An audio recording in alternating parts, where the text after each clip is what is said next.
Welcome, we're so happy you tuned in tonight. Before we get started, I'd love to know, where are you watching from? Drop it in the comments. Now, let's get comfortable and drift into deep, peaceful sleep together. The sun hung fat and lazy over the backyard that summer, the kind that pressed down on everything like warm honey, and you, 7 years old with grass-stained knees and a popsicle melting faster than you could lick it, had all the time in the world. The afternoon stretched forward and back like taffy, endless in both directions. You could count the minutes in bug catches, in the number of times your mother called you in for water, in the exact pattern of shade creeping across the fence. That single day contained universes. It had weight. It had rooms you could walk through years later and still smell the cut grass, still feel the sticky purple drip on your wrist. Now you're older. Not old, just older. And last year is a smudge. A few birthday candles, a work project that bled into 3 months, an argument you can't quite reconstruct, and a vacation that felt like it happened to someone else. The rest is a hum, a grey stretch of sameness that folded in on itself and vanished like steam. You blinked, and 12 months collapsed into what feels like a long weekend. Where did it go? You ask, as if time were a set of keys you misplaced. But time didn't go anywhere. Time never does. It ticks forward at the same merciless pace it always has, 1 second per second, as reliable as gravity, and just as indifferent to your feelings about it. What changed wasn't the clock. What changed was you. Specifically, what changed was the way your brain now watches that clock, records it, compresses it, and plays it back to you in a version so condensed it barely casts a shadow. Time doesn't speed up. But perception does. And the story of why your childhood summer felt like an epoch, while your adult year feels like a sneeze, is written not in calendars but in neurons, in the architecture of memory, in the way your brain decides what to keep and what to discard like breadcrumbs no one bothered to follow. Your brain does not have a clock, not the way a watch does, with gears and springs and a face that tells the truth whether you like it or not. What it has instead is something far stranger and more fragile. A collection of internal rhythms, guesses, and neural approximations that add up to what we experience as duration. It's a system built less on precision and more on good enough estimation. The kind of thing evolution cobbled together because knowing roughly how long a predator has been circling is more useful than knowing exactly. And so we walk through life with a sense of time that is at its core constructed, invented.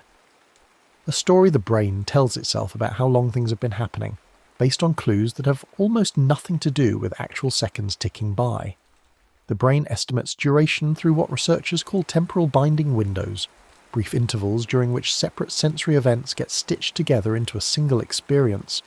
A sound and a flash of light, arriving milliseconds apart, feel simultaneous because your brain binds them into one moment. The width of that window, the speed at which your neurons process and integrate information, shapes how you perceive the passage of time. When the brain is processing quickly, when it's firing efficiently and binding events in rapid succession, time feels stretched. More ticks, more moments, more duration. When processing slows, when the system lags, time compresses. Fewer ticks, fewer moments, less to hold on to. There's also neural latency, the tiny delay between when something happens in the world and when your brain registers it. That gap is filled in, smoothed over, predicted by a system that hates uncertainty more than it loves accuracy. Your brain is constantly guessing what comes next, filling in blanks before the information arrives, and when it guesses correctly, it doesn't bother writing the event down in detail. Predictable things barely register. Surprising things, novel things, those get flagged, encoded, remembered. And memory, as it turns out, is the secret ingredient in how we judge duration after the fact. We don't measure time as it passes. We measure it in reverse, looking back at the density of what we remember, and from that density we infer how long it must have felt. If the memory is thick, textured, full of details and scenes and sensory snapshots, we conclude that the period must have been long. If the memory is thin, a blank stretch with only a few landmarks, we conclude it was short. But here's the trick. The actual duration never changed. What changed was how much of it we bothered to encode. Childhood is thick. Every day brings firsts. First time tying your shoes. First time riding a bike without training wheels. First time your best friend moves away and you learn what loss tastes like. Each of these events is novel, emotionally charged, sensorially rich.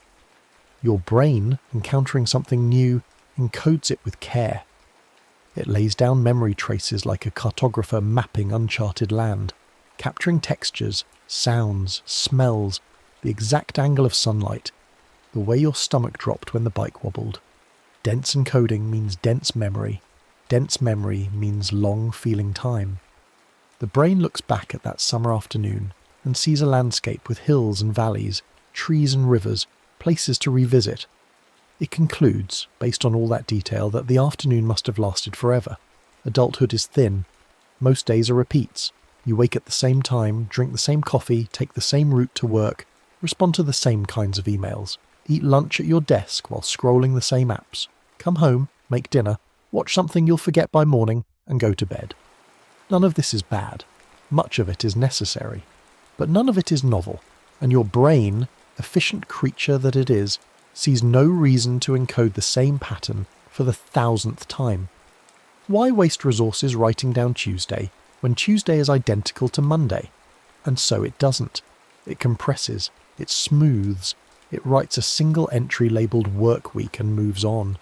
Later, when you try to remember, there's almost nothing there, a blur, a smudge. The brain looks back and sees a flat, featureless plane. It concludes, based on the lack of detail, that the time must have passed quickly. But the time passed the same. What vanished was the record. Novelty expands time, not in the moment, necessarily, but in retrospect. When you encounter something unexpected, something that doesn't fit the pattern, your brain snaps to attention. It stops running on autopilot and starts recording in high definition. Psychologists call this the oddball effect. A series of identical beeps followed by a honk. The honk feels longer, not because it objectively lasted longer, but because your brain devoted more processing power to it. The unfamiliar gets flagged, scrutinized, encoded with extra detail. That extra detail, later, creates the sensation of expanded duration. You remember more, so it feels like more time passed. The opposite is also true. Routine collapses time. When every day is the same, when the pattern repeats without variation, the brain treats it like a looping GIF. It encodes the first instance, maybe the second, and then it stops paying attention. The rest is implied, inferred, compressed into a mental shorthand that, when recalled, yields almost nothing. Weeks vanish. Months fold in on themselves. You emerge on the other side wondering where it all went, not realizing that it never got written down in the first place. This is why the first day of school feels endless, and the 50th feels like it never happened. Why the first time you drove to a new friend's house took forever, and the 100th time took no time at all. Why the first kiss with a new person stretches into a small eternity, and the 1000th kiss with a long partner, though no less meaningful, barely registers as a moment. First times are thick. Repeated times are thin. The brain is optimizing for efficiency, not nostalgia. It assumes you don't need to remember every iteration of the same thing. And it's right from a survival standpoint. But from a living standpoint, from the standpoint of a human trying to feel like their life is more than a smudge, it creates a problem. The more your life consists of patterns, of routines, of predictable loops, the less of it gets encoded. The less gets encoded, the shorter it feels. And the shorter it feels, the faster the years seem to fly. Your brain is a prediction machine. It doesn't passively receive the world. It actively guesses what's coming next, fills in gaps, smooths over rough edges, and presents you with a tidy, coherent experience that feels like direct perception, but is actually a heavily edited reconstruction. This system, called predictive processing, is wildly efficient. It allows you to navigate the world without constantly recomputing every detail. You don't need to consciously decode every letter in a sentence because your brain predicts the words before you finish reading them. You don't need to process every frame of a familiar face because your brain fills in the expected features before the visual data arrives. This is useful. This is what allows you to function at speed. But it comes at a cost. When the brain predicts accurately, when the world unfolds exactly as expected, it doesn't bother encoding the event in detail. Why write down something you already knew was going to happen? The prediction itself becomes the memory. And predictions are thin. They're sketches, not paintings. They're placeholders. Later, when you try to recall the day, all you find is the prediction. A vague sense that something happened. A label. Worked. Ate. Watched TV. But no texture. No scenes. No moments you can sink your teeth into. This is why predictable stretches of life compress so dramatically. The brain, having accurately predicted the pattern, sees no reason to devote resources to encoding it. The days blur together because they were never distinct to begin with. They were variations on a theme the brain had already internalized, and so the record is sparse.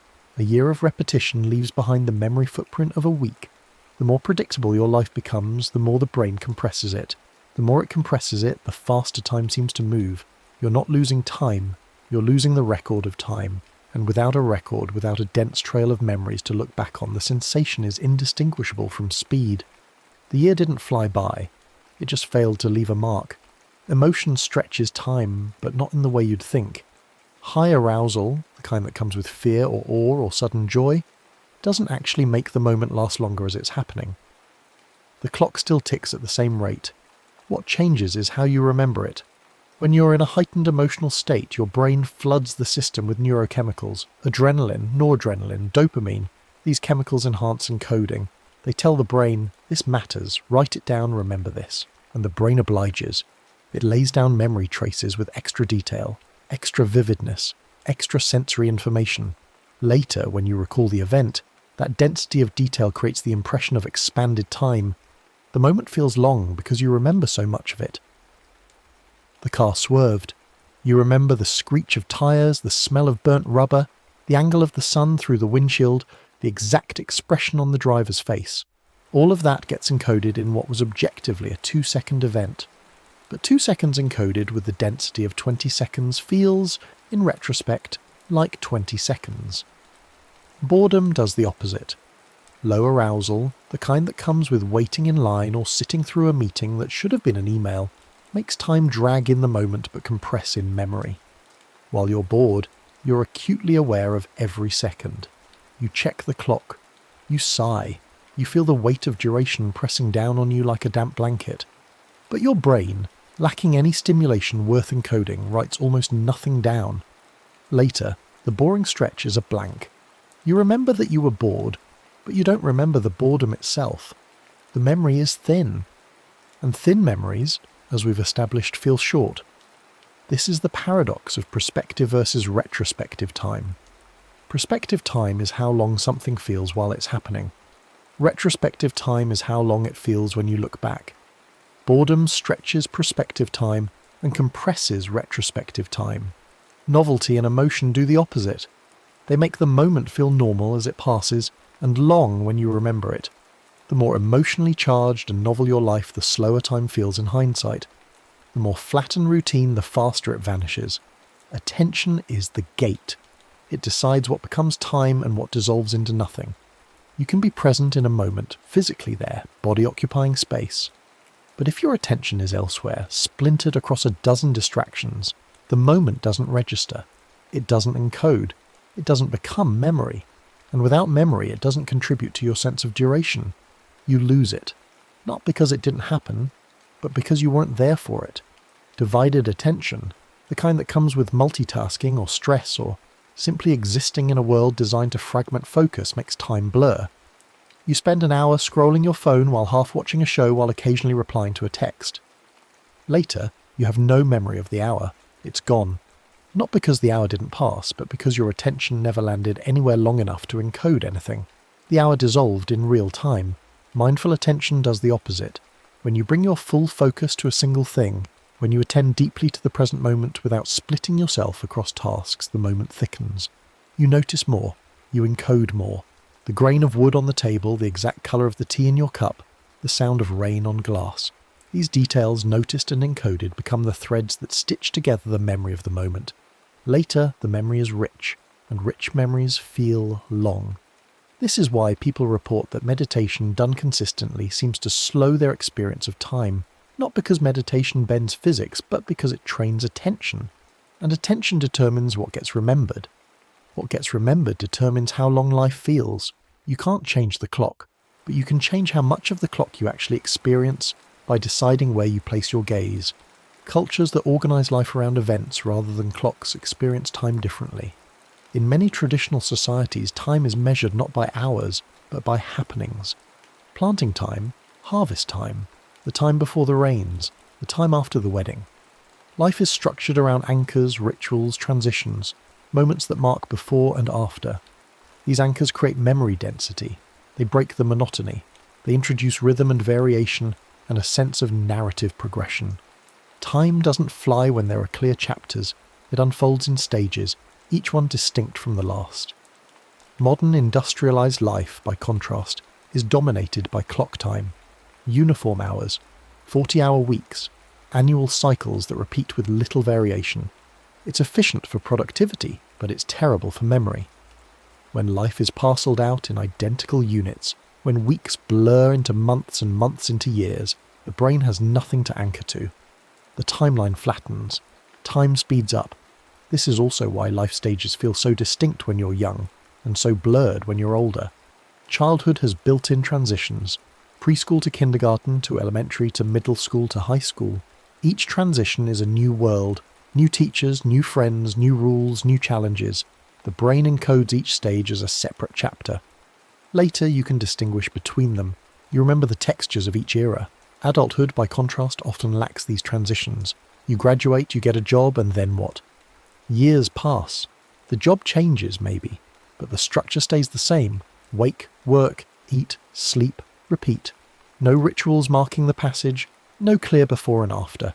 Just a long, undifferentiated stretch. The brain compresses it. Time accelerates. Cultures that build in rituals, celebrations, seasonal markers, communal transitions, they create memory scaffolds.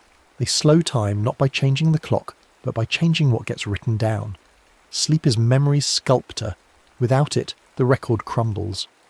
During sleep, particularly during REM and slow wave stages, the brain consolidates the day's experiences. It sorts signal from noise, strengthens important connections, prunes irrelevant details, and integrates new information into the existing web of memory. Poor sleep disrupts this process. Memories don't solidify, details blur. The next day feels vague, thin, harder to recall. String together weeks of poor sleep and the timeline starts to dissolve. Days bleed into each other. The sense of progression weakens. Time as a subjective experience compresses because the memories that would anchor it never fully formed. Circadian rhythms also shape perception. When your internal clock is aligned with the external day, when you wake with the sun and wind down with the dark, your brain functions at its best. Encoding is sharper, attention is stronger, memory consolidation is more efficient. When your rhythms are disrupted, when you're jet-lagged or shift-working or staring at screens until 3 in the morning, everything flattens. Moments pass but don't register. The day feels like it happened to someone else. Over time, chronically disrupted rhythms create chronically thin memories. Time speeds up not because you're older, but because your system, out of sync, has stopped reliably recording. Restorative rhythms, aligned with natural light and consistent sleep, preserve detail. They stabilize the system. They give the brain the conditions it needs to lay down thick memory. And thick memory, as we know, slows time. So what do? How do you slow the years when your brain is optimized for compression, when routine is unavoidable, when attention is under siege from 1,000 buzzing distractions? You don't fight the clock. You can't. But you can change the record. You can thicken the timeline by feeding your brain the raw materials it needs to encode duration. Novelty, first. Small doses. You don't need to quit your job and backpack through Mongolia, though if you can, go for it. What you need are micro-adventures, interruptions in the pattern. Take a different route home. Not every day, but once a week. Drive through a neighbourhood you've never seen. Walk a trail instead of your usual sidewalk. Eat lunch somewhere new. Try a recipe you've never made. Read a genre you usually avoid. These are not grand gestures. They're tiny ruptures in routine. But ruptures create encoding. The brain notices. It writes the moment down. And the accumulation of noticed moments over weeks and months creates a thicker timeline. The year feels longer because the record is denser. Attention practice. Slow gaze. This is as simple as it sounds. Once a day, pick an object. A tree, a cup, a crack in the ceiling. Spend 3 minutes looking at it, not thinking about it, not analysing it, just looking. Notice the colours, the textures, the way light hits it, the shadows. Your mind will wander, let it, then bring it back. This is not meditation, though it's related. It's attention weight training. You're building the capacity to stay present with a single thing. Over time, that capacity bleeds into the rest of your life. You notice more, you encode more, the moments thicken. Breath pacing works similarly. Slow, deliberate breaths for 2 minutes. Count them, if it helps. 4 seconds in, 6 seconds out. This isn't about relaxation, though it relaxes. It's about giving your attention a single task and holding it there. That act of holding, repeated, trains the system. Single task presence reps. Do one thing without doing another thing at the same time. Eat lunch without looking at your phone. Walk without listening to a podcast. Wash the dishes without planning tomorrow. This feels impossible at first, almost offensive to the productivity-obsessed part of your brain that insists you should always be optimizing. Ignore that part. It's lying to you. Doing one thing fully encodes the thing. Doing 3 things shallowly encodes nothing. You lose all 3. Pick one. Be there. Let the moment have weight. Memory scaffolds. Every evening write 3 scenes from the day. Not a diary entry, not reflections or feelings. Just 3 moments. The way the light looked at noon.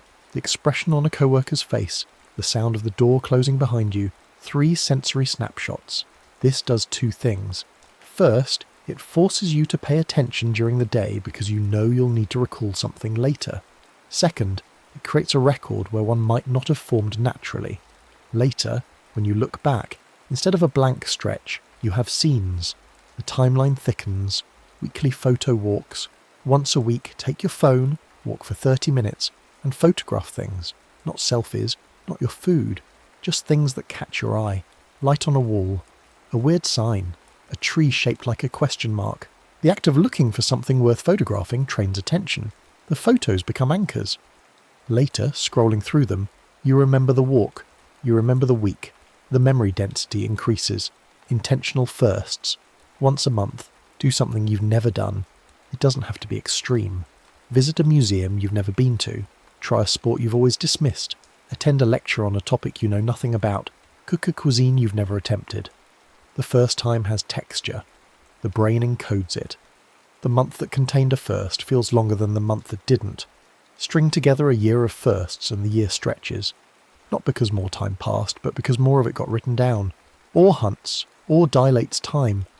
Studies show that experiencing awe, that feeling of vastness and wonder, makes people feel like they have more time, not metaphorically. They literally estimate durations as longer after an awe experience. The mechanism is encoding. Awe captures attention completely. It floods the system with arousal. The brain writes everything down.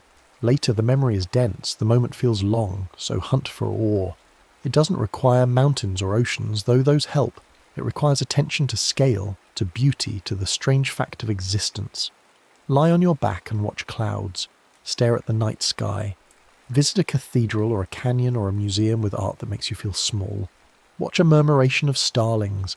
Listen to a piece of music that makes your chest ache. Awe is available. You just have to look for it. And when you find it, it thickens time. Rhythm hygiene. Sleep at consistent times. Get sunlight in the morning. Move your body most days. Not because you should, but because these rhythms stabilize the system that encodes time. A well-rested, circadian-aligned, physically active brain lays down clearer memories. It processes experience with more fidelity. The timeline it creates is sharper. The years feel slower not because they objectively are, but because the record is intact. You can't change the clock, but you can change how much of the clock you're awake for, present for, encoding. You can change the record, and the record is the only thing that matters when you look back and ask where the time went. The sun is still fat and lazy, same as it was when you were 7, same as it will be when you're 70. The afternoon still stretches forward, same golden light, same shadows creeping across the fence. The clock still ticks 1 second per second, indifferent and relentless. What changed isn't time. What changed is the thickness of your experience, the density of your memory, the quality of your attention. The years vanish not because they speed up, but because they fail to leave a mark.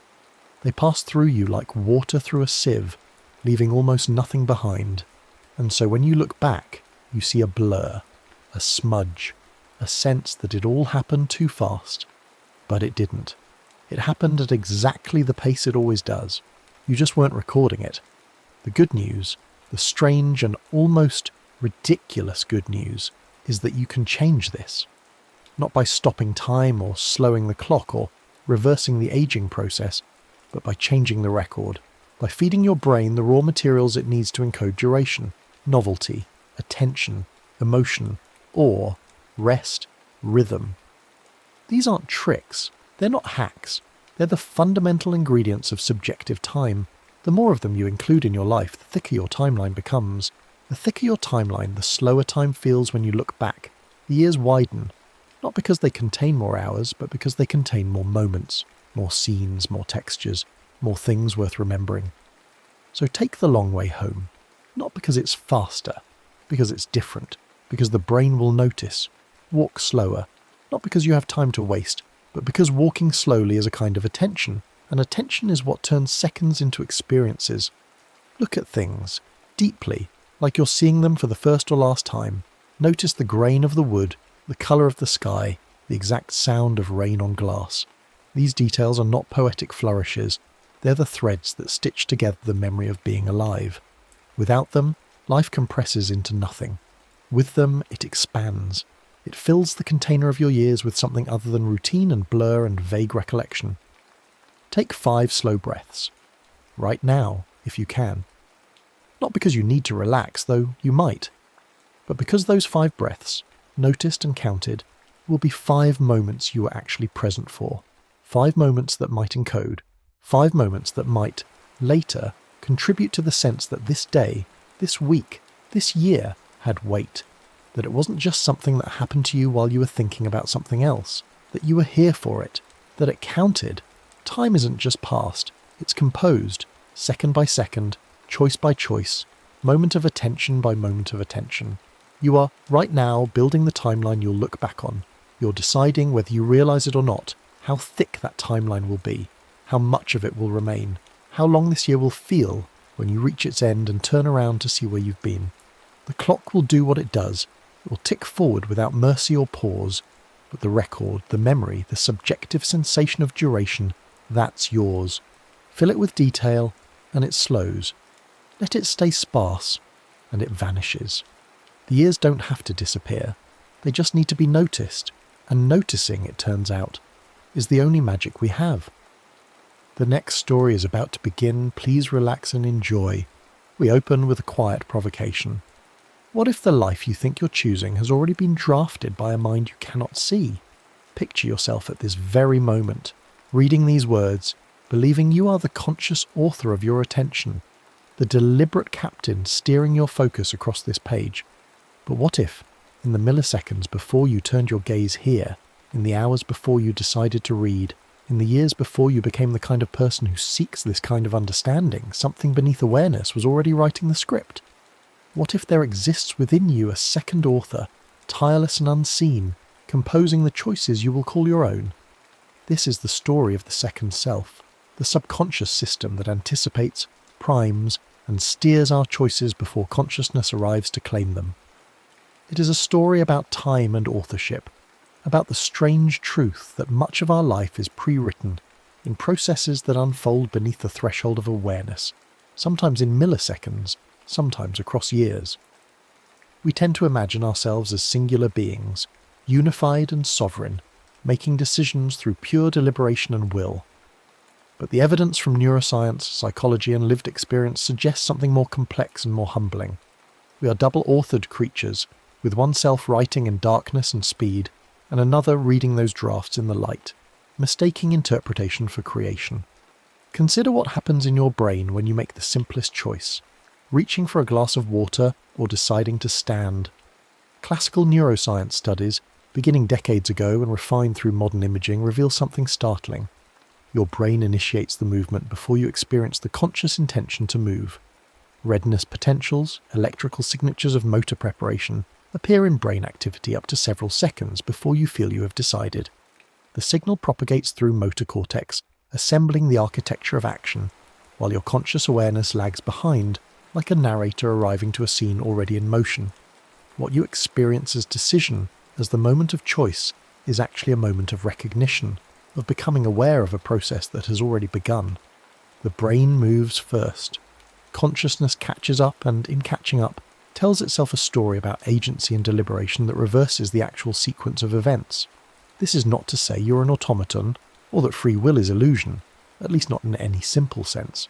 Rather, it suggests that what we call the self is not a single thing, but a collaboration, often an unconscious one, between systems that operate on different timescales and with different kinds of access to information. The first self, the one you identify with, the I that narrates your inner monologue, is a late-stage editor working with material already drafted. The second self, operating in the neurological infrastructure beneath, is the original author, the one who writes the opening lines before you arrive to revise them.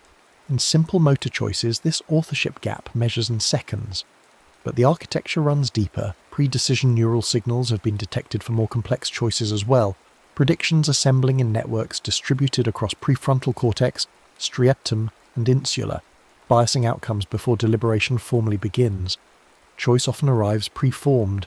Awareness is the commentary track, not the director's cut. But the second self's authorship extends far beyond momentary decisions. It operates continuously as a setup artist, a priming engine that shapes what you will see, feel, and choose by preparing the ground before you step onto it. Cognitive science has demonstrated for decades that subtle cues, things so brief or peripheral they never enter awareness, can prime perception and behaviour in measurable ways. A word flashed too quickly to read consciously can make related concepts more accessible, biasing how you interpret the next ambiguous image or sentence. A pleasant scent in a room can increase helping behaviour. Warm objects held in hand can make people judge others as having warmer personalities. Exposure to images of money makes people less generous and more self-reliant. These are not party tricks, but fundamental features of how the brain works. It is a prediction engine, constantly forecasting the next moment based on past patterns, and those forecasts shape what we see, feel, and choose to fit the predictions. Predictive processing models, one of the dominant frameworks in contemporary neuroscience, argue that the brain does not passively receive and interpret the world. Instead, it actively predicts the sensory signals it expects to encounter, generating a model of reality before reality arrives, and then comparing incoming data against that model. What reaches consciousness is not raw perception, but the difference between prediction and input, the surprise that needs explaining. When predictions match closely, experience feels smooth and automatic. When predictions fail, attention spikes, and learning occurs. But most of the time, most of what you experience as the world is actually your brain's best guess about the world, a simulation running slightly ahead of the evidence. The subconscious writes setups, expectations woven from memory and context, and your conscious mind fills them in as reality, rarely noticing the authorship. You walk into a room and see what your prediction engine expects to be there, only consciously registering the lamp if it is missing or has moved.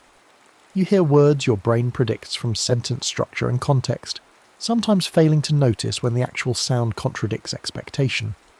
The second self drafts the scene, and the first self, reading smoothly, assumes it saw the original. This predictive architecture becomes especially powerful when it automates behaviour into habit.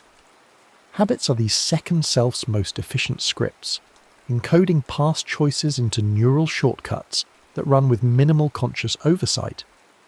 The basal ganglia, deep brain structures involved in learning and action selection, gradually encode repeated sequences: context cue, action, outcome. Over time, the context alone triggers the action, bypassing deliberative circuits entirely. You walk into your kitchen and reach for the coffee without deciding, the morning routine unfolding as a single chunked behaviour. You drive the familiar route home on autopilot, arriving to discover you remember almost nothing of the journey. Heuristics work similarly in decision-making, mental shortcuts that deliver fast answers by substituting hard questions with easier ones. Availability. Heuristic makes vivid, recent, or emotionally charged examples feel more probable than they are. Anchoring heuristic lets the first number, mentioned in a negotiation, set the reference point for all subsequent judgments, even when that number is arbitrary. Loss aversion makes potential losses loom larger than equivalent gains, tilting risk calculations in predictable directions. These shortcuts evolved for efficiency, freeing cognitive bandwidth for novelty and threat, but they also narrow the paths we walk. Much of daily life runs on autopilot loops, yesterday's patterns becoming today's script, the second self endlessly recopying previous drafts with minor variations. And then there is the night, the hours when the first self goes offline and the second self conducts its most thorough revision. Sleep is not cessation but transformation, a state in which the brain remains metabolically active, replaying and reshaping the day's experience. During REM sleep, when most vivid dreaming occurs, the brain reactivates neural patterns associated with recent events, especially those tagged with emotional significance, and integrates them with older memories, strengthening some connections and pruning others. Dreams themselves, those strange narratives assembled from memory fragments, emotional residue, and sensory noise, may serve as emotional processing, rehearsals of threat response, memory consolidation, or creative recombination of ideas in novel configurations. The evidence is still debated, but what is clear is that sleep changes the story. Information learned before sleep is retained differently than information followed by waking hours. Emotional tone of dreams correlates with next-day mood and stress resilience. Sleep deprivation impairs impulse control, emotional regulation, and cognitive flexibility, effectively weakening the first self's editorial capacity and letting the second self's automatic scripts run with less supervision. Even the quality and timing of sleep, governed by circadian processes we do not consciously control, biases how we will meet tomorrow. The second self edits the story while we sleep, revising memory, recalibrating emotion, sometimes reframing the very problems we will wake to solve. This temporal architecture of the self extends to the body's biological rhythms, internal clocks that modulate our capacities across the day. Circadian rhythms, the roughly 24-hour cycles governed by the suprachiasmatic nucleus in the hypothalamus, regulate not just sleep and wakefulness but also body temperature, hormone release, digestion, and cognitive performance. Attention peaks in late morning for most people, declines in the afternoon, and rebounds somewhat in early evening before dropping again at night. Impulse control follows a similar curve, strongest when rested, weakening across the day as glucose and willpower reserves deplete. Risk tolerance shifts with time of day. Judges are more likely to grant parole in the morning than before lunch, when decision fatigue sets in. Ultradian rhythms, cycles shorter than a day, modulate attention and energy in 90-minute waves, the same periodicity seen in sleep cycles. Hormonal tides add another layer. Cortisol peaks at waking to mobilize energy. Melatonin rises at night to promote sleep. Testosterone levels follow daily patterns that influence competitiveness and libido. Metabolic states matter too. Hunger makes people more irritable and impulsive. Blood sugar crashes impair executive function. All these rhythms operate largely outside awareness. Internal clock setting the beats our story tends to follow, the second self scheduling the conditions under which the first self will attempt to choose. But the second self is not only personal, it is also collective, woven from the cultural scripts and archetypal myths we inherit without choosing them. Language itself primes thought in subtle ways. The metaphors embedded in your native tongue, the way it structures time and agency, the concepts it makes easy or difficult to express, all shape the predictions your brain generates about how the world works. Social norms, absorbed from childhood observation and correction, create powerful implicit expectations about appropriate behaviour in various contexts, often bypassing deliberative reasoning entirely. You feel uncomfortable speaking loudly in a library before you think about why. You mirror the body language of people you're talking to without noticing.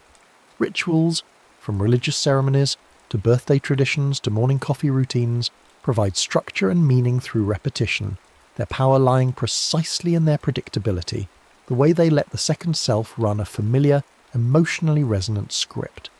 Archetypal myths, the recurring narrative patterns found across cultures, hero's journey, trickster, rebirth, betrayal, redemption, supply templates our private lives often reenact, without recognizing the source. You experience your romantic relationship as unique and chosen, but its arc may follow patterns scripted by 1,000 stories encountered before you met. The collective subconscious, to borrow Jung's term, supplies templates our private second selves use to draft individual experience. We don't just have a second self, we share one, a vast inherited library of predictions and patterns that shape what feels natural, desirable, dangerous, or destined. When we trace these threads together, neuroscience, cognition, habits, sleep, rhythm, culture, a larger picture emerges about time and selfhood. The second self is fundamentally a foreshadowing machine.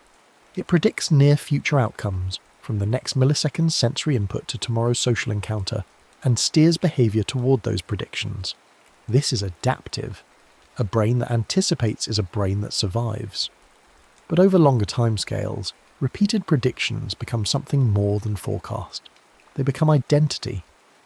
If your subconscious systems consistently predict that social interactions will be awkward, they will prime body language, attention patterns, and interpretations that make awkwardness more likely, and those experiences will reinforce the prediction, tightening the loop. If your habits and heuristics predict that efforts at change will fail, they will subtly sabotage new routines, and the failures will confirm the prediction. Anticipation is authorship. The future you meet is often the future you anticipated into being, not through mystical manifestation, but through the mundane mechanics of prediction shaping perception, shaping action, shaping outcome. The second self writes forward in time, drafting tomorrow from the patterns of yesterday, and the first self, arriving to read the result, believes it chose freely. This architecture raises urgent questions about responsibility and freedom.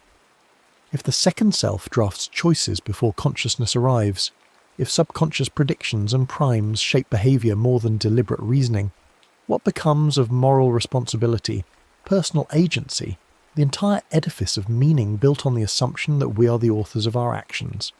The question has troubled philosophers and neuroscientists, sometimes leading to hard determinism, the view that free will is simply illusion, and we are no more responsible for our actions than a falling rock is for its trajectory. But there is a more nuanced position, one that acknowledges the second self without erasing the first. Compatibilism, in various forms, argues that freedom is not about originating choices from nothing, not about being an unmoved mover, but about acting from one's own character, values, and deliberative processes, even if those themselves have causes. More practically, it suggests that freedom lies not in controlling the first impulse, which often we cannot, but in shaping the author, training the habits, environments, and attention patterns that generate those impulses. You cannot decide not to feel hungry, but you can decide what food is available when hunger arrives. You cannot will away the readiness potential, but you can practice noticing impulses before acting on them, creating a gap in which choice becomes possible. This shifts the locus of agency from the moment of decision to the structure of conditions surrounding it. Responsibility becomes less about the isolated choice and more about the longer work of curating the second self, training it through deliberate practice, environmental design, and narrative framing so that the drafts it produces align more closely with the life the first self wants to live. Sleep hygiene becomes an ethical practice because it protects the nocturnal editor's capacity to regulate emotion and consolidate learning. Media diet becomes consequential because the images, stories, and ideas you consume become the raw material from which the subconscious builds predictions. Deliberate rituals, intention setting, mindful interrupts, these are not mere self-help techniques, but levers for rewriting the draft before it reaches consciousness. The second self learns from experience, which means experience can be designed to teach it. You cannot control the author behind the author, but you can influence what it reads, when it rests, what patterns it practices, and gradually, over time, what it writes. Concrete strategies emerge from this understanding. Environment design matters more than willpower. If you want to eat healthier, don't rely on resisting temptation in the moment. Instead, remove junk food from your home so the second self's automatic reach finds fruit instead of chips. Place friction on harmful routines by adding inconvenient steps, removing cues that trigger them, making the default path lead somewhere better. Amplify helpful cues by designing environments that make desired behaviours easier and more visible. If you want to exercise in the morning, lay out workout clothes the night before so the visual cue primes action before deliberation can object. Ritual timing aligns effort with biology. Tackle cognitively demanding work during your circadian peak, usually mid to late morning, when attention and impulse control are strongest. Protect sleep boundaries, making them as non-negotiable as meetings, because stable sleep stabilizes the editor. Use ultradian rhythms by working in focused intervals with breaks to match the 90-minute attention cycles. Attention training through mindfulness or metacognitive practice helps notice impulses sooner, creating a brief window between trigger and action where choice can intervene. Reframing techniques, cognitive reappraisal of stressful situations, gratitude practices that shift attention toward positive predictions alter the predictive models the subconscious uses.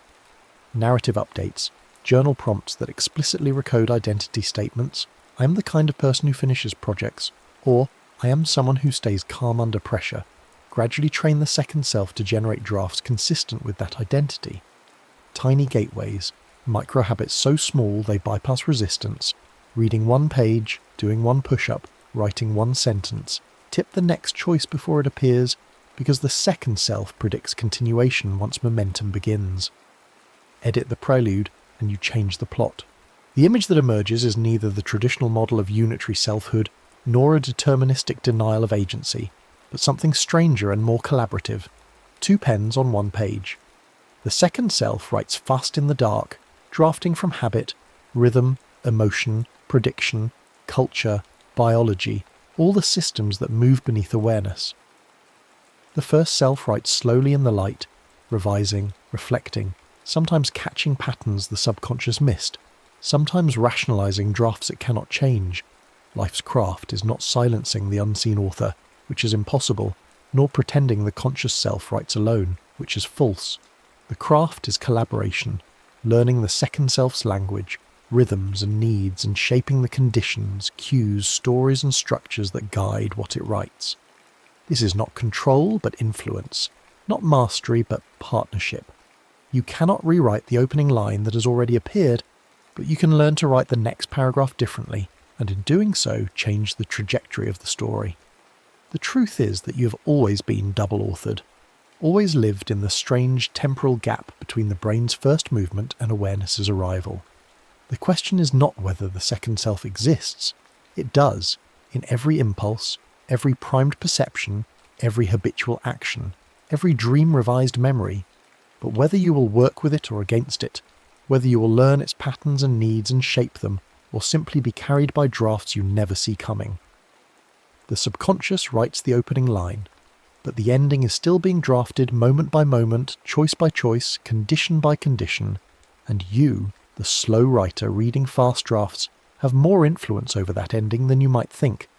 Not unlimited influence, not godlike authorship, but enough to matter, enough to steer, over time and with patience, toward a story worth reading. So the final question stands: if the subconscious writes the opening line, can we learn to write the next paragraph, and in doing so, change the ending? The answer is yes, but only if we first accept the collaboration, only if we stop pretending we are singular authors and start learning to work with the author behind the author, the second self that has been writing your life all along. But accepting this collaboration requires something uncomfortable, surrendering the illusion of complete conscious control while simultaneously embracing a deeper form of responsibility. This paradox sits at the heart of what it means to live as a double-authored being. When you realize that your conscious mind is not the sole architect of your choices, the initial reaction might be deflation, even nihilism. If I didn't really choose, if my brain decided before I knew I was deciding, then what am I? What does anything mean? But this reaction itself reveals an assumption worth examining: the belief that significance requires absolute origination, that value depends on being an unmoved mover, a consciousness floating free of causation and biology. What if meaning lies not in transcending the second self, but in engaging it more skillfully? Consider an artist working with a particular medium. A sculptor does not choose the properties of bronze or marble. Those properties are given, constraints and affordances determined by physics and chemistry. Yet the sculptor is not thereby robbed of creativity or agency.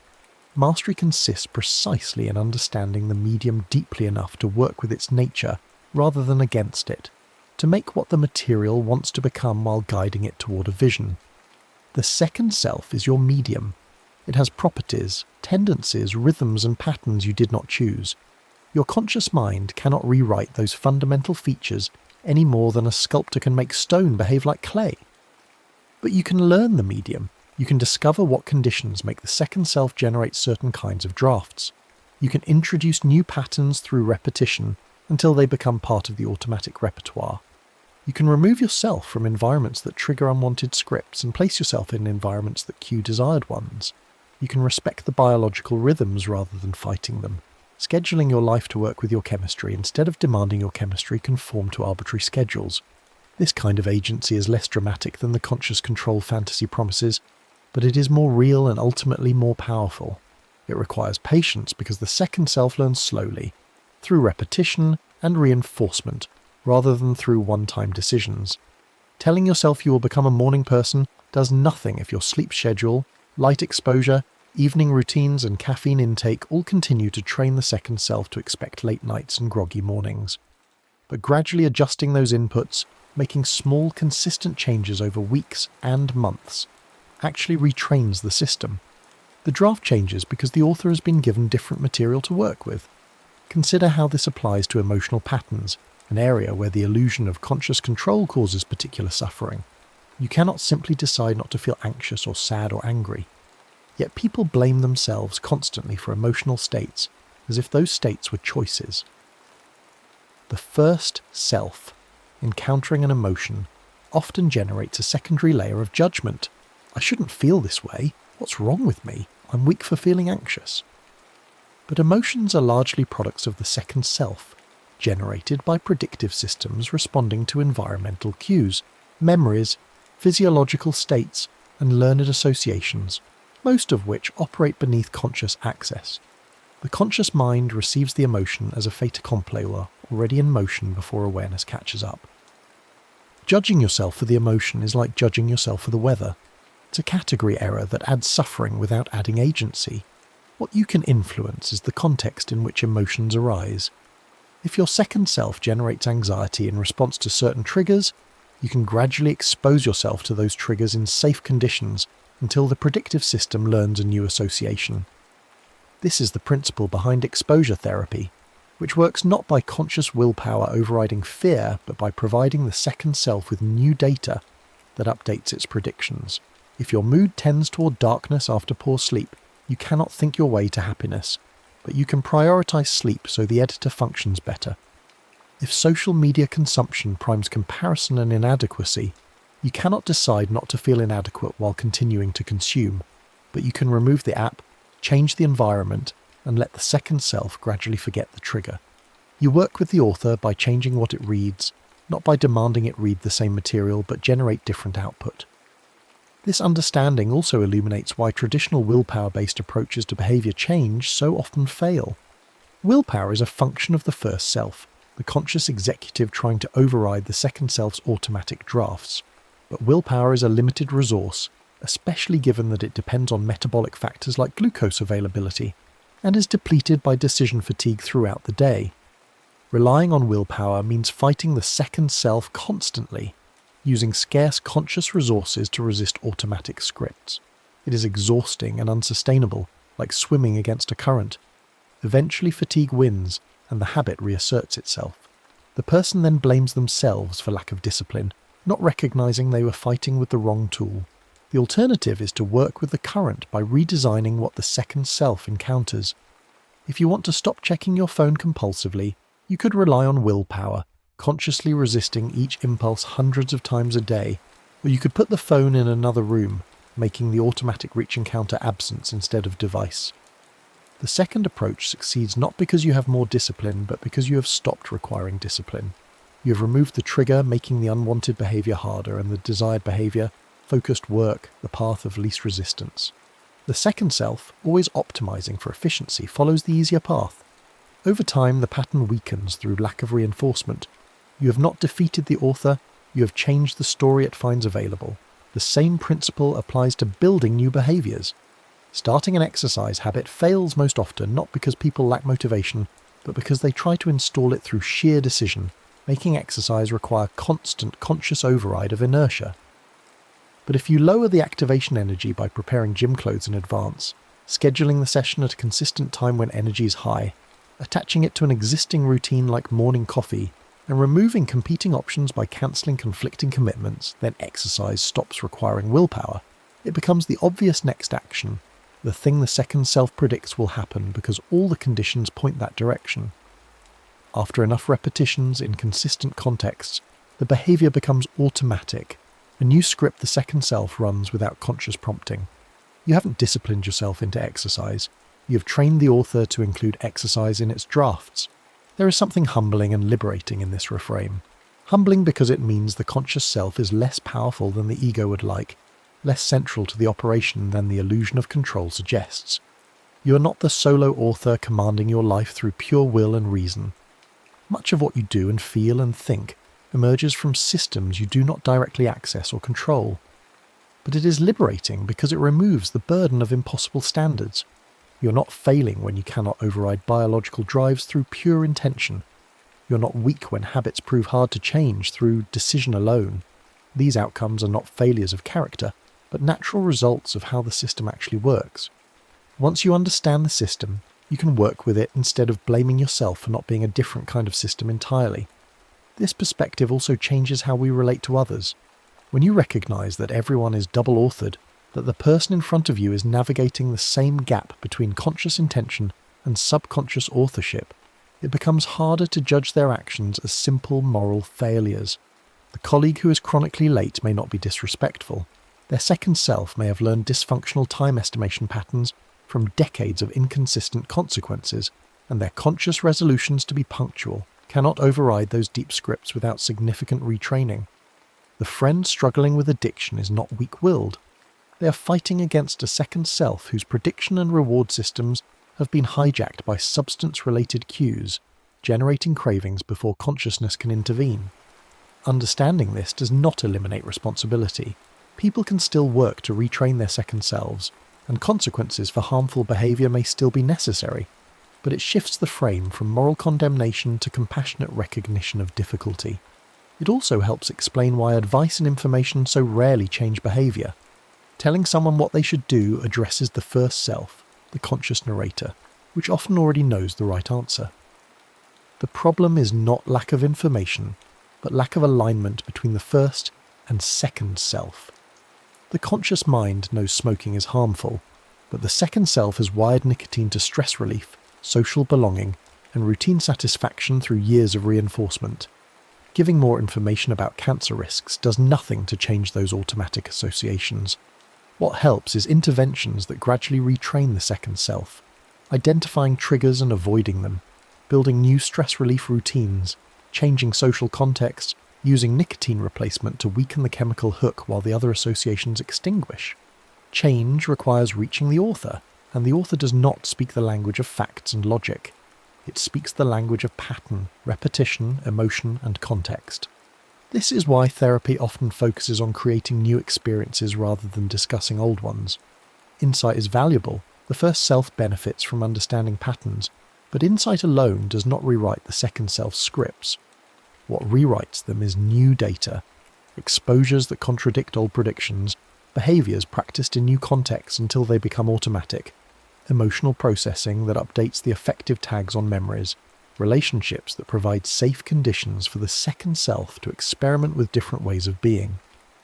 The therapeutic relationship itself functions as a retraining environment, a context where the second self can encounter consistency, safety and attunement, gradually learning predictions it may have missed in earlier development.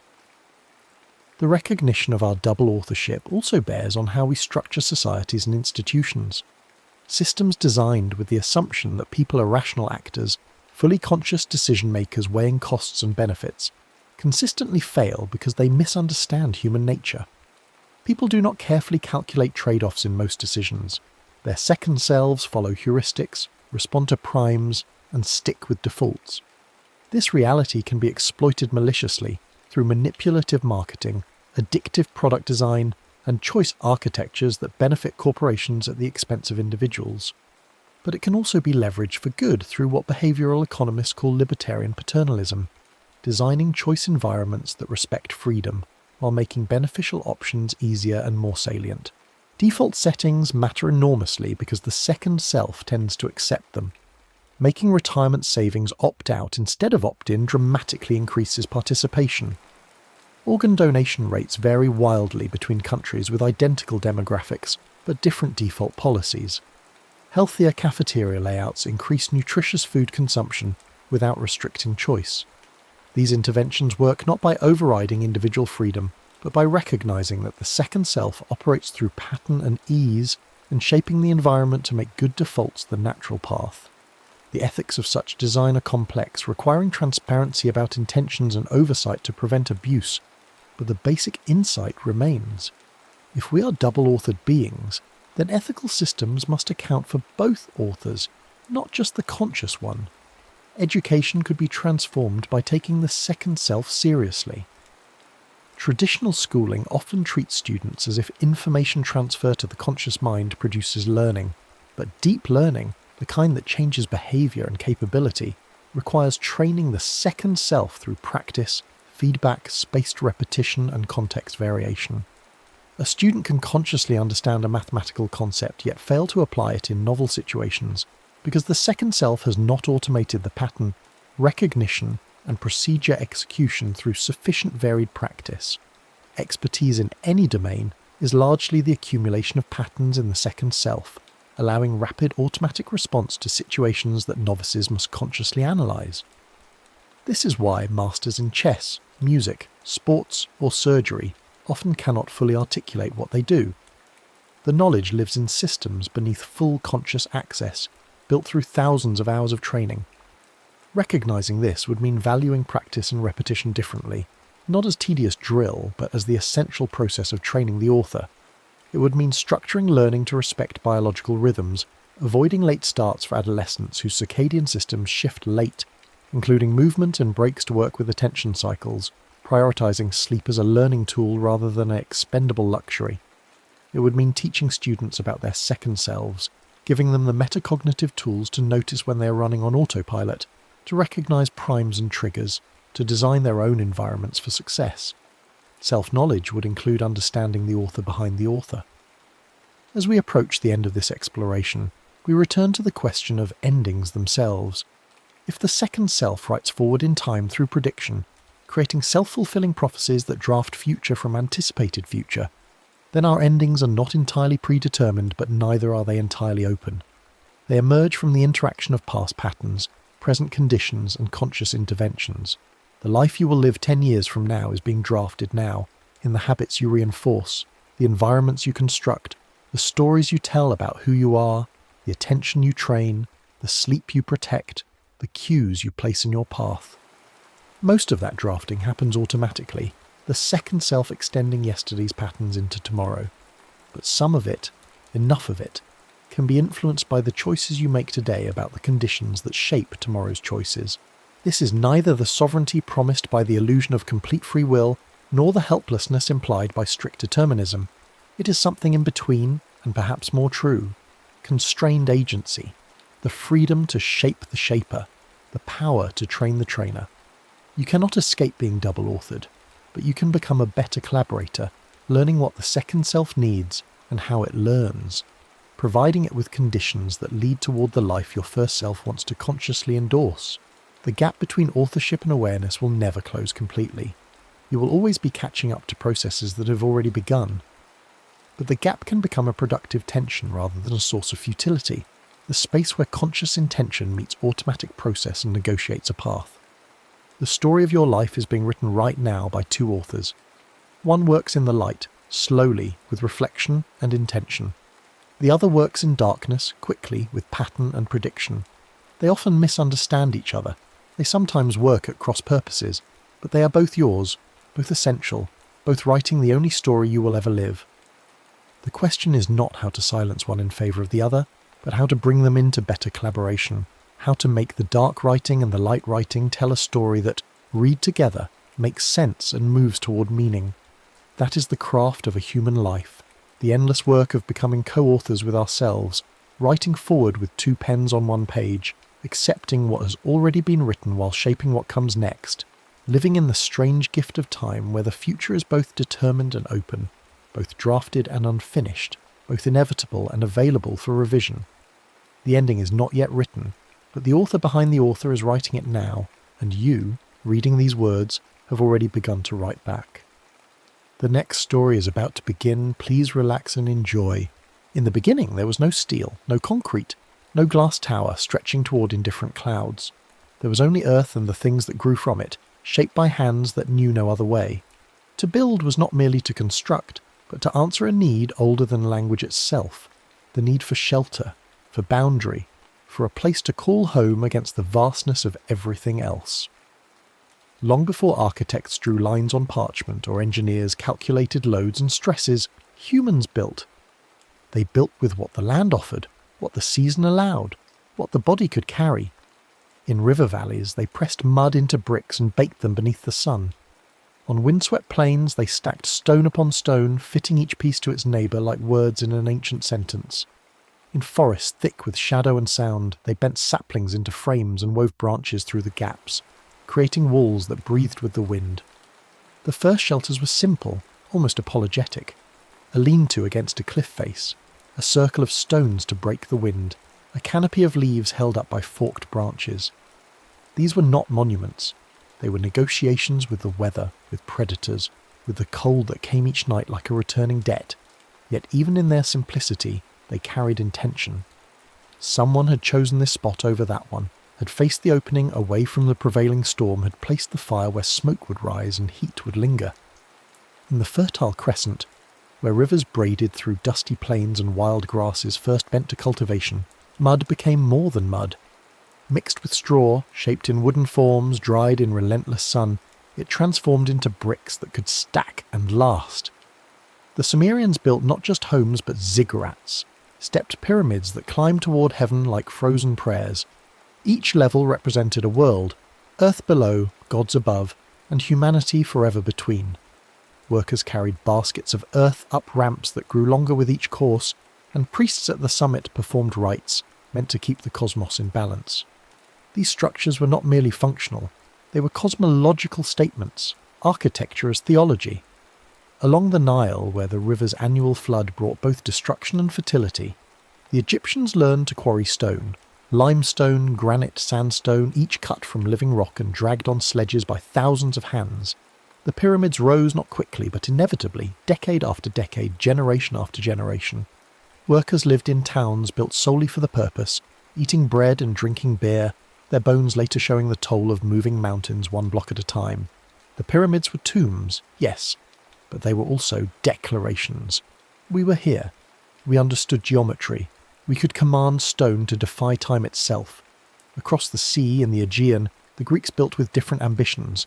Their temples were not tombs, but houses for gods who were thought to walk among mortals. The Parthenon stood atop the Acropolis, its columns carefully tapered to correct the eye's distortion, its base curved ever so slightly so that it would appear perfectly straight from below. The Greeks understood that building was also illusion, that what seemed solid was often carefully orchestrated deception. They painted their marble in bright colours, reds and blues and golds, though time and weather have since stripped those hues away, leaving only the bone-white stone we now mistake for their aesthetic. The Romans took Greek principles and married them to engineering ambition. Where the Greeks built for beauty and proportion, the Romans built for empire. They poured concrete, a miraculous mixture of lime and volcanic ash that could be shaped while wet and would harden into something nearly as strong as stone. With concrete came the arch, and with the arch came the aqueduct, carrying water across valleys and into cities where fountains ran day and night. The Colosseum rose as a demonstration of power, 80 entrances allowing 50,000 spectators to fill or empty the structure in minutes. Beneath the arena floor, a labyrinth of chambers and tunnels housed gladiators, beasts and machinery for theatrical transformations. The building was a machine for spectacle, and it worked flawlessly.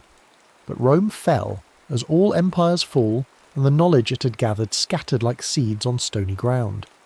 In Europe's dark centuries, building became smaller, more cautious. Stone churches rose slowly, funded by tithes and built by masons who passed their craft from father to son in whispered guilds. The Romanesque style was solid, heavy, built to last through whatever storms might come, both weather and war. Walls were thick, windows narrow, the interior dim and cool. To enter such a church was to leave the world behind, to step into a space that acknowledged both fortress and sanctuary. Then came the Gothic Revolution, and suddenly stone learned to fly. Pointed arches distributed weight more efficiently than rounded ones. Flying buttresses carried the outward thrust of vaulted ceilings to external supports, allowing walls to thin and windows to grow vast. Light poured through stained glass, telling biblical stories in coloured radiance to congregations who could not read. Cathedrals like Chartres and Notre Dame took generations to complete, yet the vision remained coherent across the decades. These were not buildings but frozen music, each element in harmony with the whole, rising toward heaven with a confidence the earlier age had never dared. Far to the east, Chinese builders worked in wood rather than stone. The timber frame tradition allowed for flexibility, both literal and architectural. Buildings could sway slightly in earthquakes rather than shattering. Roofs curved upward at the eaves like birds taking flight, their tiles glazed in imperial yellow or common grey depending on the occupant's rank. The Forbidden City in Beijing was not a single structure, but a vast complex, courtyard after courtyard, each gate and hall positioned according to principles of feng shui, the ancient practice of harmonizing human spaces with natural forces. Symmetry was paramount. The emperor sat at the center of the world, and every beam and post acknowledged that cosmic order. In Japan, where earthquakes were frequent and typhoons seasonal, architecture became an art of impermanence accepted and celebrated. The Is Shrine, most sacred of Shinto sites, was rebuilt every 20 years using the same ancient techniques. This was not failure of maintenance but philosophy made tangible. Nothing lasts forever. To preserve a building's essence, one must be willing to let its physical form go and rebuild anew. Temples and tea houses used wood, paper and thatch, materials that invited light and air, that acknowledged the seasons. A room might be reconfigured by sliding panels, transforming public space to private, open to enclosed, all without a single nail. India's builders carved temples from living rock, excavating downward into cliffsides to create chambers and columns that had never been assembled but rather revealed. The Kailasa temple at Ellora was not built but sculpted. Millions of tons of stone removed to expose the intricate structure hidden within. Workers started at the top and carved down, a reversal of ordinary construction that required absolute confidence in the vision. Hindu temples elsewhere rose in tiers, each level representing a stage of spiritual ascent. The whole structure, a cosmic diagram in stone, covered in carvings so dense that every surface told a story or sang a hymn. In the Americas, long before European ships crossed the Atlantic, cultures built with sophistication and scale. The Maya constructed stepped pyramids aligned to celestial events, their plazas designed to amplify the voice of a speaker standing at the centre, acoustic engineering married to astronomy. Teotihuacan, near modern Mexico City, was a city of 200,000, its pyramid of the sun rivaling those of Egypt in size, if not in age. The Inca, working without the wheel or draft animals, cut and fitted stone so precisely that no mortar was needed, and earthquakes that toppled Spanish colonial buildings left Inca walls standing, their joints tighter than paper. The Islamic world, stretching from Spain to India, developed its own architectural language. The mosque required a courtyard for gathering, a prayer hall oriented toward Mecca, and a minaret from which the call to prayer could echo across the city. Decoration favoured geometry and calligraphy over representational art, creating patterns that seemed to multiply infinitely, visual metaphors for the infinite nature of the divine. The Alhambra in Granada was a palace of water and light, its reflecting pools doubling the intricacy of carved stucco, its gardens arranged to evoke paradise as described in the Quran. Medieval Europe saw the rise of castles, architecture as defence. Thick walls, narrow windows called arrow loops, gates protected by murder holes through which boiling oil could be poured. Yet even these fortresses had their beauty, towers rising like accusations against the sky, banners snapping in wind that never ceased. To build a castle was to claim land, to assert power, to dare rivals to try their strength against stone. Many stand still, though their owners are dust, their battles forgotten, their names known only to scholars who sift through crumbling records. The Renaissance returned to classical ideals, but with new tools. The printing press spread architectural treatises, allowing ideas to travel faster than before. Brunelleschi in Florence solved the puzzle of the cathedral dome, using a double shell and herringbone brick pattern to span a space wider than any built since Rome. Palladio codified proportions and symmetries that would influence buildings for centuries, from English country houses to American plantations. architecture became a gentleman's pursuit, a liberal art practiced by educated men who studied Vitruvius and Euclid as much as they supervised construction. The Industrial Revolution changed everything. Iron and steel became available in quantities unimaginable before. The Crystal Palace in London, built for the Great Exhibition of 1851, was a cathedral of glass and cast iron, prefabricated sections assembled on site in months rather than years. It was a building that could not have existed a century earlier, and it announced a new age. Railways required stations, factories required sheds, cities required bridges. Engineering and architecture, once distinct, began to merge.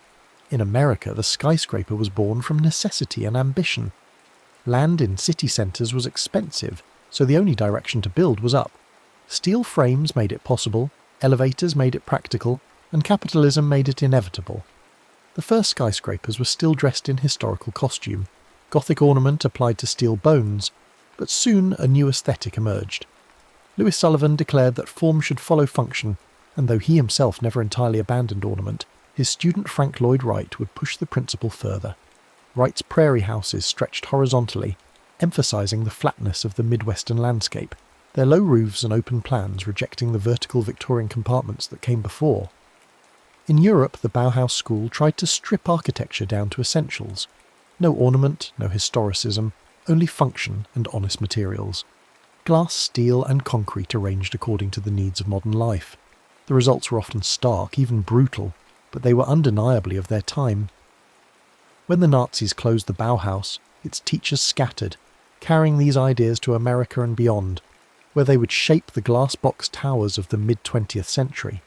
Le Corbusier preached architecture as a machine for living, his buildings raised on pilotis, pillar supports that lifted the structure off the ground and allowed air and space to flow beneath.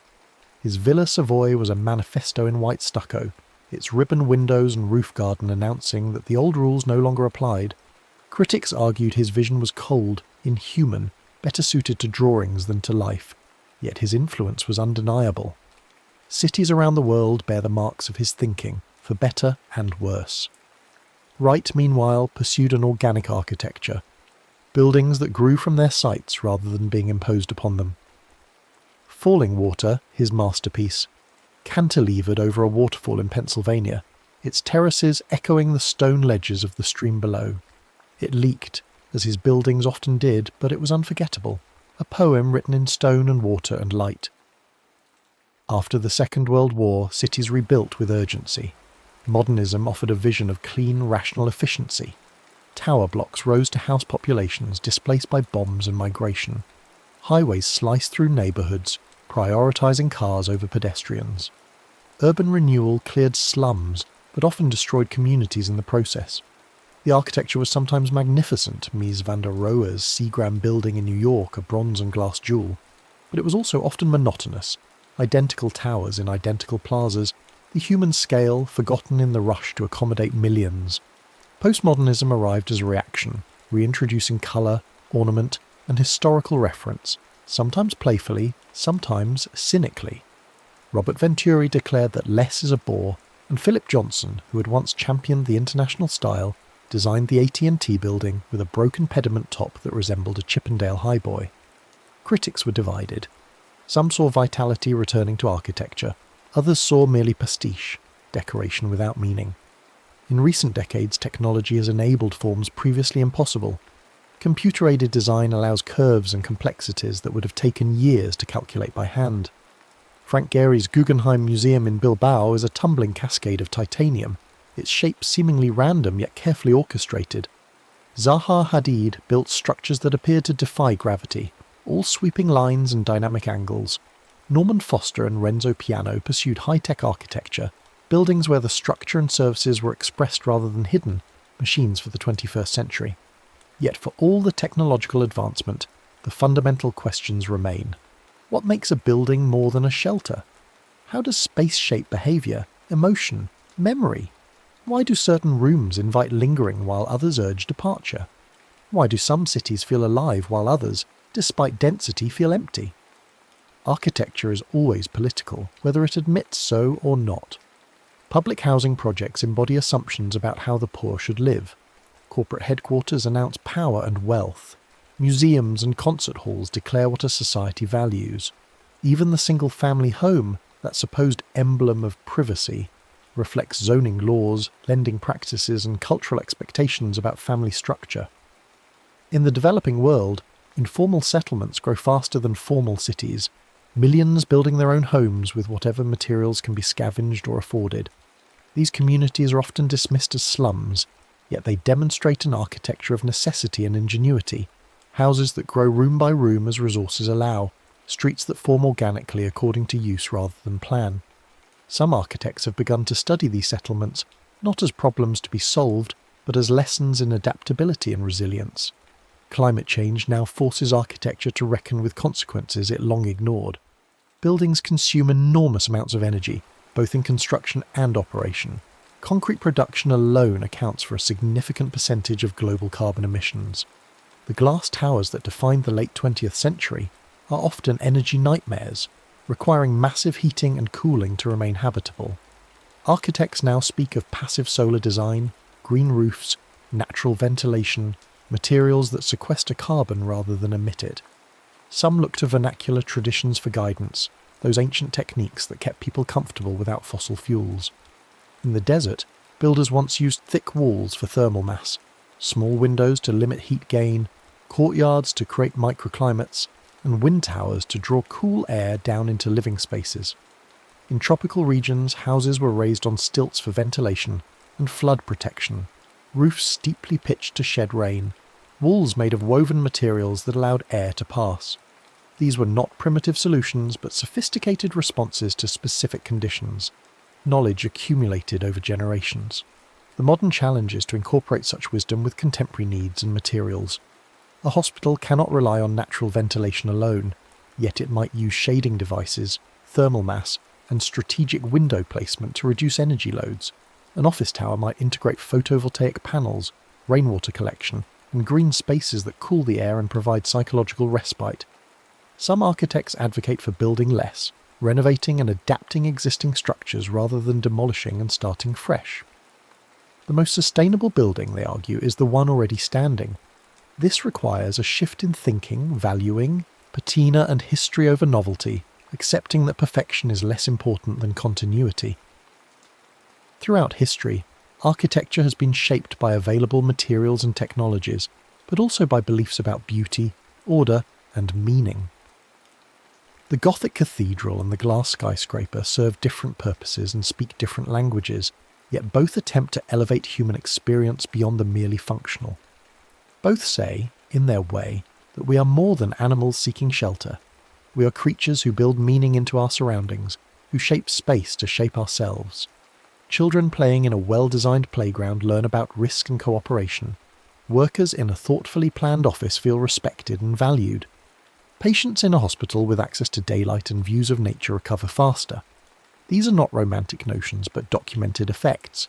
Architecture acts on us whether we notice or not, influencing mood, behaviour, even health. Yet architecture is also limited.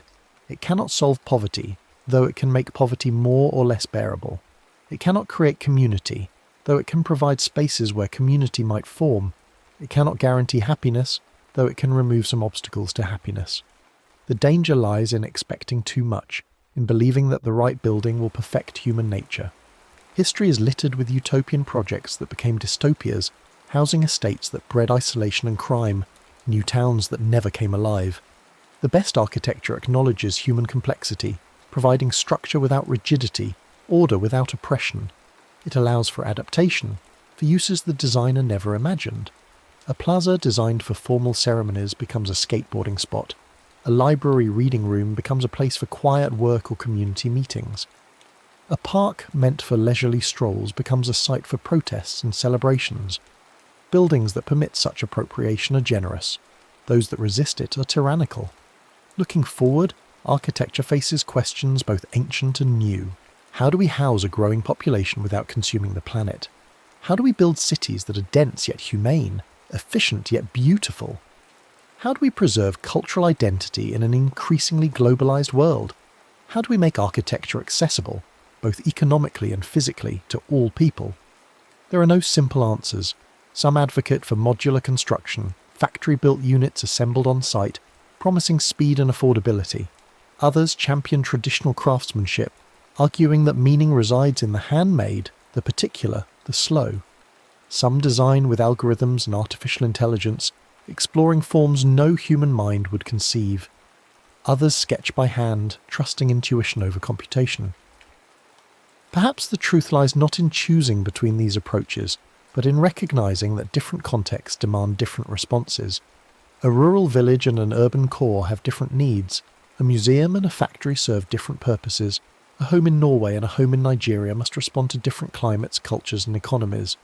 What remains constant is the human need for shelter and the human impulse to make that shelter meaningful. We paint walls, hang pictures, arrange furniture, plant gardens.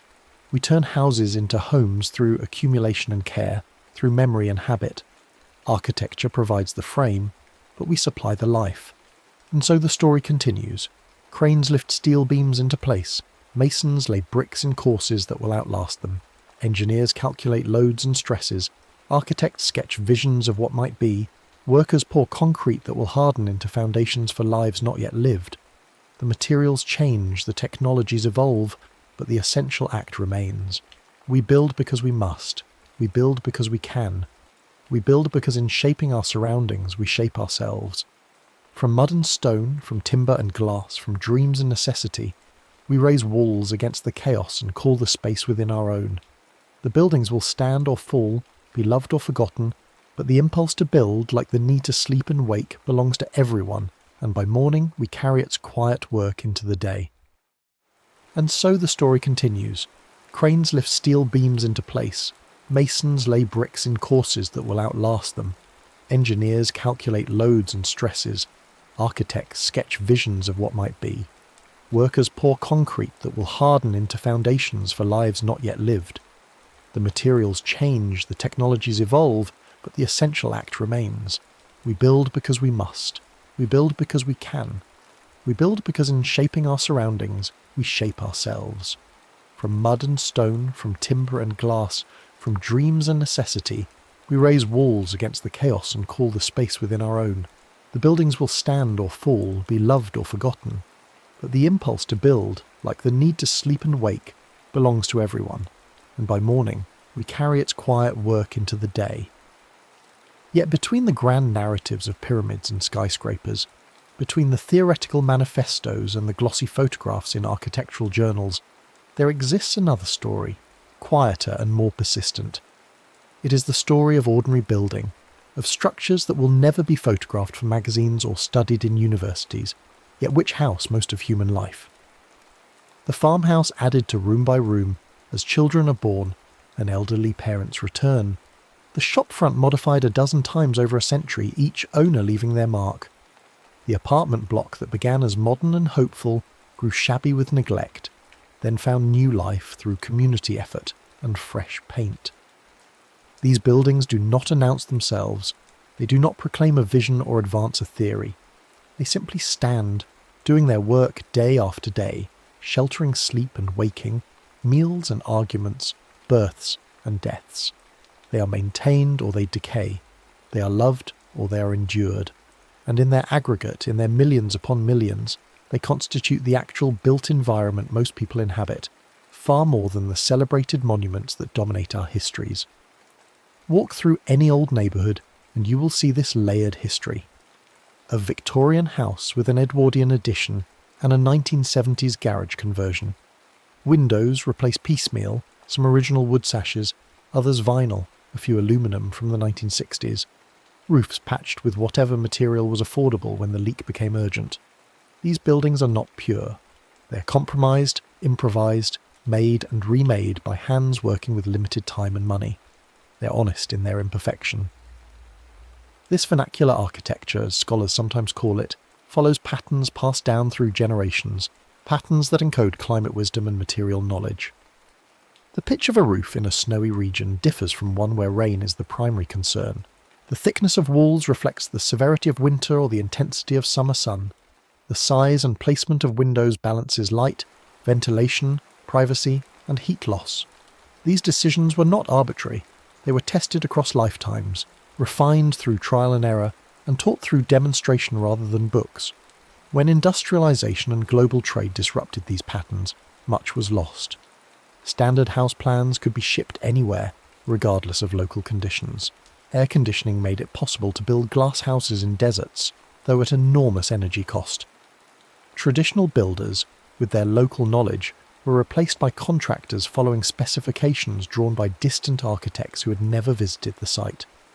The result was often buildings that looked modern but performed poorly, that required constant mechanical intervention to remain comfortable, that leaked or overheated or felt somehow wrong in ways their occupants could sense but not articulate. There is a growing recognition that this represents not progress, but a wrong turn. Architects and builders now study vernacular traditions not as quaint relics but as repositories of tested knowledge. How did people in hot, humid climates create comfortable interiors before electricity? How did cold climate dwellers minimise heat loss while ensuring adequate fresh air? The answers are there in old buildings, waiting to be read by those who know how to look. But reading old buildings requires a different kind of attention than we usually bring to architecture. It requires noticing not just the facade, but the placement on the land, the relationship to sun and prevailing wind. It means understanding why a door is positioned just so, why a window is exactly this size, why the roof extends precisely that far beyond the wall. Each of these decisions was made for a reason, and many of those reasons remain relevant. Consider the porch, common to houses in hot climates worldwide. It is not merely decorative. It provides a shaded transition between the bright outdoors and the dimmer interior, allowing eyes to adjust. It offers a place to sit that is cooler than inside, yet protected from direct sun and rain. It creates a social space, neither fully public nor fully private, where neighbours can pause and talk without the formality of entering the home. When houses lost their porches in favour of air conditioning and cars in garages, something was lost beyond the physical structure. A way of living, a pattern of interaction, quietly disappeared. Or take the courtyard house, found in cultures from China to Spain to Morocco. By turning inward, it creates privacy in dense urban settings. The courtyard itself becomes an outdoor room protected from street noise and dust, a place where children can play under watchful eyes, where laundry can dry, where the family can gather in the evening cool. The surrounding rooms benefit from cross-ventilation, air flowing from the courtyard through the house. In hot climates, a fountain or pool in the courtyard cools the air. Plants soften hard surfaces and provide shade. The design is ancient and sophisticated, yet many modern apartment buildings ignore these lessons, stacking identical units in towers with only narrow windows facing the world. The question of density haunts contemporary architecture. How do we house more people on less land without sacrificing quality of life? The 20th century tried various answers, most of them unsatisfying. High-rise towers created vertical neighbourhoods, but often felt alienating. The ground too far below, the sky too near, neighbours invisible behind identical doors in endless corridors. Low-rise sprawl consumed farmland and required cars for every journey, creating automobile dependence and social isolation. Both approaches had defenders, and both had critics, and the debate continues. Some cities have found middle paths. Barcelona's example district achieves high density through mid-rise buildings, arranged in blocks with central courtyards, creating a rhythm of public street, semi-private courtyard, and private dwelling. Copenhagen's housing cooperatives balance individual apartments with shared facilities, workshops, gardens, laundries, common dining rooms, allowing residents to scale up or down their level of social engagement. Japanese cities permit small-scale mixed use, shops and homes intermingled, creating vibrant neighbourhoods where errands happen on foot. These are not perfect solutions.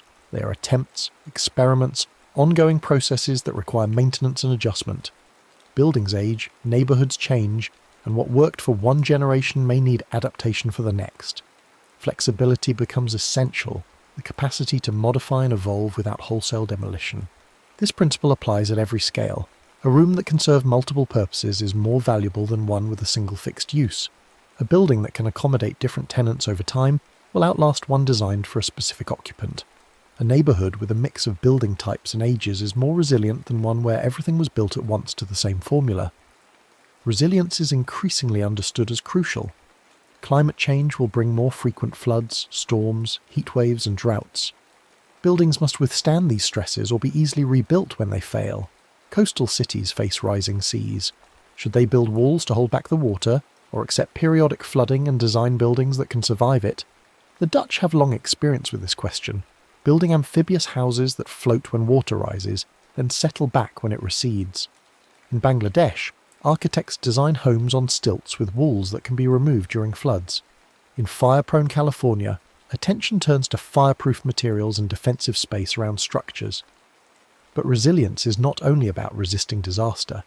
It is also about adapting to slower changes, aging populations, shifting employment patterns, evolving family structures, new technologies.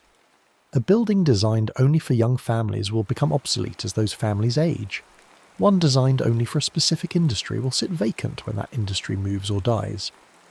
The most enduring buildings are those that can accommodate change without fundamental alteration.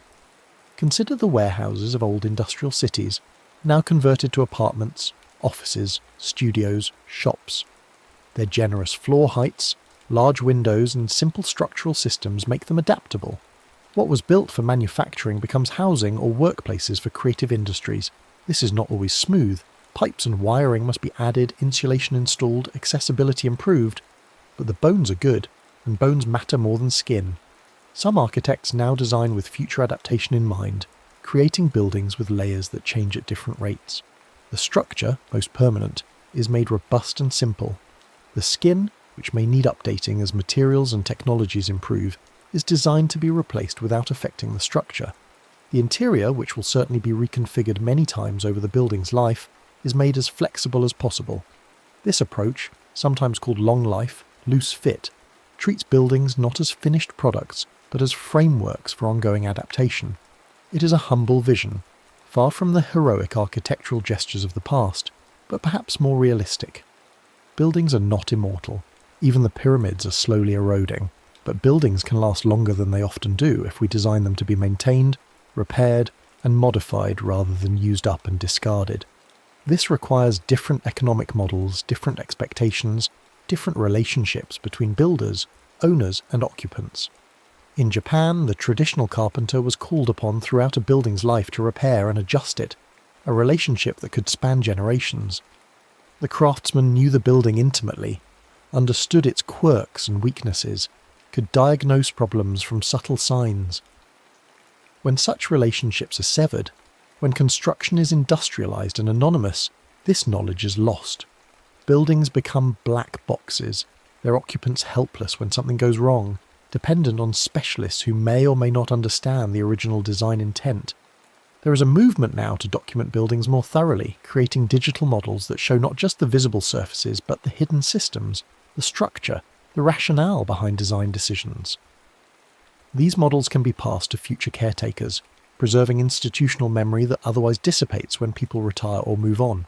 It is a new kind of craftsmanship, one that uses computers rather than chisels, but serves the same purpose, passing knowledge forward. Yet for all the technology, for all the advances in materials and techniques, the essential craft of building remains stubbornly physical. Concrete must be poured and cured, bricks must be laid level and plumb, joints must be sealed against weather. These tasks require skill developed through practice, attention to detail, pride in workmanship. When such skills are devalued, when construction is seen only as cost to be minimized, quality suffers and buildings fail prematurely. The construction site is a temporary city, a community of specialists who must coordinate their work with precision. The foundation crew, the framers, the electricians, the plumbers, the finish carpenters, each depends on those who came before and prepares for those who follow. When this coordination works, it is like watching an orchestra perform a complex score. When it fails, the result is chaos, delay, and defects that may not appear until years later. Many building failures are not dramatic collapses but slow deteriorations, water infiltrating where joints were poorly sealed, materials degrading because they were incompatible, systems failing because maintenance access was never considered. These failures are often invisible until they are catastrophic, and by then the original builders are long gone, the documentation lost or never created, the responsibility diffuse and unassignable. This is why building codes exist. why inspections happen, why professional licenses are required, not to stifle creativity, but to ensure minimum standards of safety and durability. The codes are written in blood, each requirement added after some failure, injured or killed people. The requirements for fire exits, for structural margins, for electrical grounding, these are not arbitrary. They are lessons learned the hard way. Yet codes can also ossify, can preserve outdated practices and resist innovation. Finding the balance between safety and flexibility is an ongoing negotiation.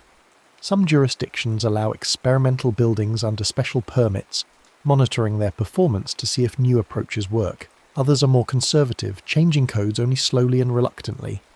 Both approaches have merit and both have costs. In the end, architecture is a social art, always negotiating between individual vision and collective needs, between innovation and tradition, between idealism and pragmatism. The architect may design in isolation, but the building is realised through collaboration, through compromise, through the messy process of turning drawings into physical reality. And once built, the building is interpreted and used by people who may not care about the architect's intentions, who will adapt and modify it according to their own needs. This is not failure. This is how buildings live. They are not static objects, but dynamic participants in human life, shaping us even as we shape them. The buildings we create today will house futures we cannot imagine, will be adapted to purposes we never intended, will mean things to people we will never meet. This is the humility architecture demands and the hope it offers.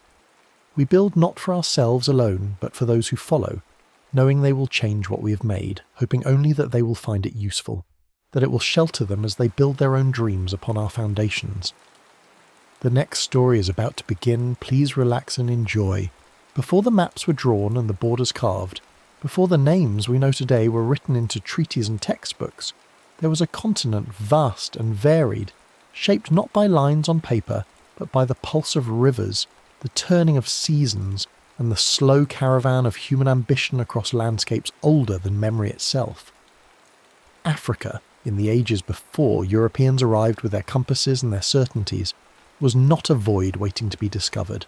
It was a web of kingdoms, a lattice of power and trade, of stone and bronze, of voices carried on talking drums and knowledge kept in memory boards touched by firelight. These were not primitive outposts on the edge of history.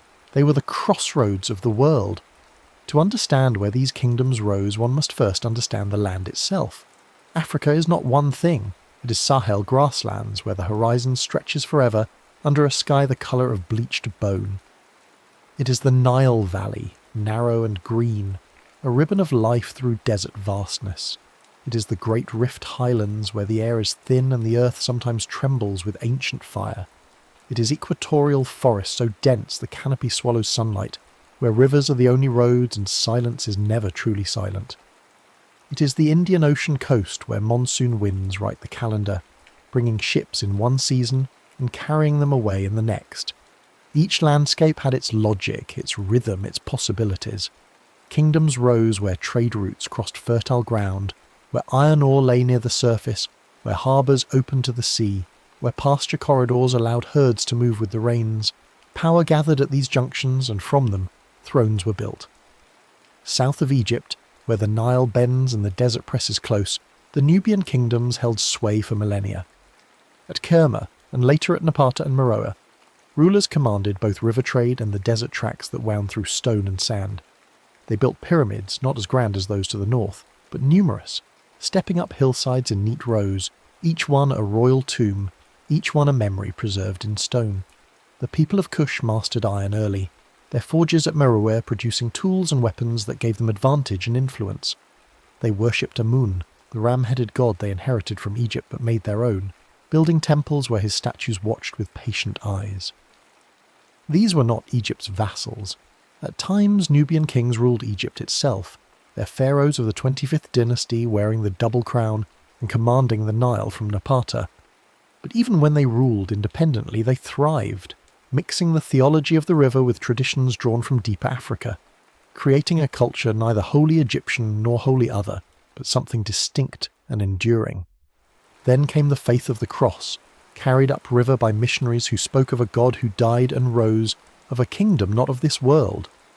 In the lands that became Nobatia, Mercuria, and Alodia, cathedrals rose beside the Nile, their walls painted with saints in flowing robes, their faces dark and serene. At Old Dongola and Pharos, churches stood where temples had stood before, and fortresses guarded the cataracts where the river broke into rapids, and trade had to portage overland.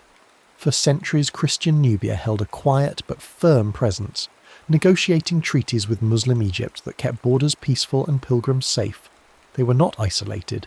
They traded, they corresponded, they maintained relations with Byzantium and the Christian kingdoms of Ethiopia far to the south. But as centuries passed and desert routes shifted, as pressures mounted from north and east, the churches fell silent one by one. The murals remained, buried in sand, waiting for archaeologists to brush away the dust and reveal faces that had watched in silence for 1,000 years.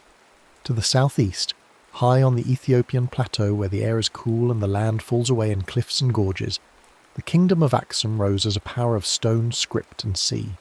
They erected stelae, towering obelisks carved from single blocks of granite, some of them over 100 feet tall, their faces etched with windows and doors as if they were buildings reaching toward the sky. They developed the Zayas script, one of the world's few indigenous alphabets, and used it to mint coins stamped with royal names and Christian symbols, a declaration of sovereignty in metal and ink. Axum's merchants commanded the Red Sea ports, linking the interior's gold and frankincense to markets in Rome, Persia and India. When Axum's power waned, the highlands did not fall silent. The Zawi dynasty rose, and in the town of Lalibela they carved churches directly from living rock, not building upward but excavating downward, creating monolithic structures that seemed to emerge from the earth itself. The highlands maintained written chronicles when many other regions transmitted knowledge by drum and road, by song and memory board, preserving a sense of continuity that would later anchor Ethiopian identity through centuries of upheaval. There are whispers in ancient texts of a place called Punt, the land of aromatics and sail. Pharaohs sent expeditions there, recording in temple reliefs the myrrh trees brought back, the incense, the rare animals, the exotic goods that made the journey worthwhile. Scholars still debate where exactly Punt lay, somewhere along the Horn of Africa or perhaps across the narrow strait in Arabia. But whether it was a single polity or a network of coastal entrepôts, it connected Africa to the Indian Ocean world millennia before European ships rounded the Cape. The monsoon winds were the key, predictable currents of air that blew ships eastward in one season and westward in another, a natural clock that sailors learned to read, waiting for the right moment to depart, trusting the wind to carry them home. In the forests and grasslands of what is now Nigeria, cultures rose that left behind art so accomplished it challenges every assumption about the supposed primitiveness of pre-colonial Africa. The Nok culture, flourishing over 2,000 years ago, fired terracotta sculptures of human heads with elaborate hairstyles, expressive faces, and a technical mastery that speaks to organised workshops and artistic traditions passed from master to apprentice. They worked iron early, smelting and forging tools and weapons while much of Europe still relied on bronze. Centuries later, at If, artists cast copper alloy heads of such naturalistic beauty that when they were first shown in Europe, many refused to believe Africans had made them. The faces are calm, regal, marked with delicate scarification, crowned with beaded caps. They were not made for export or display. They were ritual objects kept in shrines, used in ceremonies that bound the living to the ancestors, the king to the land, the people to the cosmos. The absence of written records does not mean the absence of complexity.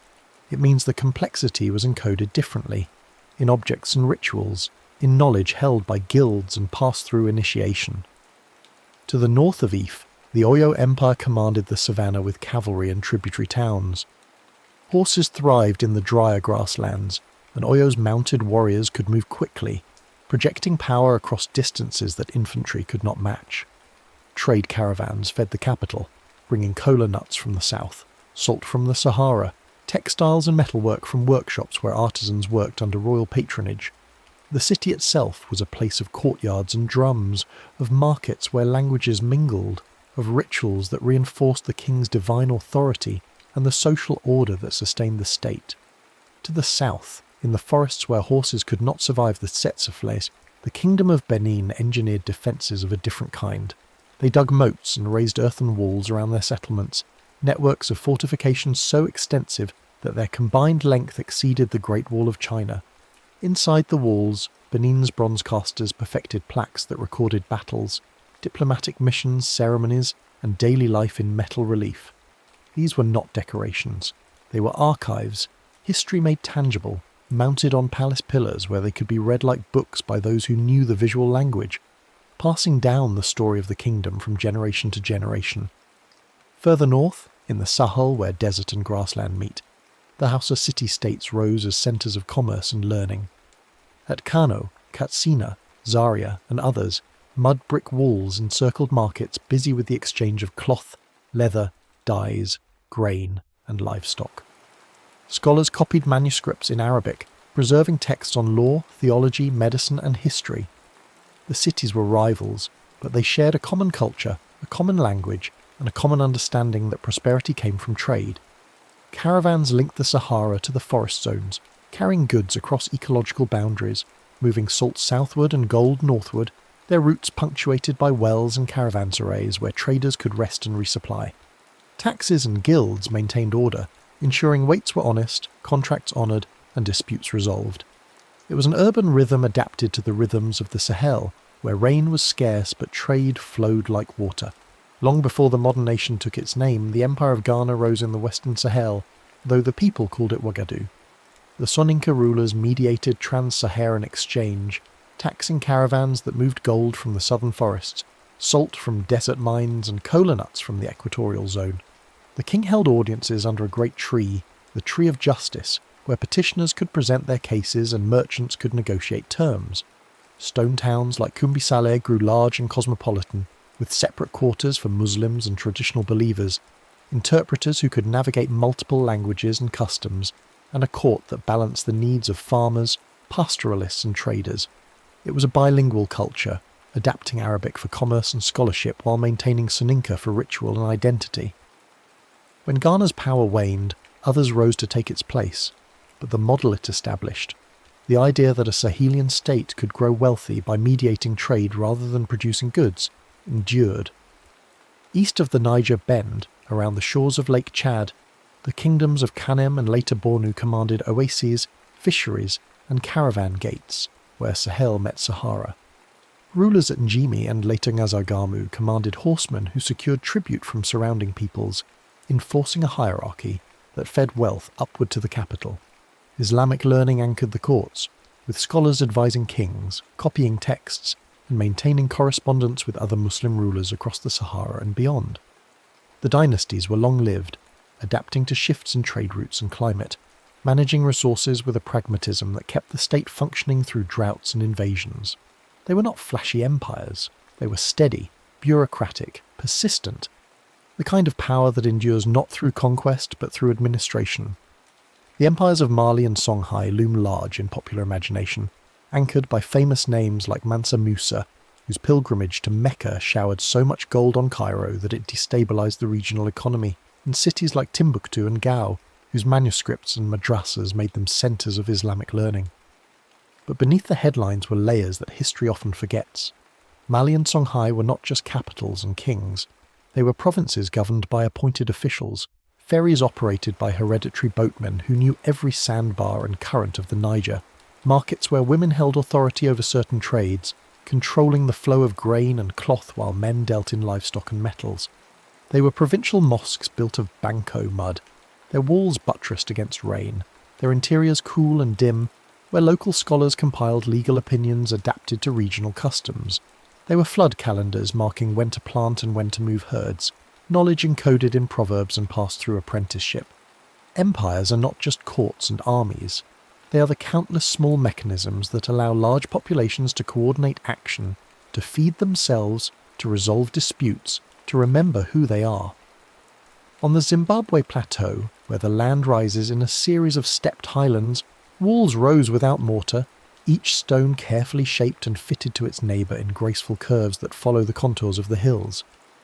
At Mapungubwe and later at Great Zimbabwe, these stone enclosures defined royal precincts, separating the sacred from the profane, the elite from the common. The conical tower at Great Zimbabwe still stands, its purpose debated but its craftsmanship undeniable. Soapstone birds, carved with care and placed atop pillars, watched over the complex, their meaning now lost but their presence still commanding.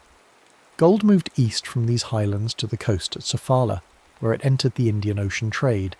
Cattle wealth and ritual kingship structured society. The king responsible for rain and fertility, his health tied to the land's productivity. When trade routes shifted and gold sources moved, the stone courts emptied. The people dispersed to other centres, leaving the walls to silence and the slow work of erosion, but also leaving a monument that resisted easy explanation, that demanded recognition of African achievement on African terms.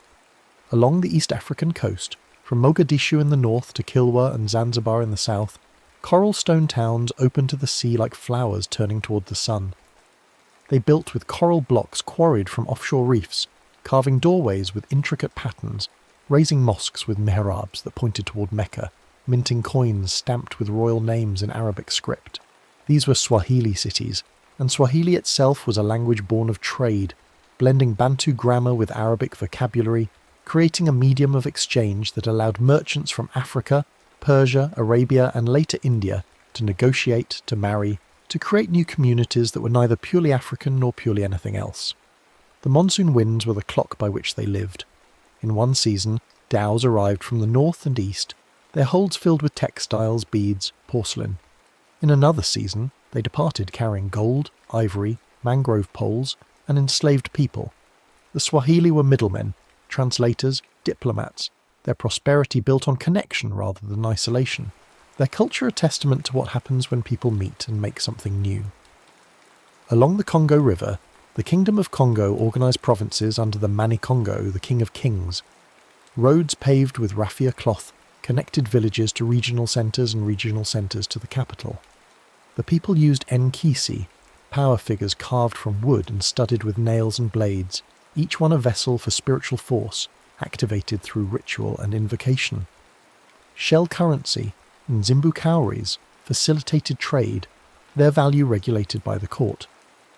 When Portuguese sailors arrived in the late 15th century, the Manicongo saw potential for alliance. He sent emissaries to Lisbon, adopted Christianity, built churches, and wrote letters to European kings as an equal. But the relationship curdled. Portuguese wanted enslaved people, and the Atlantic slave trade wrenched Congo society apart, turning neighbours against neighbours, fueling wars that served European markets rather than African needs. The kingdom adapted, survived, fragmented, but it never forgot what it had been. The letters remain, evidence of statehood that European narratives too often denied. In the south-central forests and savannas, the Luba and Lunda peoples crafted federations bound not by conquest alone, but by ritual, marriage, and shared symbols of authority. Luba sacred kingship emphasized the king as mediator between the living and the ancestors, his legitimacy derived from spiritual rather than purely military power. The Lunda expanded through strategic marriages, sending royal women to marry into neighbouring chiefs, creating kinship networks that tied distant communities to the centre. Governance was not centralised in the European sense. It was distributed, with rotating offices and councils that balanced regional autonomy with collective identity. Knowledge was encoded in Lukasa memory boards, handheld wooden tablets studded with beads and shells, each one a mnemonic device that trained keepers could read like texts, reciting dynastic histories, legal precedents, and ritual procedures by tracing the patterns with their fingers. It was history that could be held, touched, passed from teacher to student in firelight and shadow. Where the Zambesi River floods wide across its plain, the Losi people built their settlements on stilts and islands, adapting to the annual rhythm of water's rise and fall. Each year, the Kwambaka ceremony marked the king's move from the floodplain capital to higher ground. The royal barge, paddled by singers whose voices synchronized the strokes, carried the king across the swollen river while crowds watched from the banks. It was spectacle, yes, but also administration, a public acknowledgement that power in this place was tied to water's moods, that kingship meant reading the river and moving the court accordingly. When the floods receded, the king returned, and life resumed on the fertile soil left behind. It was a calendar written not in months but in stages of flood, a political geography mapped to hydrology. Between the Ethiopian highlands and the Red Sea coast, sultanates rose and fell in a landscape of trade and tension. At Hala, archaeologists have uncovered craft quarters where artisans worked silver and produced glass beads, evidence of specialised production and long-distance trade. The sultanates of Ifat and Adal fielded cavalry and infantry in wars against the Christian highlands, struggles that were as much about control of trade routes as theology. Coastal emporia linked coffee, ivory and textiles to Red Sea shipping lanes, enriching merchant families who built stone houses with courtyards and gardens. Forts and field walls trace the outlines of centuries of local power, polities that existed in a contested space between highland empires and maritime networks, carving out autonomy through alliances, trade and, when necessary, war. In the equatorial forests of the Congo Basin, where roads by land are few and difficult, rivers became the highways of power. Canoe fleets connected ancestral chiefs, iron smelters working in hidden clearings, and raffia weaving centres where textiles were produced with the precision of tapestry. Political units gathered around ritual groves and palaver trees, sacred spaces where disputes were heard, and decisions made through long councils governed by elaborate protocols of speech and silence. Art in wood and fibre encoded rank, kinship and myth, in forms that could be carried, displayed and passed down. Masks activated by dance transformed wearers into ancestors or spirits, making the invisible visible, reinforcing social bonds through performance. Without wheeled vehicles or beasts of burden suitable to the forest, these societies developed other ways to move goods and ideas, adapting to the environment rather than forcing the environment to adapt to them. Across all these regions, power travelled by methods that left little for archaeologists to find. Talking drums carried messages across miles, their tones replicating the pitch patterns of speech, allowing trained drummers to send complex information faster than a runner could move. Griots, hereditary oral historians, sustained genealogies and epic narratives, their memories trained from childhood to hold thousands of lines, their performances both entertainment and archive. Market days functioned as bulletin boards, places where news spread, where edicts were announced, where people learned what was happening beyond their own villages. Cowries, gold dust, iron bars, and other forms of currency settled accounts without the need for writing, their values understood across linguistic boundaries. Where paper archives are thin, music, objects and roots hold the record. The absence of writing does not mean the absence of history, it means history was kept differently, in forms more vulnerable to loss but no less real. Kingdoms fade for many reasons, and the forgotten kingdoms of Africa faded for reasons both internal and external. Monsoon patterns shifted, rerouting Indian Ocean trade. Sahara tracks moved as oases dried or wells collapsed, starving towns that depended on caravan traffic. Goldfields played out or new sources were discovered elsewhere, redirecting flows of wealth. Epidemics thinned populations, breaking the chains of knowledge transmission as elders died before passing on what they knew. The arrival of firearms tipped military balances, giving advantage to those who could trade for guns and disadvantage to those who could not. The Atlantic slave trade pulled power coastward, enriching states with access to European ships while impoverishing interior regions that lost population and stability. Some states adapted, reorganizing as confederations or shifting their economic base. Others dissolved into successor chiefdoms, their centralized authority fragmenting back into the smaller units from which it had originally coalesced.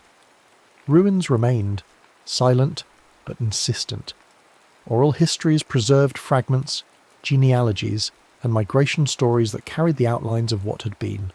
Travellers, Arab and later European, wrote accounts that, however biased or incomplete, recorded names and events that would otherwise be lost. What was forgotten, and why it was forgotten, tells us as much about the recorders as the recorded. Colonial narratives seeking to justify conquest and exploitation minimised pre-colonial complexity, casting Africa as a dark continent without history, without achievement, waiting for the light of European civilization. Written archives privileged outsiders, Arab merchants and European explorers whose accounts emphasised the exotic and the primitive, filtering African realities through their own assumptions and agendas. But stones cannot be denied. The walls of Great Zimbabwe, the bronzes of Benin, the stelae of Aksum, these physical objects insisted on a different story, one of engineering, artistry and political organisation that rivaled anything in Europe or Asia. Beads and shells traced trade networks spanning continents. Loanwords in languages revealed ancient contacts and exchanges. Genetic studies showed the movement of peoples, the mixing of populations, the deep interconnectedness of human history. Remembering these kingdoms is not an act of charity or political correctness. It is an act of accuracy. It widens world history, placing Africa not at the margins, where colonial maps and narratives relegated it, but at the crossroads, where archaeology and evidence insist it belongs. New tools are bringing new light to old questions. LiDAR scans penetrate forest canopy to reveal hidden walls and terraces, settlements that lay invisible from the ground. Radiocarbon dating pins events to centuries and sometimes decades, allowing historians to synchronize African chronologies with global timelines. Isotope analysis of bones and teeth traces the movement of cattle, the diets of elites, the sources of metals, reconstructing economic networks from chemical signatures. Ancient DNA from skeletons and crops reveals migrations, domestications, and relationships that oral traditions hinted at but could not prove. Residue analysis identifies what was cooked in pots, stored in jars, burned in shrines, reconstructing rituals and daily life from molecular traces. Museums are revisiting provenance, asking hard questions about how objects were acquired, initiating conversations about repatriation and shared stewardship. Communities are guiding archaeological digs, contributing local knowledge about place names, traditions and landscape features that professional archaeologists might miss. Languages are being mapped onto geography, tracing the spread of Bantu, Nilotic and Afro-Asiatic speakers, correlating linguistic evidence with material culture.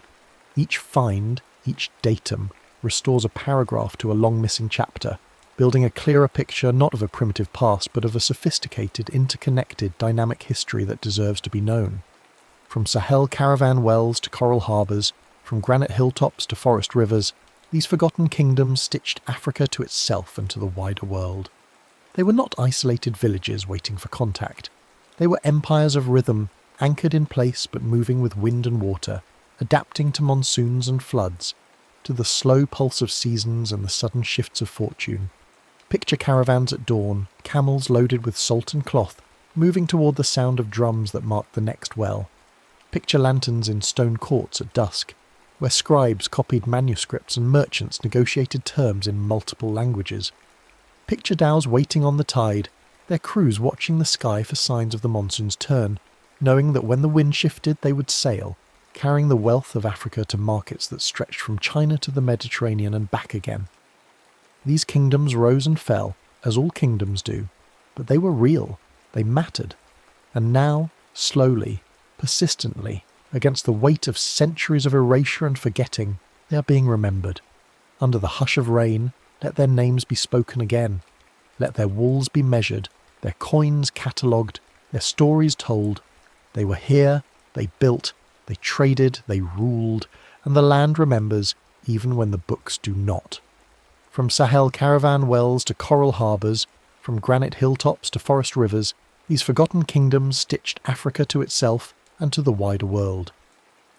They were not isolated villages waiting for contact. They were empires of rhythm, anchored in place but moving with wind and water, adapting to monsoons and floods, to the slow pulse of seasons and the sudden shifts of fortune. Picture caravans at dawn, camels loaded with salt and cloth, moving toward the sound of drums that mark the next well. Picture lanterns in stone courts at dusk, where scribes copied manuscripts and merchants negotiated terms in multiple languages.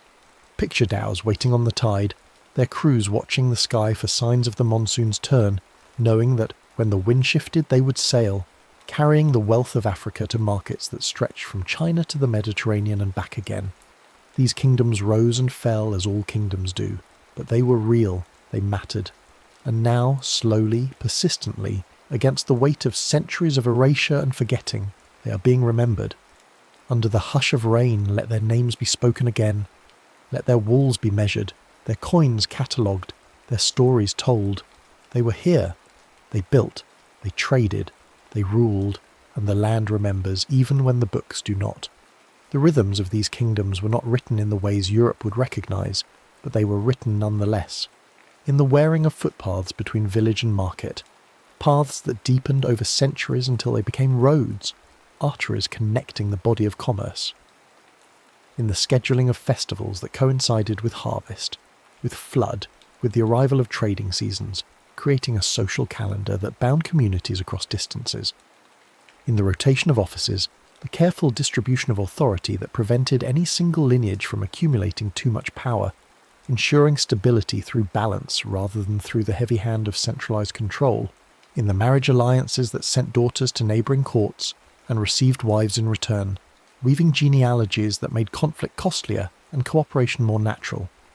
These were technologies of governance as sophisticated as any legal code, adapted to environments where paper rotted in humidity, where documents could not survive the journey across desert or through forest, where memory and ritual had to carry the weight that elsewhere was borne by archive and inscription. Consider the metallurgists who worked in secret groves, their furnaces fed with charcoal they had spent weeks preparing, their ore selected from hillsides they knew by inherited knowledge, their techniques guarded as carefully as any modern patent. The smelting of iron was not merely technical, it was ritual, bound up with prohibitions and prayers, with offerings made to spirits of earth and fire, with timing determined by phases of moon or seasons of rain. The bloom of iron that emerged from the furnace after days of careful tending was more than metal. It was transformation, the coaxing of strength from stone, the mastery of elements that elsewhere marked the boundary between prehistory and history. African ironworking began early, in some regions as early as anywhere else on Earth, and it spread not through conquest but through apprenticeship, through the slow diffusion of knowledge along trade routes and marriage networks, each smith learning from a master and adapting techniques to local ores and local needs. Consider the farmers who knew their soils with an intimacy that European agronomists would not achieve until the age of chemistry. They read colour and texture, knowing which red earth would yield yams and which would not, which grey sand near rivers could support rice and which would flood too deeply. They practised crop rotation without naming it as such, planting nitrogen-fixing legumes between seasons of grain, letting fields rest under controlled burns that renewed fertility. They bred seeds over generations, selecting for drought resistance, for pest resistance, for flavour and yield, creating varieties adapted to microclimates that could shift dramatically within a day's walk. They built terraces on hillsides to slow erosion and capture rainfall, engineering water management systems that required no metal tools, only stone and patience and an understanding of how water moves across landscape. These were not primitive practices. They were refined sciences, tested and improved over centuries, encoding knowledge in the doing rather than in the writing. Consider the weavers whose cloth became currency, whose patterns encoded identity and status, whose guilds controlled quality so strictly that a bolt of fabric from one city could be trusted across 1,000 miles. Raffia and cotton, bark cloth and wool, each material worked according to its nature, each pattern meaningful to those who knew the visual language. A chief's cloth might incorporate motifs that referenced ancestral exploits. A marriage cloth might weave together symbols from two lineages. A mourning cloth might use colours and textures that spoke of grief without need for words. These textiles travelled far, carried by merchants who understood their value not merely as covering, but as communication, as portable art, as social text. When Europeans arrived and offered cheap manufactured cloth, they disrupted not just an economy but a language, replacing nuance with uniformity, turning garments from statements into mere coverings. Consider the healers who knew which bark would lower fever, which leaf would stop bleeding, which root would calm a troubled mind.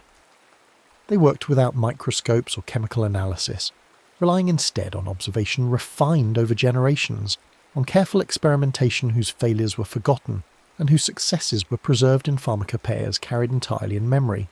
They understood that illness had social dimensions as well as physical, that a person standing in the community, their spiritual state, their relationships with the living and the dead, all bore upon their health. Treatment was holistic before that word existed, combining plant medicine with ritual, with counsel, with the restoration of balance in the patient's life. When colonial medicine arrived and dismissed these practices as superstition, it missed much of what made them effective, measuring only what it could see and ignoring what it could not. The kingdoms are gone now, at least in their original forms. The capitals are ruins or buried under modern cities. The trade routes are paved roads following new logic. The royal lines are broken or absorbed into nation-states whose borders were drawn in Berlin by men who had never seen the rivers they were dividing, who knew nothing of the ecological boundaries that had shaped political ones, who cared only for the neat parcelling of territory among competing empires. But the forgetting was never complete. In rural areas, chiefs still hold authority, not because governments grant it, but because communities recognise it, maintaining continuity with older systems of legitimacy. Griots still perform, though now they might be called musicians or storytellers, their art adapted to new contexts but still carrying the weight of genealogy and history. Craftspeople still work in old ways, not out of backwardness but out of preference, because the old ways work, because they connect maker to material in ways that industrial production cannot replicate. Languages still carry loanwords from Arabic, from Portuguese, from other African languages, each borrowing a trace of ancient contact, ancient exchange. DNA still holds the record of migrations and mixings, readable now by scientists but present all along in the faces of grandchildren, in family resemblances that span continents. The work of remembering continues in universities and museums, in excavations and archives, in the patient labour of scholars who piece together fragments, who learn languages that have few speakers, who sit with elders while there is still time, recording what they know. It continues in the return of objects, the slow process by which museums acknowledge that acquisition was often theft, that bronzes and sculptures were war booty, that their presence in European capitals was the result not of trade but of violence. It continues in the teaching of African history as something other than prologue to colonialism, as a story worth knowing for its own sake, as evidence that human creativity and ambition and organisation were never the property of one continent or one people. It continues in the pride of descendants who are learning that their ancestors were not victims waiting for rescue, but builders of complex societies, traders in global networks, artists of extraordinary skill. Under the hush of rain, the old kingdoms sleep but do not disappear. They are present in the shape of the land, in the ruins that resist erosion, in the trade winds that blow as they always have, in the rivers that flood and recede on schedules older than any human chronicle. They are present in the stories still told, even if their context has been lost, in the names of places that no longer exist, in the proverbs that encode legal principles, in the songs that mourners still sing. They wait, these kingdoms, patient as stone, for the world to remember that history is wider than Europe ever imagined, that civilization arose in many places, took many forms, solved the problem of human organisation in many ways. They wait for the books to be rewritten, for the maps to be redrawn with ancient borders sketched in beside modern ones, for children to learn that Africa was never empty, never silent, never simple. The rain falls as it has always fallen, and beneath it the land holds its secrets and its memories, offering them to those who take the time to listen, to dig, to ask the right questions. The forgotten kingdoms are being found again, one stone at a time, one manuscript at a time, one story at a time. And with each discovery, the world grows larger and the past grows richer, and the human story becomes more complete. The next story is about to begin. Please relax and enjoy. You wake before dawn in a world still shaped by the simplest question: how do we get from here to there? Not with grand ambition at first, just with tired feet and the need to reach the next village before nightfall. You follow animal trails because the deer have already found the driest path along the ridge, the route that doesn't flood when the rains come. Your ancestors walked these same lines, wearing them deeper with each generation, until what was once a faint trace through grass became a groove in the earth itself. The path remembers. It remembers the hunter who took this way to the river, the trader who carried salt from the coast, the shepherd who drove his flock to summer pasture. Each journey adds weight to the memory, and slowly, without anyone deciding it should be so, the path becomes the road. Not paved, not planned, just agreed upon by 1,000 feet that chose the same easy line through difficult country. You can see it still, if you know where to look. The old ways follow contours that make sense to legs and lungs, avoiding steep climbs, seeking solid ground, respecting the places where water gathers. These weren't engineered. They were felt step by step, season by season, until the landscape itself seemed to suggest where travellers should go. Then come the Romans, and everything changes.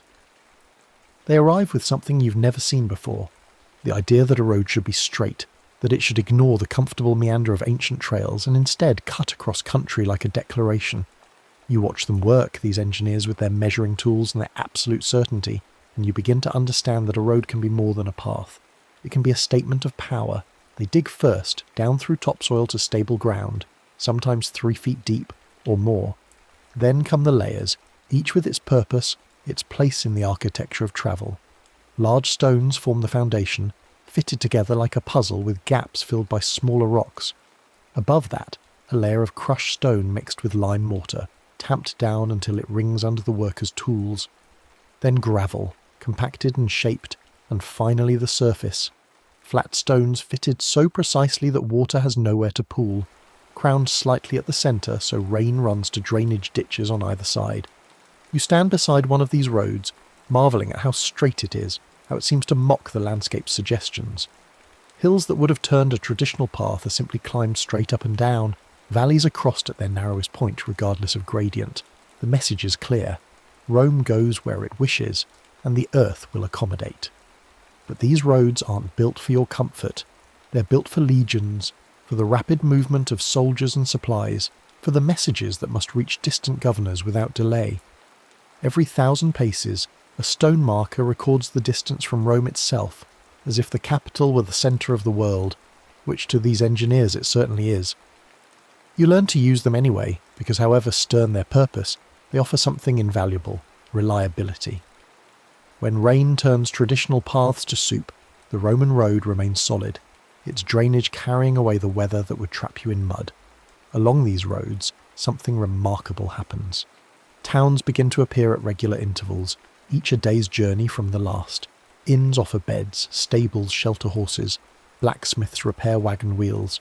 The cursus publicus, the imperial postal system, maintains stations where official messengers can change horses and continue without pause. What was once a landscape of isolated settlements becomes something new, a connected territory where news travels faster than walking pace, where a letter from Londinium can reach Rome in weeks rather than months. You watch the economy transform.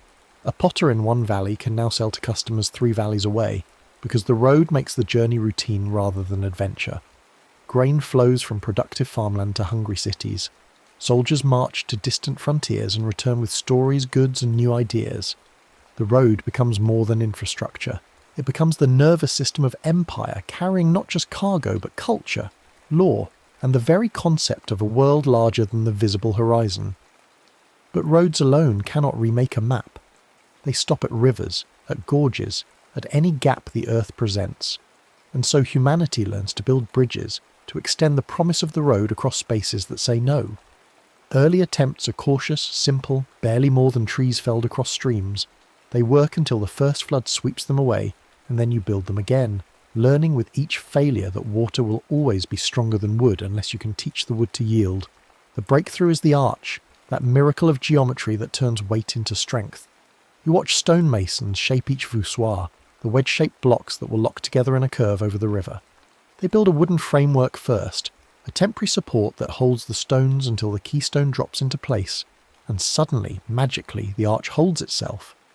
The weight pressing down on each stone is translated into horizontal thrust, channeled through the curve into massive piers that grip the riverbed. It seems impossible the first time you see it, this span of stone with nothing but air beneath, carrying loaded carts as if the river weren't there at all. The Romans perfect this art, building bridges that will stand for centuries, their arches weathering floods that wash away everything else. They learn to give the piers sharp upstream edges, cut waters that split the current and shed ice, that turn the river's force aside rather than meeting it head-on. They learn to go deep with the foundations, to anchor in bedrock, or to sink caissons below the scour depth, where floods eat away the riverbed. Each bridge is a negotiation with water, a conversation conducted in stone that must anticipate every season, every flood, every winter's ice. The successful ones become landmarks, gathering points where roads converge and traders meet.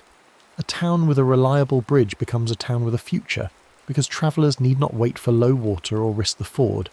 Markets can promise their day every week, regardless of weather. The Roman roads and bridges eventually crumble, not all at once, but slowly as maintenance becomes memory and memory fades into legend. You walk the same routes centuries later, finding the old stones buried under grass, the foundations of bridges supporting nothing but wild roses. The Dark Ages, they'll call this time, when the great works fell into disrepair and travel became dangerous again. But the routes themselves persist because geography hasn't changed. The best line through the hills is still the best line, whether paved with Roman stone or worn by medieval feet. Slowly, trade revives. Towns grow wealthy enough to think beyond survival, and they remember what was lost. Bridge building becomes a civic duty, a charitable act blessed by the church. Wealthy merchants fund crossings and endow trusts to maintain them, taking tolls to pay for repairs.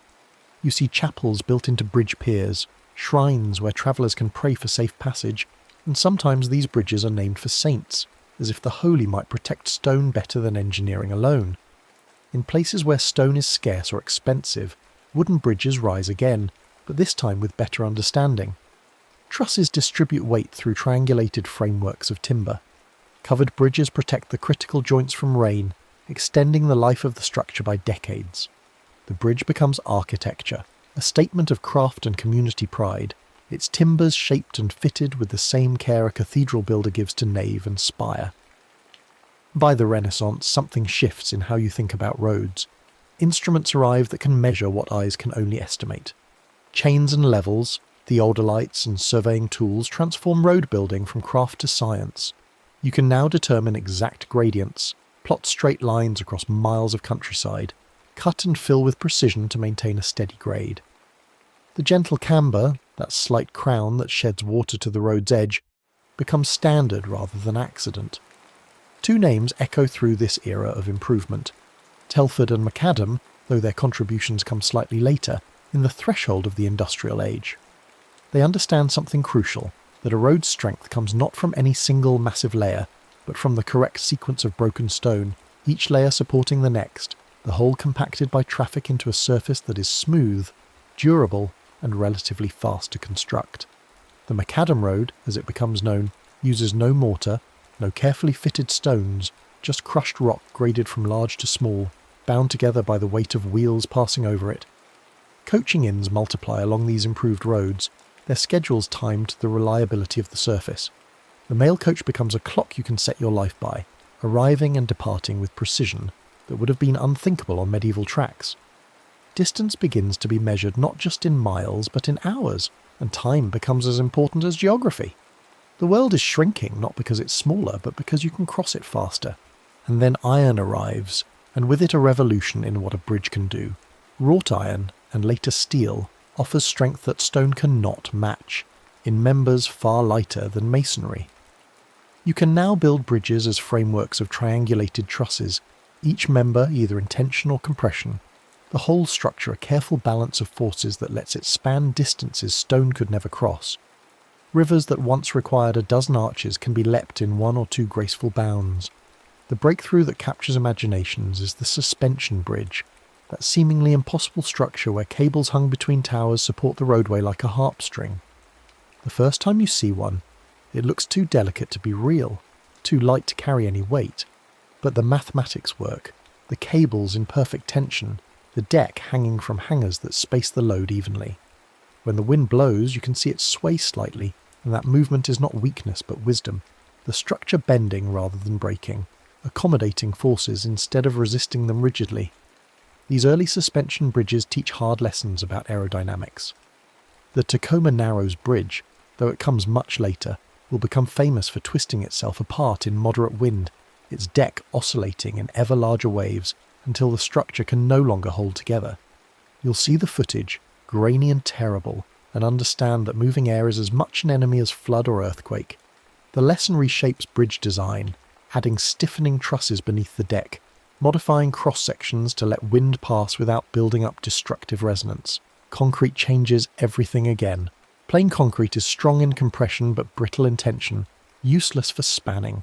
But reinforce it with steel rebar, and suddenly you have a material that combines the best properties of both, that can be cast into almost any shape, that improves with age as the chemical bonds strengthen. Pre-stressing and post-tensioning, where steel cables are tensioned before or after the concrete cures, let you build longer, thinner, more elegant structures than pure concrete could manage.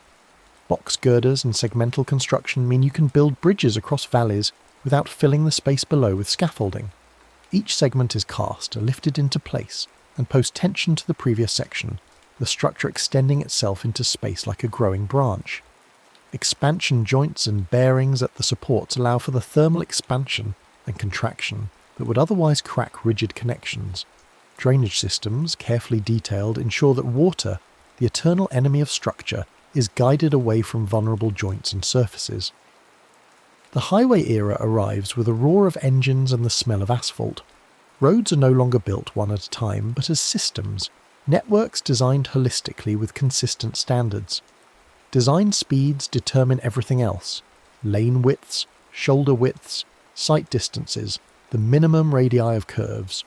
A highway designed for 100 km/h requires gentler curves, longer sight lines, wider margins for error than one meant for 50. Interchanges become a new art form, a three-dimensional choreography of traffic flows. The cloverleaf, with its graceful loops that let traffic merge without crossing paths, becomes iconic but also greedy for land. More compact designs follow: the turbine interchange, the stack where levels of roadway rise like a concrete sculpture. Each ramp is calculated for speed and comfort, for the forces your car will experience as it banks through the curve, for the sight distance you'll need to merge safely into the stream of through traffic. The Autobahn in Germany, the interstate system in America, these become more than roads. They become landscapes of their own, with their own logic and language. Signage is standardized: green for directions, blue for services, white for regulations. Fonts are chosen for legibility at speed, reflectivity calculated so signs glow in your headlights. Guardrails, designed to catch and redirect vehicles rather than stopping them dead, line the edges. Shoulders offer space to pull over, rumble strips warn wandering wheels. Along these highways, a new architecture appears: the service plaza, the rest area, the way station for trucks. These become organs of the road system necessary for its function. Fuel stations cluster at interchanges. Restaurants time their opening to the flow of travellers. Motels offer standardised comfort. You can drive across entire continents and never be surprised by what you find at each stop. Everything predictable, reliable, comfortingly same. Freight becomes the hidden story of these roads. The pavement thickness, the bridge load ratings, the width of lanes, all are determined by trucks. Axle load limits set the engineering parameters. Violate them, and the pavement will crack prematurely, the bridges will fatigue faster than designed. Just-in-time delivery, that revolution in logistics that removes warehouses from the supply chain, depends absolutely on highway reliability. Distribution centres bloom at strategic junctions, and from them, smaller trucks and vans conduct the last-mile ballet that brings goods to your door. A broken bridge isn't just an inconvenience now. It ripples through the economy, disrupting supply chains, emptying shelves hundreds of miles away. Every load delayed is a cost multiplied across the system. The trucks you see flowing past carry not just cargo, but the assumptions of modern life. That goods will arrive on schedule, that distance is a detail, that the road will always be there, open and smooth. Cities reshape themselves around the highway. Bypasses pull through traffic away from old town centres, blessing some businesses and strangling others. Beltways redistribute growth, creating new commercial nodes at each interchange while older downtowns wonder where their customers went. Access ramps become gates to prosperity, and neighbourhoods without them find themselves isolated from the economic current that flows past, just out of reach. The mid-century urban renewal era will leave scars that take generations to heal. Expressways are driven through established neighbourhoods, often targeting the poorest communities with the least political power. Homes are demolished, communities are split, and the promised economic benefits flow elsewhere. Decades later, some cities will reconsider, will bury or remove segments of urban freeway, will replace asphalt with boulevards and parks. But the damage done is not easily undone. Safety becomes a design philosophy rather than an afterthought. Engineers study crash data and learn to build roads that forgive mistakes. Clear zones beside the pavement mean that a car leaving the road has space to slow down before hitting anything solid. Signposts are designed to break away rather than impaling vehicles. Median barriers are shaped to redirect cars rather than launching them. Retroreflective materials ensure that signs and lane markings are visible in rain and darkness. Drainage, always critical, becomes a science. Water on the pavement means hydroplaning, loss of control, crashes. Every surface is graded to shed water quickly. Inlets are placed with precision to capture flow before it accumulates. Ditches, swales, and underground systems carry stormwater away. In winter, anti-icing chemicals and ploughing strategies keep the roadway clear, though the salt damages vehicles and leaches into groundwater, a cost traded for mobility. Rivers remain the great adversaries of bridges. Scour, the erosion of sediment around bridge piers during floods, undermines foundations and can collapse a span in hours. Engineers armour footings with riprap, monitor streams during high water, design piers with shapes that reduce turbulent scour. Flood studies become more sophisticated, considering not just historical high water, but the changing patterns that climate brings. Pavements crack under freeze-thaw cycles, the water that seeps into tiny gaps expanding as it freezes, wedging the material apart. Mixed designs evolve to resist this. Joints are sealed, and subgrades are engineered to drain quickly. Maintenance becomes a constant conversation with the weather, a battle that can be managed but never won. Famous failures teach the lessons that theory cannot. Tacoma Narrows shows the danger of ignoring aerodynamics. The Silver Bridge collapse in West Virginia reveals the brittleness of certain steel details and the need for redundancy. The Morandi Bridge in Genoa demonstrates that even modern structures require diligent inspection and maintenance, that concrete can corrode from within, hidden until failure is sudden and catastrophic. From each disaster come new standards, new inspection regimes, new technologies. Non-destructive testing lets engineers see inside concrete and steel, finding flaws before they become failures. Sensors embedded in structures report strain, temperature, tilt, providing continuous monitoring that replaces periodic inspections. Bridges begin to carry data as well as trucks, sending their health reports to central systems that analyse and predict. As you build more roads, you realise they fragment the landscape for creatures who knew these paths long before humans walked them. Wildlife overpasses, vegetated bridges that let deer and elk cross highways without meeting traffic begin to appear. Fish-friendly culverts replace pipes that blocked salmon runs. Dark sky lighting reduces the biological disruption of artificial day. Noise walls, planting buffers, these small mitigations acknowledge that roads serve human purposes but need not destroy every other use of the land. Funding highways is its own long story. Fuel taxes, once mapped neatly to use, the more you drive, the more you pay, and the revenue goes directly to road maintenance and construction. But as vehicles become more efficient and electric, that connection thins. Tolls return, collected now by gantries that read transponders without slowing traffic. Congestion pricing charges more for driving at peak times, shaping demand as well as funding supply. Public-private partnerships bring private capital to build roads that states cannot afford, though the long-term costs and loss of control are debated endlessly. Equity questions arise that earlier eras ignored. Who pays for roads? Who benefits? Who lives beside the noise and breathes the exhaust? When a new highway slices through a neighbourhood, whose property values rise and whose fall? When toll roads offer speed to those who can pay, what happens to those who cannot? These are not technical questions with engineering answers, but they shape what gets built and where. Not all roads are for cars. Bus rapid transit borrows highway thinking for city streets, giving buses dedicated lanes, signal priority and station platforms that speed boarding. Protected bike lanes transform painted lines into physical separation, making cycling safe enough for children and the elderly. Complete streets policies require that sidewalks, crossings and pedestrian timing receive as much attention as vehicle capacity. A good road, in this newer understanding, serves every traveller. The driver, the cyclist, the walker, the bus rider, each with their own speed and needs. Digital layers now sit atop physical infrastructure. Intelligent transportation systems watch traffic flows with cameras and sensors, adjusting signal timing, deploying messages to electronic signs, managing ramp metering to smooth flow. Pavements carry embedded fibre optics, strain gauges, temperature sensors. Bridges transmit their health data continuously. GNSS provides lane-level positioning accurate to centimetres. Vehicle-to-infrastructure communication lets cars and trucks receive warnings about conditions ahead. Ice on bridge deck, stopped vehicle around curve, construction zone in 2 kilometres. Autonomous vehicles, when they come, will rely on this digital road as much as the physical one. Precise maps that record every lane, every sign, every curb, real-time updates about closures, hazards, traffic. The promise is that cars could travel closer together, react faster, never drive drowsy or distracted. But the transition period, with human and automated vehicles sharing the same space, will be complex and probably long.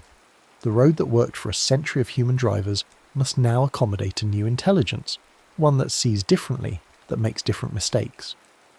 Resilience becomes a design principle as climate patterns shift and infrastructure ages.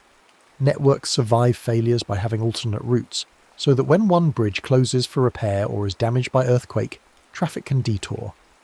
Modular bridge designs let segments be replaced quickly, sometimes sliding new spans into place overnight while traffic is diverted. Seismic bearings and isolation systems let structures move during earthquakes, then return to position, surviving events that would have collapsed a rigidly designed predecessor. Climate adaptation means designing for futures that differ from the past. Higher floods require raising bridge decks or accepting longer closures. Hotter summers mean pavements that resist rutting, that reflect more heat. More intense storms need larger culverts, deeper detention basins.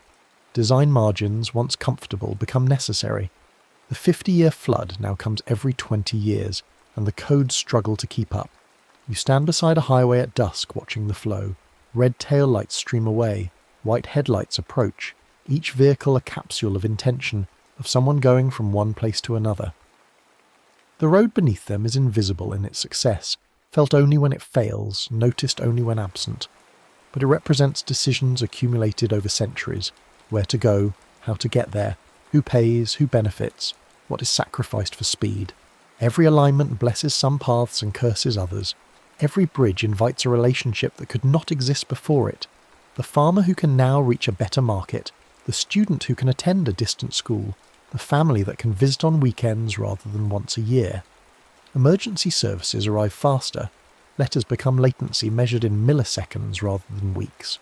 The things you take for granted, the groceries on shelves, the ability to travel, the expectation that distance is merely distance and not an impassable barrier, all rest on this network of pavement and steel.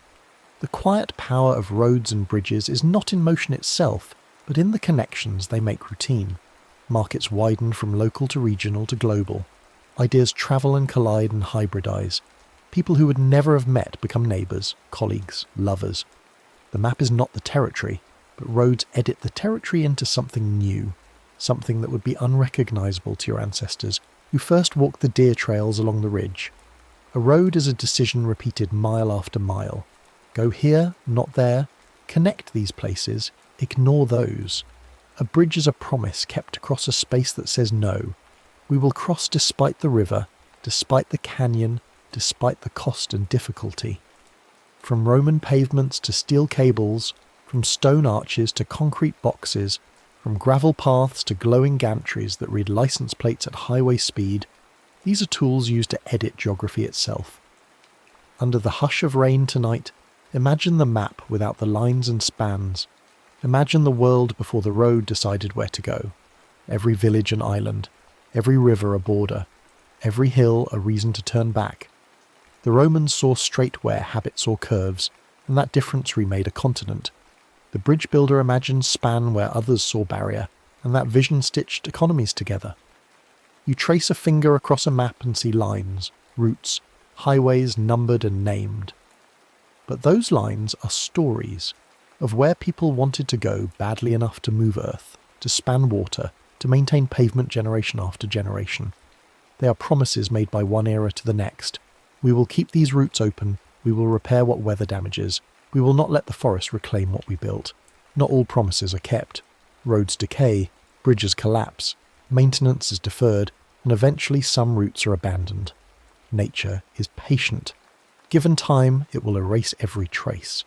The forest will grow through the pavement cracks, the river will undermine the piers, the sand will drift over the highway, until no one remembers it was there. But for now, for this moment in the long span of human time, the roads hold. You can drive across continents barely thinking about the miracle of it. The accumulated knowledge that keeps the pavement smooth, the bridges standing, the route marked clearly enough that you need not think, merely follow. Every mile is someone's careful work. The surveyor who marked the grade, the engineer who calculated the loads, the contractor who laid the stone, the maintenance crew who patches and ploughs and keeps the whole system functioning. Perhaps that is what you should remember as you drift towards sleep tonight, with rain soft against the window and the world outside held together by stone and steel and asphalt. The roads and bridges are not merely infrastructure. They are arguments made in physical form, statements about what matters, about who we are and where we want to go. They are the lines we drew across the world to say, here and not there, this connection matters, this distance will not stop us. And they work quietly, year after year, bearing weight and weather, making every journey possible that you no longer think to call impossible. The space between here and there has collapsed into time, into the hours it takes rather than the miles it spans. A bridge is just stone or steel over water, but it is also a door that opens onto a larger world, a promise that the far side can be reached. So let the rain continue, let the night deepen, let your breathing slow. The roads are out there, wet and dark and empty for the moment, but ready. Ready for tomorrow's traffic, for the trucks and cars and buses that will flow along them, for the people travelling toward 1,000 different destinations, all using the same ancient answer to the same simple question. How do we get from here to there? We build a road, we span the gap, we remember the route and improve it, generation by generation, until what began as a deer trail becomes a highway. What started as fallen logs across a stream becomes a suspension bridge swaying slightly in the wind, beautiful and improbable and absolutely necessary. That is what we do. That is what roads and bridges really mean. They are how we turn distance into something we can cross, how we transform. The next story is about to begin. Please relax and enjoy. We're going to talk about something so ordinary you probably used it today without thinking. Something sitting in a shaker on your table right now. Salt. Just salt. White crystals that seem unremarkable until you realise they built empires, funded wars, sparked revolutions, and quite literally kept humanity alive for thousands of years. This is the story of the mineral that taught us to preserve, to trade, and to survive. So breathe slowly, let the rain carry you, and let's begin with something simple. Taste. Your body needs salt. Not wants it, needs it. Without sodium and chloride, your nerves stop firing properly. Your muscles, including your heart, lose their rhythm. Your cells can't balance fluids. You swell or you shrivel. In hot climates, when you sweat, you're not just losing water, you're spending salt, dissolving it out of your skin in invisible tribute to the sun.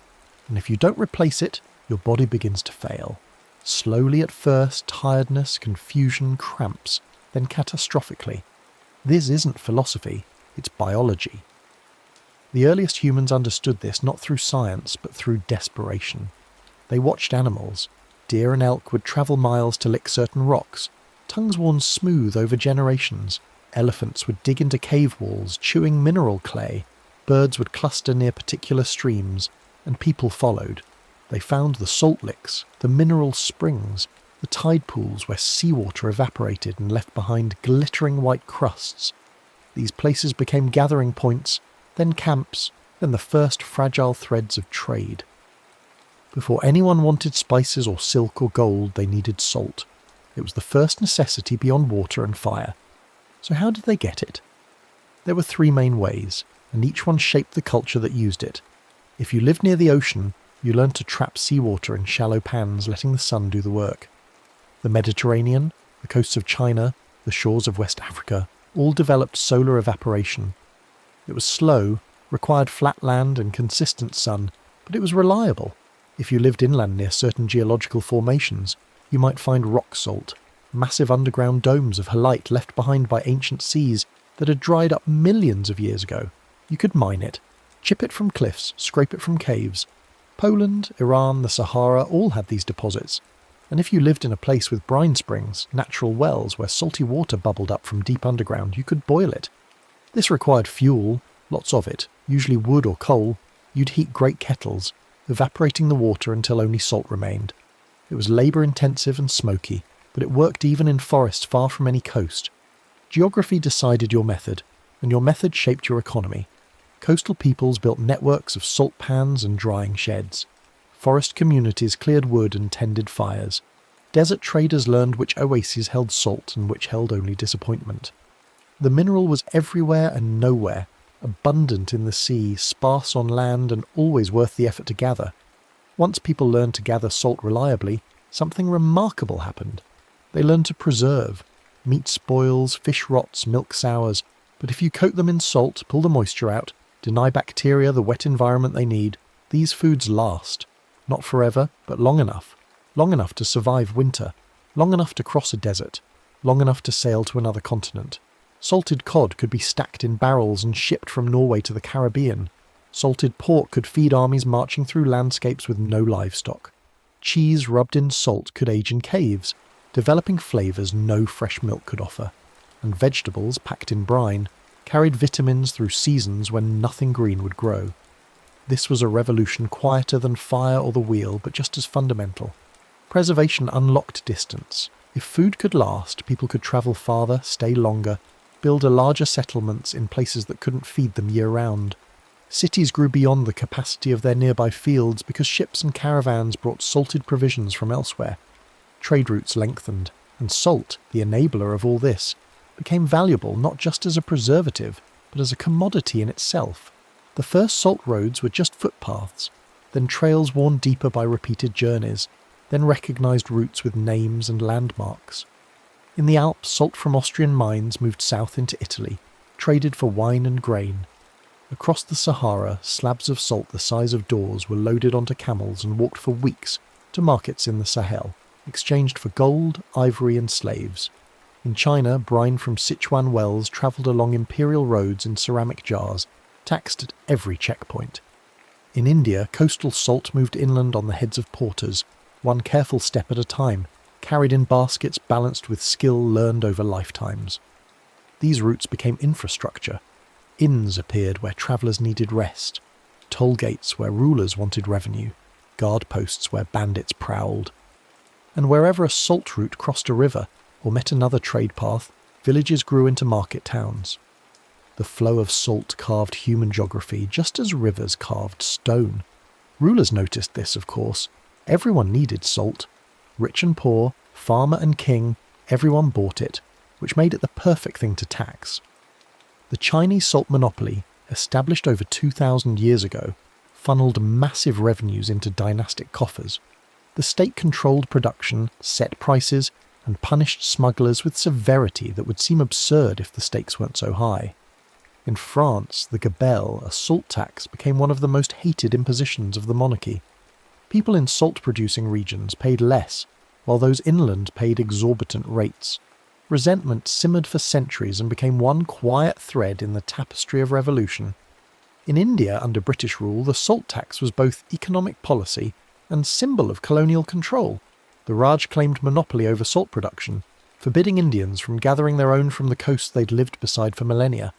It was this tax, this seemingly small indignity over a mineral, that Mahatma Gandhi chose to challenge in 1930 with his salt march, walking to the sea to make salt in defiance of the law. The image of a man in simple cloth bending to scoop seawater became a rallying cry for independence.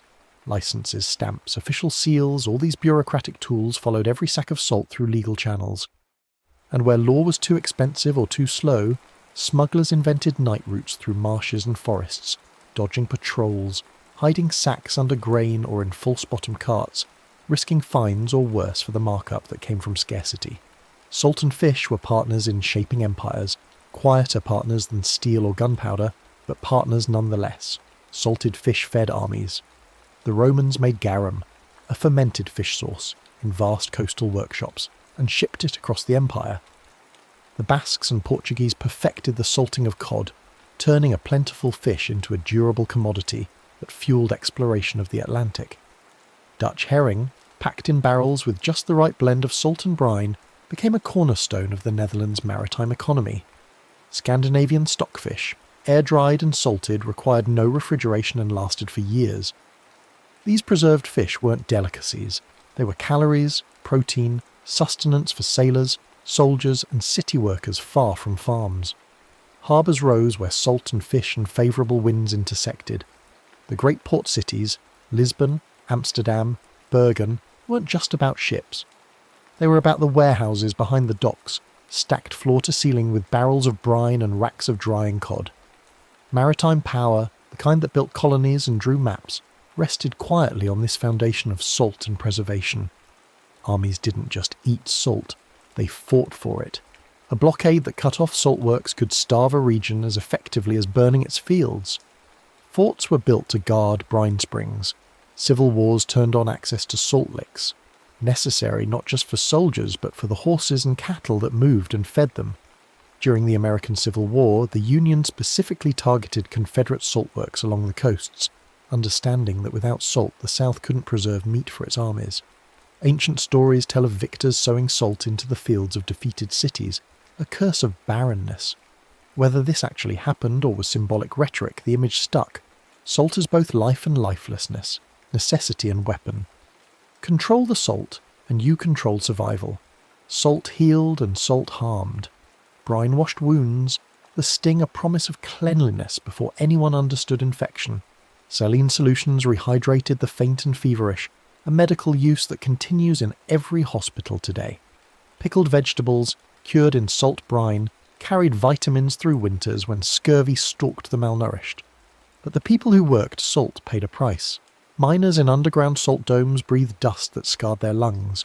Boilers tending kettles over roaring fires blistered their hands and faces, working in heat and smoke that aged them fast.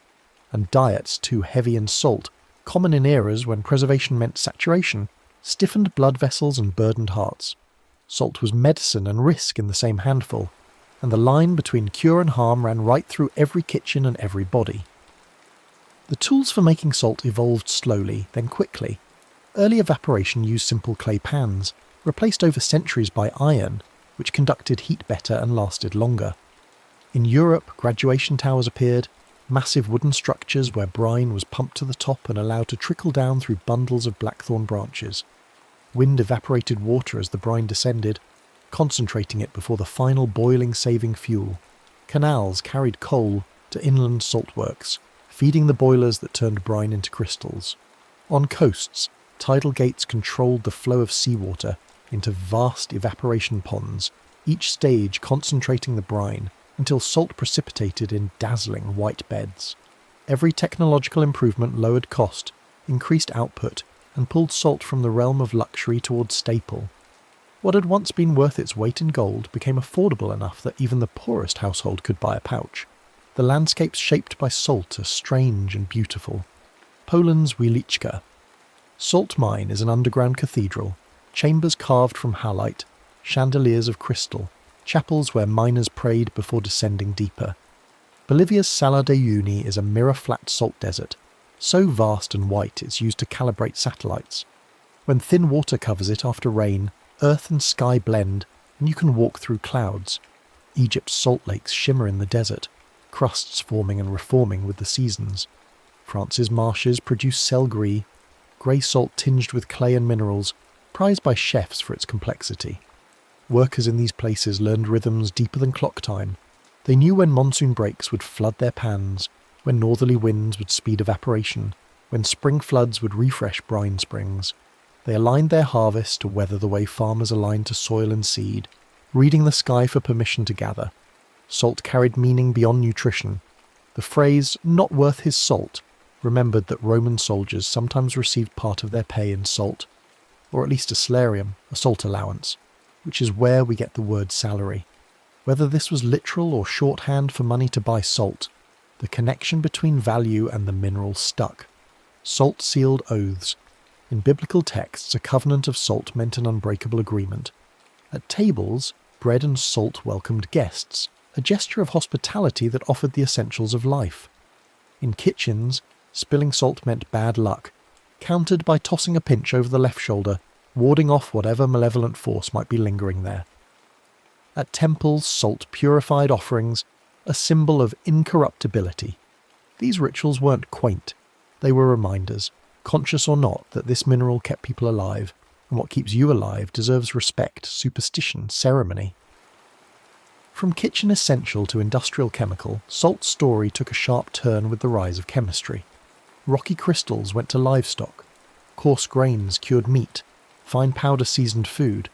Then scientists learned to split brine using electricity, separating sodium and chloride into chlorine gas and caustic soda, sodium hydroxide. Suddenly salt became the feedstock for an entire chemical industry. Chlorine went into bleach, disinfectants and PVC plastic. Caustic soda made soap, paper and glass. Salt didn't just preserve your dinner anymore, it built your pipes, whitened your paper and sanitized your water. Inland populations, far from iodine-rich seafood, began suffering from goiter, a swelling of the thyroid caused by iodine deficiency. The solution was iodized salt, tiny amounts of iodine added to table salt, a public health intervention so simple and effective that it nearly erased the problem in countries that adopted it. A mineral once hoarded for stew became the quiet reagent of industrial modernity and a delivery system for essential nutrients. The trade networks that moved salt were meticulous. Sacks and barrels moved by measure, bushels in England, stones in Scotland, maunds in India, each region with its own units and conversions. Warehouses near ports smelled of wood and ocean, floors dusted white, clerks in back rooms marking weights in tall ledger columns. Tides wrote the delivery schedules, ships arriving on the flood, unloading before the ebb. Merchants learned to read weather, predict harvests and gamble on futures. Insurance underwriters calculated risk based on predictable patterns, wind and sun, and the reliability of particular saltworks. Credit extended on the assumption that next season's harvest would come in as expected. The entire apparatus of modern trade, contracts, insurance, futures was practiced on commodities like salt long before stock exchanges formalised the process. The workers who made this trade possible rarely appear in the histories. Salt rakers who stood knee-deep in evaporation ponds under tropical sun, scraping crystals into baskets. Children who hauled bundles from shore to warehouse, their shoulders worn from carrying weight their bodies hadn't finished growing into. Women who packed barrels in dark sheds, their hands white and cracked from constant contact with salt. Enslaved labourers who worked the Caribbean salt pans, the Turks and Caicos, the Bahamas, under conditions that killed them young. These were not romantic occupations. The sun reflected off white crystal beds with blinding intensity. The salt dust filled lungs and stung eyes. The work was repetitive, exhausting, and poorly compensated, yet it was steady. In coastal communities where fishing was uncertain and farming difficult, salt work meant survival. Families passed down techniques, mothers teaching daughters the right moment to rake, fathers teaching sons how to judge brine concentration by taste, by weight, by the way it caught the light. In Venice, salt funded a republic. The city controlled Adriatic salt production and used that monopoly to finance fleets, construct palaces, and dominate Mediterranean trade for centuries. Salt revenues were so critical that the government maintained detailed regulations, inspectors to prevent adulteration, severe penalties for smuggling. The wealth that built St. Mark's Basilica, that commissioned Titian and Tintoretto, flowed in part from evaporation ponds and the merchant ships that carried white crystals to ports hungry for preservation. In Liverpool, salt from the Cheshire mines transformed the city into a global trading hub. The same ships that carried salt out carried enslaved people across the Atlantic, then brought sugar and cotton back. Salt, slavery and commerce formed a triangle of profit that built Georgian townhouses and funded industrial expansion. The connections were not accidental. Preserved food enabled long voyages. Salted fish from the coast sustained inland populations now disrupted by conquest. The Spanish needed salt to maintain their infrastructure of exploitation, and they extracted it without hesitation or mercy. In Africa, salt was currency. In the Sahel, where gold was plentiful but salt scarce, traders from the north brought bars of salt that were literally worth their weight in gold. The exchange rate varied, location and season mattered, but the principle held. Salt was money. You could pay taxes in salt, offer it as dowry, settle debts, purchase goods. This wasn't barter. It was monetized trade using a commodity everyone needed, and no one could produce locally.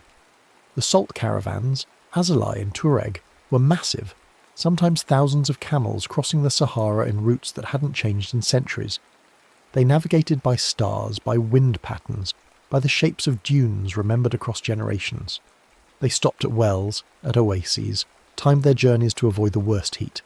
and when they arrived in Timbuktu or Gao or Jenny, they sold salt and bought gold, ivory, cola nuts, enslaved people. The cities that thrived on this trade built universities, libraries, mosques that still stand. Salt was the foundation, not the only commodity but the essential one, the reason the routes existed at all. In medieval Europe, herring transformed the Baltic and North Sea economies, but only because salt made preservation possible. The Hanseatic League, a network of trading cities across northern Europe, controlled both salt and herring. Lübeck's merchants grew rich on Lüneburg's salt. Bergen's traders shipped barrels to England and France. The entire system depended on timing. Herring migrated in vast schools, silver floods that appeared annually. Fishermen had weeks to catch them, and salt had to be ready, stockpiled, or the catch would spoil before it reached market.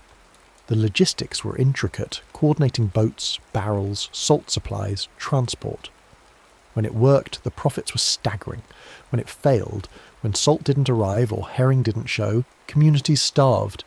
This fragility bred innovation. Better barrels, improved packing techniques, contracts that hedged risk. The fish trade taught northern Europe how to organise commerce at scale, lessons that carried over into other industries, into banking, into the mechanisms of capitalism itself. Salt also marked status. Fine salt, carefully refined, white and dry, graced the tables of nobility. Coarse salt, grey with impurities, was for servants and livestock. In England, the salt cellar was a large ornate container placed at the centre of the table. Guests seated above the salt near the host were important. Those below the salt, farther away, were lesser. This wasn't subtle. It was visible hierarchy, reinforced at every meal. Even the salt itself participated in class structure.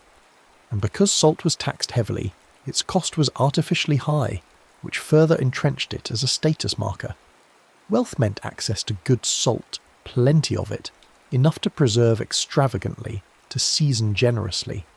Poverty meant stretching a small supply, using every grain carefully, sometimes going without.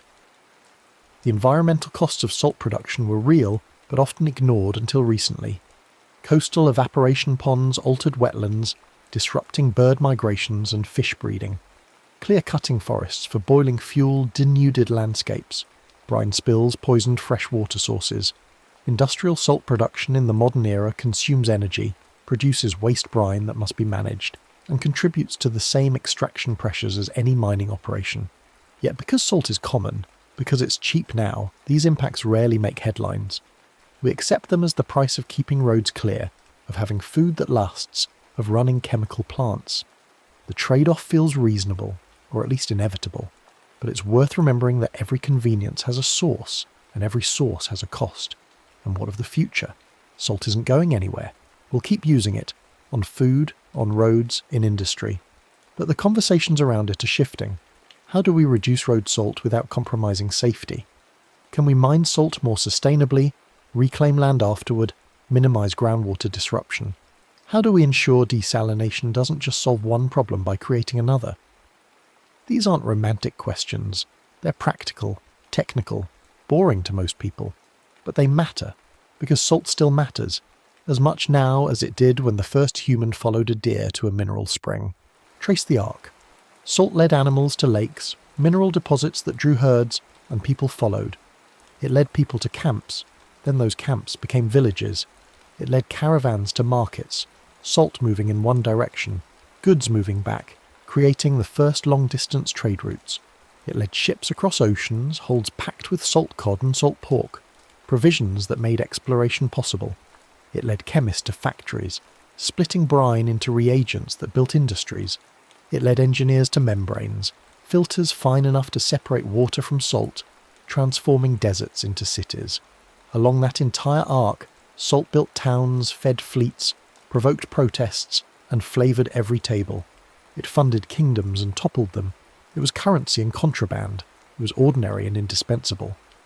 In the hush of rain, the story simplifies. Crystals that caught the sun taught us to plan beyond today, to think in seasons and journeys and futures.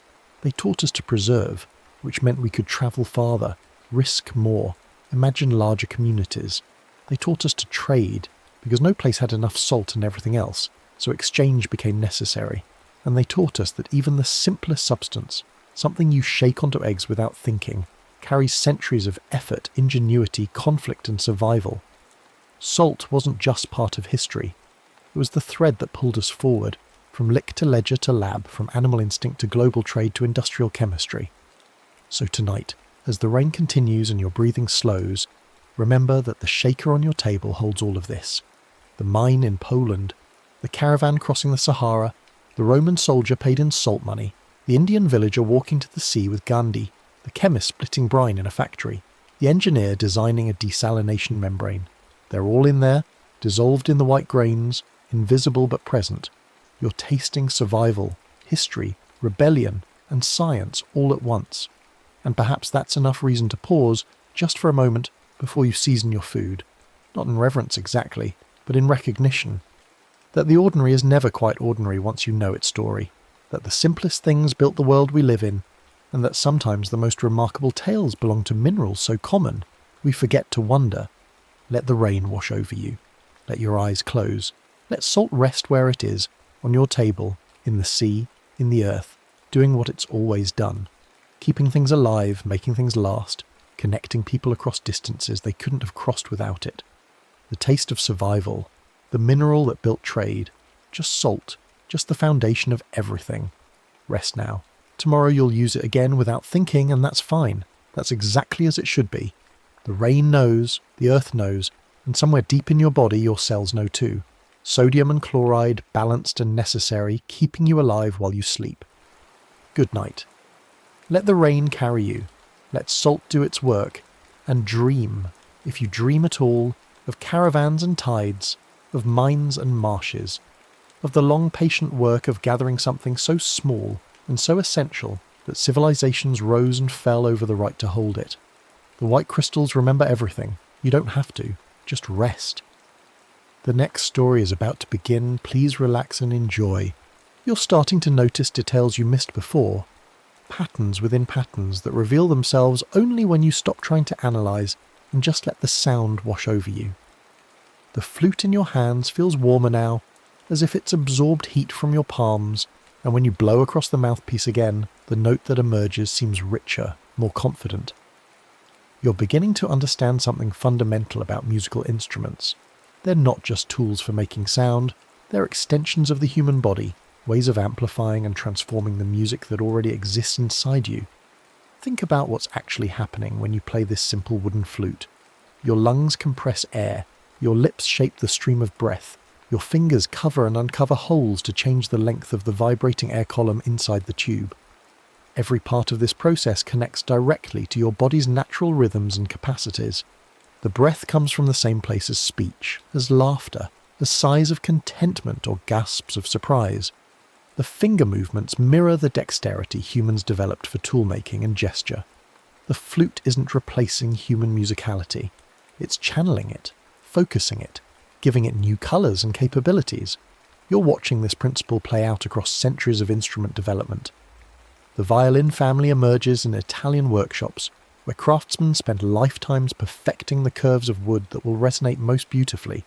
They're not working from blueprints or scientific principles, those will come later, but from intuition and endless experimentation. A piece of spruce for the top plate because it's light and stiff, maple for the back, and sides because it reflects sound differently. The exact arch of the top, the precise placement of the bass bar inside, the angle where the neck meets the body. Every detail matters in ways that the makers understand through their hands before their minds can explain why. These Italian luthiers, Amati, Stradivari, Guarneri, create instruments in the 1600s and 1700s that musicians still consider unsurpassed today. You're in one of their workshops now, breathing air thick with wood shavings and varnish fumes, watching gnarled hands scrape at a piece of maple, with tools that look medieval. The old man working doesn't measure anything with rulers or calipers. He taps the wood and listens, flexes it and feels, holds it up to the light and squints. He knows when it's right, the way a baker knows when bread dough has been kneaded enough, through accumulated experience that bypasses conscious thought. The instruments these makers produce have voices, actual personalities that performers come to know as intimately as they know their own family members. One violin might have a bright projecting sound perfect for concertos. Another might be darker and more introspective, ideal for chamber music. A third might have an edgy, nasal quality that cuts through orchestral texture. These aren't flaws or virtues, they're characteristics, ways that specific pieces of wood and specific construction choices combine to create unique sonic identities. You're beginning to see how this principle of instruments having voices applies across all musical cultures. A master maker of Japanese shakuhachi flutes spends years learning to select bamboo with exactly the right bore, the right thickness, the right natural curve. The sound of shakuhachi is supposed to carry the breath of emptiness, the Buddhist concept of maya, space, silence, the gaps between things. You can't achieve this with just any piece of bamboo cut to standard measurements. The material has to be right, the maker's intention has to be right, the relationship between instrument and player has to acknowledge that the shakuhachi isn't just a tool, but a partner in creating something that transcends mere sound. West African djembe drums show the same principle. The body is carved from a single piece of wood, hollowed out to create a goblet shape, with goat skin stretched tight across the top. The specific wood matters. Lenka is traditional, prized for its density and resonance. The way the skin is mounted matters. It has to be tensioned properly with ropes that can be adjusted. But beyond the physical construction, there's an understanding that the drum carries history, that it connects the player to ancestors, that certain rhythms have power beyond their acoustic properties. Time keeps moving forward, and you're watching music become more complex, more layered, more ambitious in its emotional and intellectual scope. The Baroque era surrounds you now with its ornate melodic lines and intricate counterpoint. Bach is writing fugues that are simultaneously mathematical puzzles and profound spiritual expressions. Each voice enters independently with the same theme, then weaves around the other voices in patterns that seem inevitable in retrospect, but must have required extraordinary imagination to conceive. You're listening to the well-tempered clavier, preludes and fugues in all 24 major and minor keys, a demonstration that equal temperament works, that you can modulate freely through the entire tonal landscape and arrive at musically satisfying destinations. Handel is writing operas and oratorios that tell stories through music, and you're sitting in a London theatre watching singers embody characters through their voices. The castrati, male singers castrated before puberty to preserve their high voices, create sounds that are simultaneously masculine in power and feminine in range, voices that have never existed in nature being used to portray gods and heroes and lovers. The ethical horror of what was done to these boys is undeniable, but so is the beauty of the sound they produced, and you're confronting one of music's uncomfortable truths, that great art sometimes emerges from terrible circumstances. The classical period brings clarity and balance, and you're in Vienna now, the musical capital of Europe, where Haydn is systematizing the symphony and string quartet into forms that will influence composers for generations. Mozart arrives as a child prodigy and never stops being astonishing, writing music that sounds effortless, natural, as if it simply flowed from his pen without labour or revision. But you see the crossed-out measures in his manuscripts, the revisions, the evidence that even genius requires craft and effort. His operas capture human psychology with uncanny precision. The scheming servant, the conflicted lover, the wronged woman seeking revenge, all rendered in music that illuminates character more effectively than dialogue ever could. Beethoven changes everything. You're watching him gradually lose his hearing, the cruelest fate imaginable for a musician, and instead of accepting defeat, he pushes deeper into his art. The late string quartets he writes when he's completely deaf are so advanced that many of his contemporaries consider them incomprehensible. They're not. They're prophetic, looking forward to musical languages that won't fully develop for another century. He's hearing music in his mind that has no precedent in the physical world, creating sounds that exist first in imagination and only later in acoustic reality. The Romantic era explodes with emotion and individualism, and composers are writing music that's increasingly personal, autobiographical, confessional. Chopin writes for the piano as if it were an extension of his own nervous system, creating textures and harmonies that exploit the instrument's specific capabilities. The sustain pedal that lets notes blur together, the wide dynamic range, the ability to create singing melodies above flowing accompaniment. Liszt takes piano technique to extremes that seem impossible. writing pieces that require hands to stretch across vast distances, fingers to move at blinding speed, yet always in service of musical expression rather than mere display. Wagner is writing operas that last 4 hours and demand complete immersion from the audience. He's developing the concept of leitmotif, musical themes associated with specific characters, objects or ideas that recur and transform throughout a work, creating layers of meaning that operate simultaneously with the stage action and the sung text. You're watching the Ring Cycle, 4 operas that took him 26 years to complete, and you're starting to understand how music can function as a kind of language that communicates things words cannot, that makes abstract concepts like fate, power and redemption tangible through pure sound. Meanwhile, across the Atlantic, something entirely different is gestating in the collision between African and European musical traditions. You're in New Orleans now, late 1800s, early 1900s, and the air is thick with humidity and smoke, and music that doesn't fit into any established category. African polyrhythms, the layering of multiple rhythmic patterns that don't align on downbeats, meet European harmony and instrumentation. Call and response patterns from work songs and spirituals interact with march tempos and dance rhythms. Blues notes, pitches that fall between the keys of the piano, bent and worried, add emotional colours that classical harmony never imagined. Jazz is being born, and you're hearing it happen in real time. A cornet player named Buddy Bolden blows so loud he can be heard across the city, improvising variations on popular tunes that transform them into something new. Jelly Roll Morton sits at a piano claiming he invented jazz single-handedly, which isn't true, but his playing demonstrates how ragtime's syncopated rhythms can be loosened, swung, made more flexible and expressive. Louis Armstrong arrives with a trumpet tone like molten gold, and an improvisational gift that redefines what it means to play a melody. He's not just decorating the tune, he's having a conversation with it, telling a story through his horn that's both deeply personal and universally communicative. The recording technology that captured these early jazz performances was primitive, acoustic horns feeding directly into cutting lathes, no microphones, no amplification, no editing. Musicians had to crowd around the horn in a specific arrangement so that the instruments would be captured in proper balance.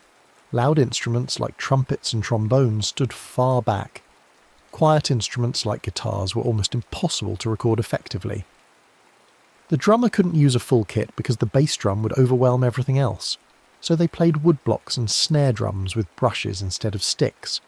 Yet something essential was captured despite the technological limitations.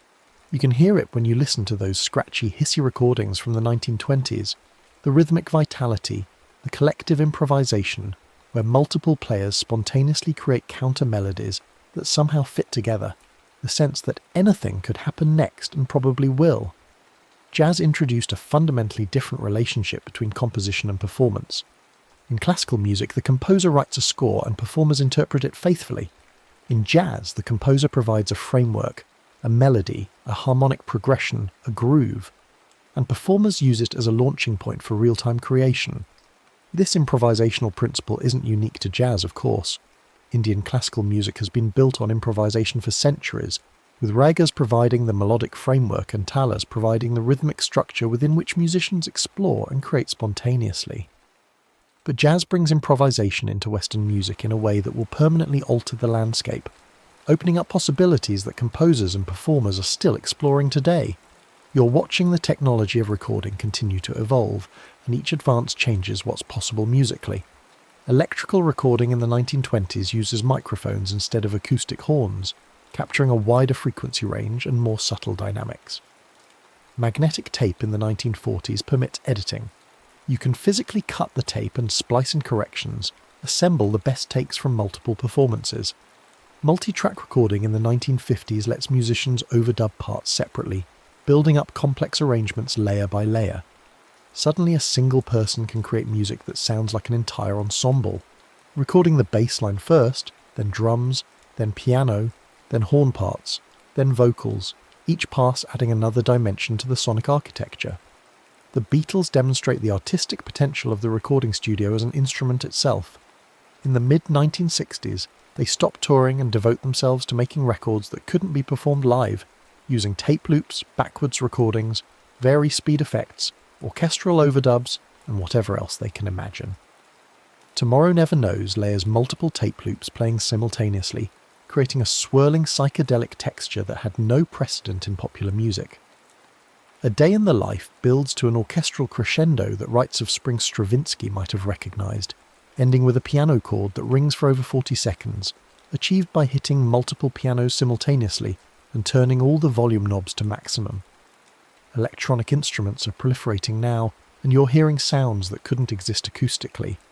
The Moog synthesizer can generate pure waveforms, sine, square, sawtooth, triangle, and shape them with filters and envelopes to create timbres ranging from vaguely familiar to completely alien. Wendy Carlos releases switched on bass, performing Baroque fugues on synthesizer, and suddenly electronic sound isn't just for avant-garde experimentation, it can be used for any kind of music. Progressive rock bands put synthesizers on stage next to guitars and drums. Funk musicians use them to create bass lines that shake the floor. Film composers use them to score science fiction movies, creating sonic worlds that match the visual impossibilities on screen. Sampling technology in the 1980s turns the entire recorded world into potential musical material. The Fairlight CMI and similar devices let you record any sound, a voice, a drum hit, a glass breaking, a car door slamming, and play it back at different pitches from a keyboard. Hip-hop producers in New York sample breaks from old funk and soul records, looping them to create new rhythmic beds, layering multiple samples to build dense collages of sound. The legal and ethical questions are complicated. When does sampling constitute theft? When is it transformation? Where's the line between inspiration and appropriation? But the creative possibilities are undeniable. Drum machines provide another revolution. The Roland TR-808, released in 1980 and discontinued in 1983, initially fails commercially because its sounds don't convincingly imitate real drums. But producers discover that its synthetic electronic drum sounds are perfect for the music they want to make. The 808 kick drum becomes the foundation of hip-hop and electronic dance music, that deep, booming thud that you feel in your chest as much as hear with your ears.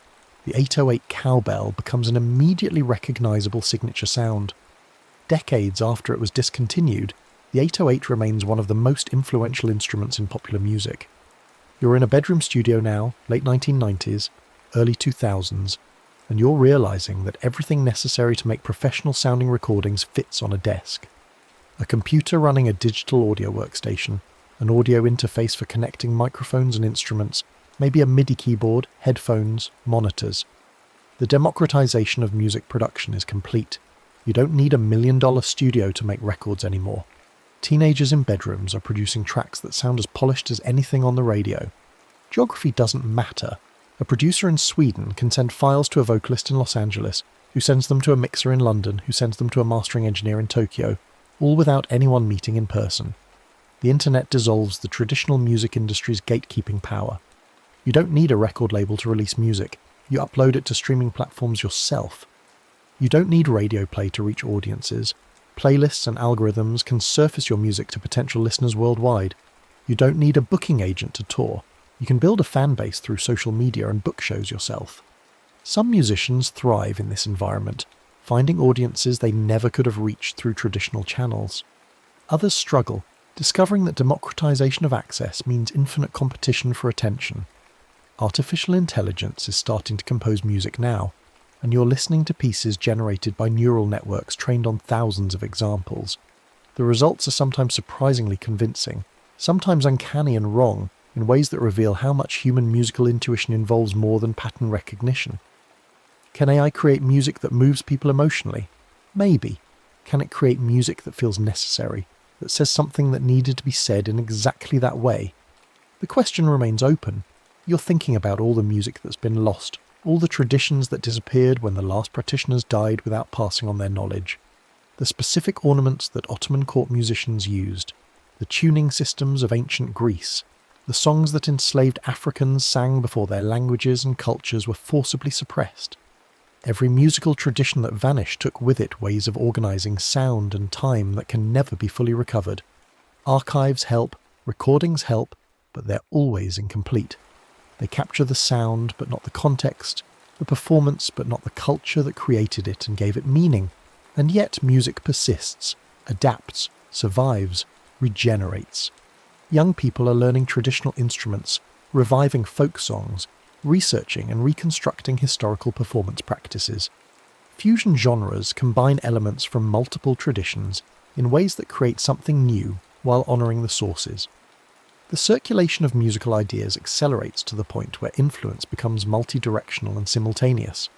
A producer in Lagos samples a field recording from Mongolia, while a DJ in Berlin remixes a track from São Paulo, while a classical composer in Seoul writes a string quartet inspired by Korean folk melodies and American minimalism. You're back in that room with the wooden flute, but now you hear it differently. It's not just a simple instrument anymore. It's a node in a vast network of human creativity stretching back tens of thousands of years and forward into an unknown future. The finger holes worn smooth represent countless hours of practice, of someone learning to coax music from wood and breath. The wear patterns are evidence of devotion, proof that this object mattered to someone enough that they returned to it again and again, seeking something that only music could provide. The rain continues outside, sometimes louder, sometimes quieter, but always maintaining its basic pulse. You're hearing it as rhythm now, noticing the polyrhythmic patterns created by drops hitting different surfaces at different rates. Water on roof, water on leaves, water on stone, water on earth. Each surface creates its own timbre, its own attack and decay. The rain is a natural percussion ensemble, and it's been playing since long before humans existed to listen. Will continue playing long after we're gone. Your breathing has slowed to match the rain's tempo, or maybe the rain has matched your breathing. You're not sure which, and maybe it doesn't matter. This synchronization between internal rhythm and external rhythm is fundamental to why music affects us so deeply. When we listen to music, our bodies want to entrain to it, to lock into its pulse and ride its waves. This isn't a conscious decision. It happens automatically, physiologically, at levels below conscious awareness.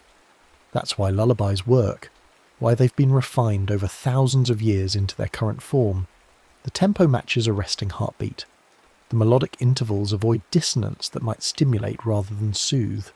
The repetitive structure is predictable without being monotonous, creating a sonic environment where an infant's nervous system can relax into sleep. No parent consciously designs these elements. They emerge from accumulated experience, trial and error across countless generations, retained because they work. The same principle applies to work songs, which coordinate group labour by providing a shared pulse. Sea shanties help sailors pull ropes together, the strong beats aligning their efforts so that maximum force was applied simultaneously. Field hollers helped agricultural workers maintain rhythm during repetitive tasks, making the work feel lighter, the time pass faster. These aren't art for art's sake, they're practical applications of music's power to synchronise and coordinate human activity. Military music demonstrates the same principle in more organised form. Drums and fifes provide tempo for marching armies, keeping soldiers in step so they can cover ground efficiently without tripping over each other. The regularity is hypnotic, somewhat mind-numbing, which is part of the point. Soldiers moving in lockstep to martial music become part of a larger organism, individual identity subsumed into collective purpose. This is why authoritarian regimes always make heavy use of martial music and mass choreographed performances. They're literally training bodies to move as one, reinforcing the message that individuals should yield to state authority. But music can be liberating too, revolutionary. Protest songs galvanise social movements by giving them anthems that encapsulate their values and aspirations.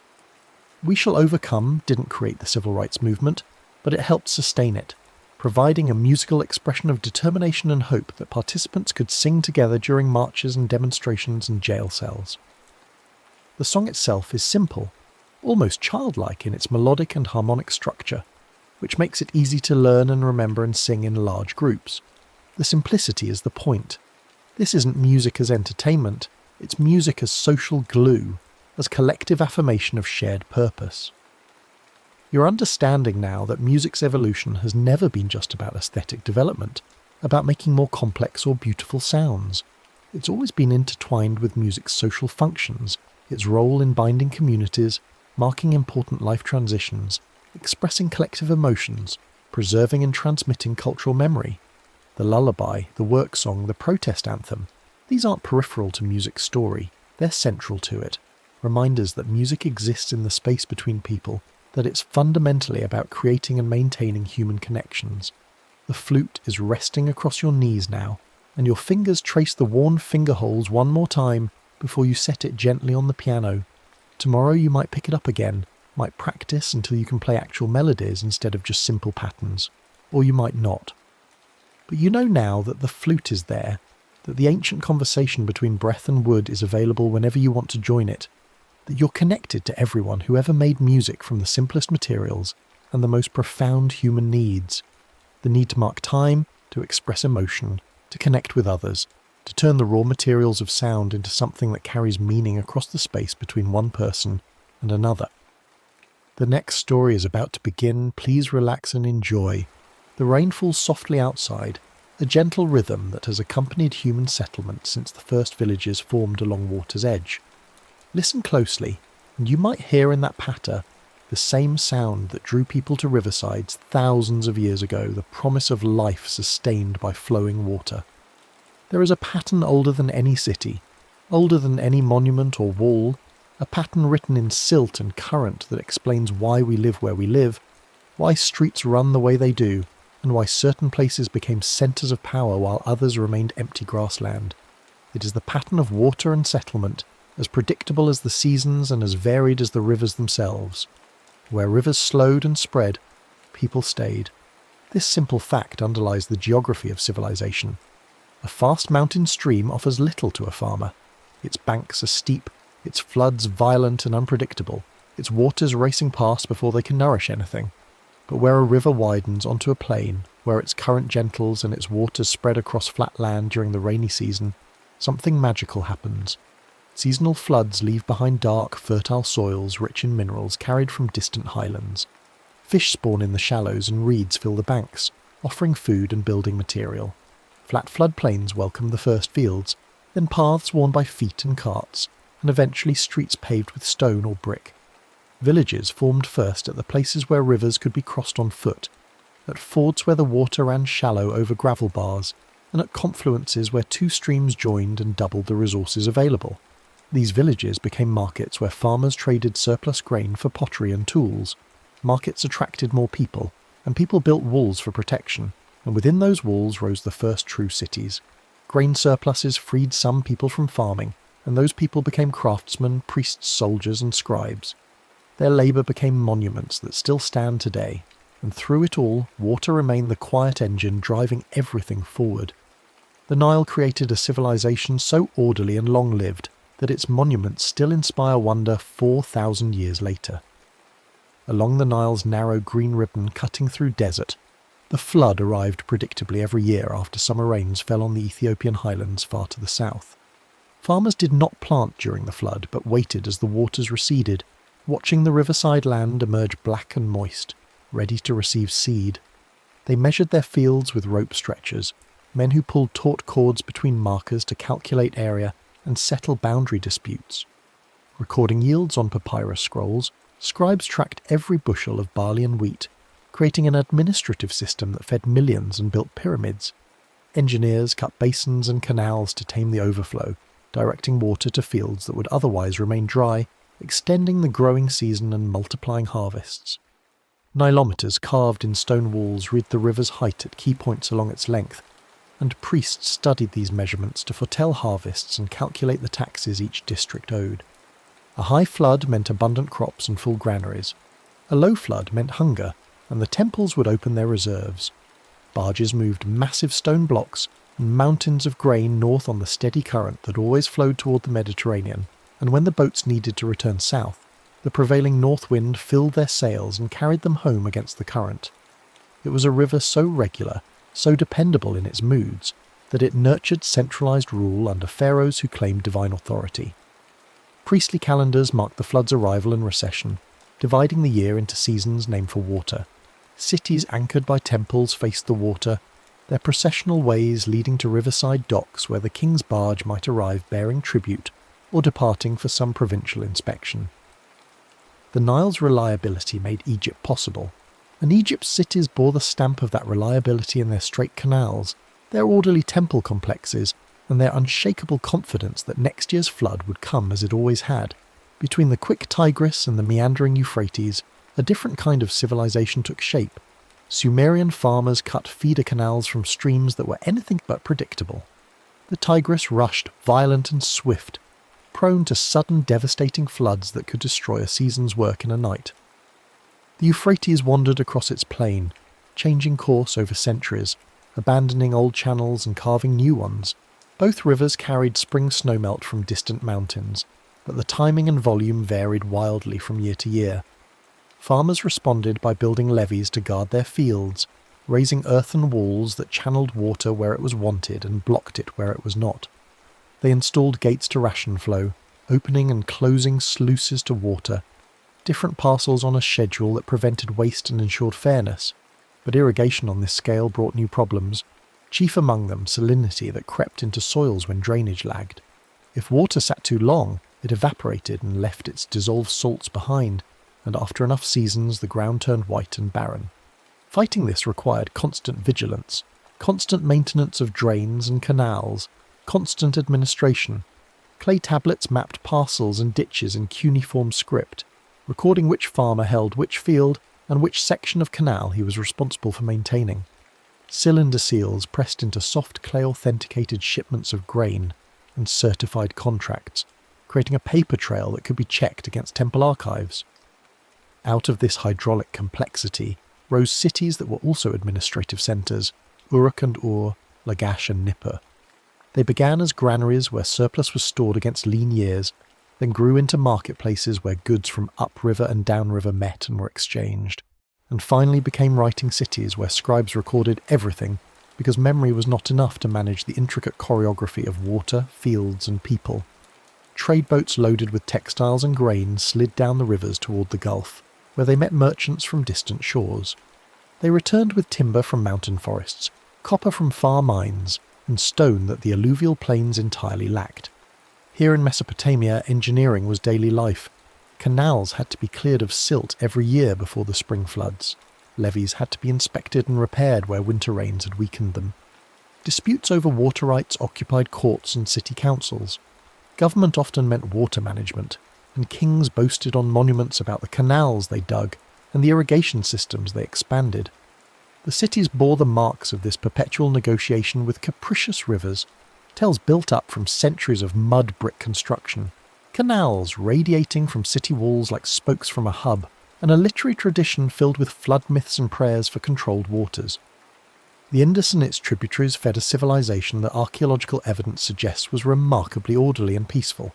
The Indus itself and the now vanished Sarasvati changed courses over centuries, shifting with tectonic movements and monsoon variations. But during its peak, the civilization built cities like Harappa and Mohenjo-Daro that still impress with their urban planning. Broad streets met at right angles, forming neat grids that divided neighbourhoods into regular blocks. Wells punctuated these neighbourhoods at regular intervals, providing fresh water to residents who did not have to walk far to fill their jars. Covered brick drains ran beneath walkways, carrying wastewater away from homes and dumping it outside the city walls, a sanitation system unmatched in the ancient world. Uniform weights discovered across the civilization's extent eased trade, ensuring that a merchant in one city could do business in another using the same measures. Standardized baked bricks built everything, houses of course, but also docks where boats tied up, warehouses where goods were stored, and reservoirs that held water through the dry season. Seals carved with animals and script travelled with merchants who took boats downriver to coastal ports, where Indus goods met ships from Mesopotamia and the Arabian Peninsula. But the river's shifts, driven by monsoon variations and the slow tilting of tectonic plates, constantly reshaped settlement patterns. Channels that once ran full of water dwindled to seasonal streams. Cities that thrived on a riverside found themselves miles inland as the river jumped to a new course.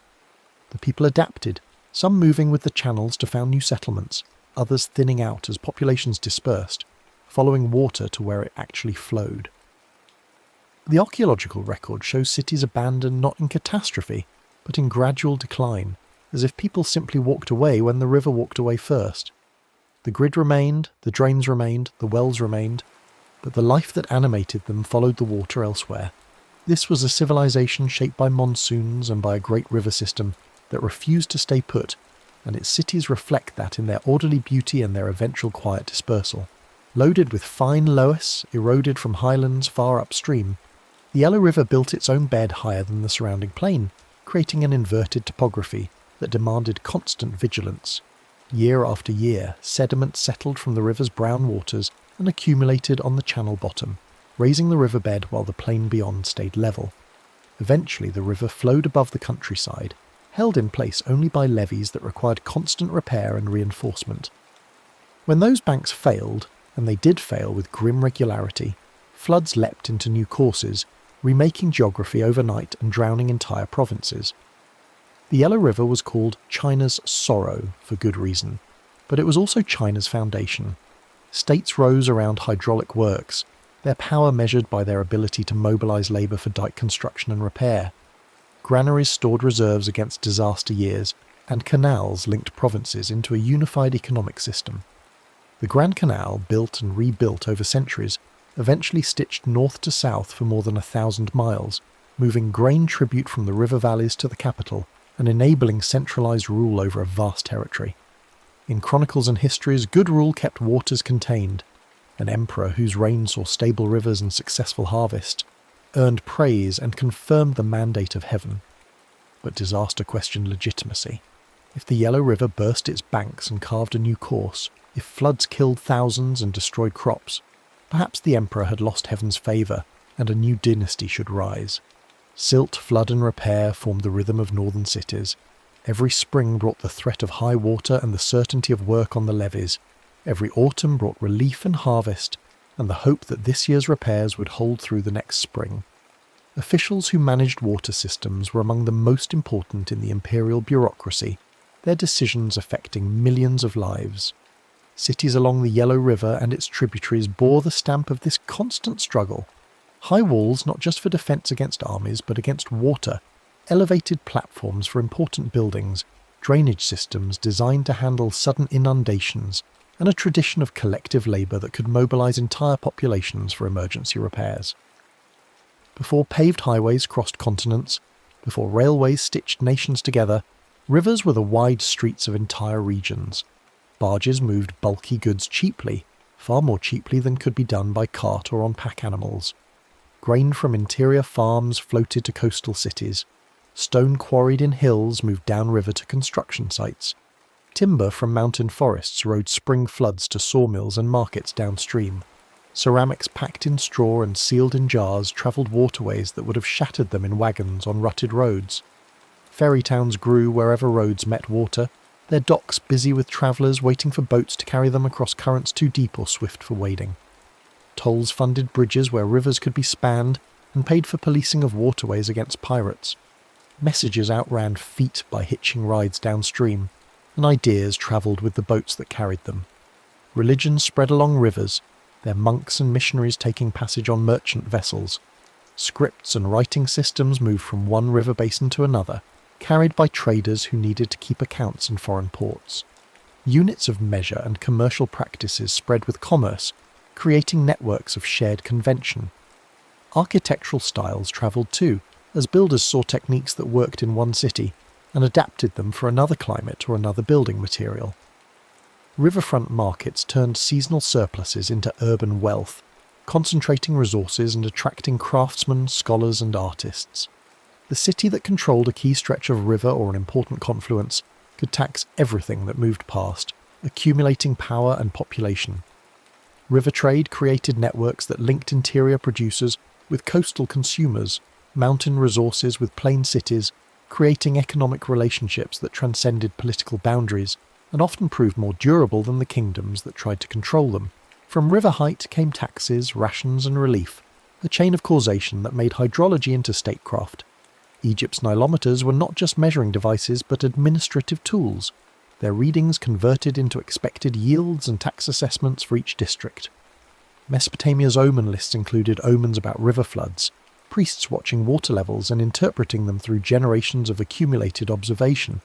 India's monsoon law taught farmers when to expect rains and how to read clouds and winds for signs of good or bad seasons. China's hydrological records stretched back centuries, officials comparing this year's flood to others remembered in archives. learning patterns that might predict the future. These were early risk systems, attempts to anticipate disaster and buffer against it. Calendars timed sowing and harvest to the river's schedule, telling farmers when to plant so their crops would mature before floods returned or drought set in. Warehouse tallies tracked stored grain, calculating how many months a city could feed itself if harvest failed. When disaster struck, these systems determined who received relief and how much, who starved and who survived. Astronomy sharpened because knowing the exact length of the year helped predict the flood's arrival. Arithmetic developed because calculating areas of irregular fields and volumes of grain in conical piles required mathematics. Administration grew more sophisticated because floods kept asking the same questions. How high will it rise? How much land will be watered? How much grain will be harvested? How many people can be fed? How much tax can be collected? The answers required data collection, record-keeping, numerical analysis, and bureaucratic coordination. Cities that could answer these questions well thrived and grew. Cities that answered them poorly starved or collapsed. The pressure of predictable catastrophe drove innovation in ways that peaceful prosperity never could. Levees narrowed channels and increased flow velocity, using physics to fight floods. Spillways redirected peaks into depressions or secondary channels, protecting cities by sacrificing less valuable land. Check dams slowed silt-laden water and let sediment settle in controlled locations, rather than clogging main channels or irrigation canals. Pound locks lifted boats to city wharves, built above flood level, enabling commerce even when cities moved upslope away from unreliable riversides. With infrastructure came rules, because infrastructure required maintenance and coordination. Who draws water first became a legal question when multiple canals branched from one source. Who maintains which bank became a matter of law when a levee protected farmland on both sides. Who pays when a dike fails determined whether repair was swift or delayed unto disaster. Magistrates settled water disputes, hearing testimony from surveyors who measured fields and engineers who assessed dike integrity. Scribes turned water into law, recording precedents and regulations that governed everything from canal cleaning schedules to flood emergency procedures. Cities enforced schedules that synchronized fields with gates and gates with seasons, opening sluices on fixed days so farmers knew when to expect water and could prepare their fields accordingly. Markets operated on calendars that matched irrigation schedules, knowing which districts would harvest when and planning purchases accordingly. The legal architecture of water management became part of urban life as fundamental as walls or temples, invisible to outsiders but essential to insiders. Break the rules about water, and you might face fines, forced labour on canal maintenance, or exile from the irrigation district. Keep the rules, and you enjoyed the security of knowing water would come when needed, that floods would be channeled away from your fields, that your neighbours would help maintain the system because they depended on it too. Rivers earned offerings before sowing and thanks at harvest. Rituals that acknowledged dependence and sought favour. Processions followed embankments on feast days, priests and officials walking the levees in ceremonial dress, symbolically inspecting the community's defences against chaos. King lists tied reins to flood heights, recording that in the 3rd year of so-and-so's rule, the Nile rose 14 cubits, or the Yellow River broke its banks near such and such a city. Poets compared lovers to currents and banks, beauty to clear water, faithfulness to a river that returns each year, inconstancy to a river that jumps its channel and abandons old beds. Names of channels outlived the channels themselves, preserved in neighbourhood names and street names long after the water moved elsewhere. Shrines faced landings, their gods watching over departing boats and greeting returning ones, offerings made for safe passage and good trade.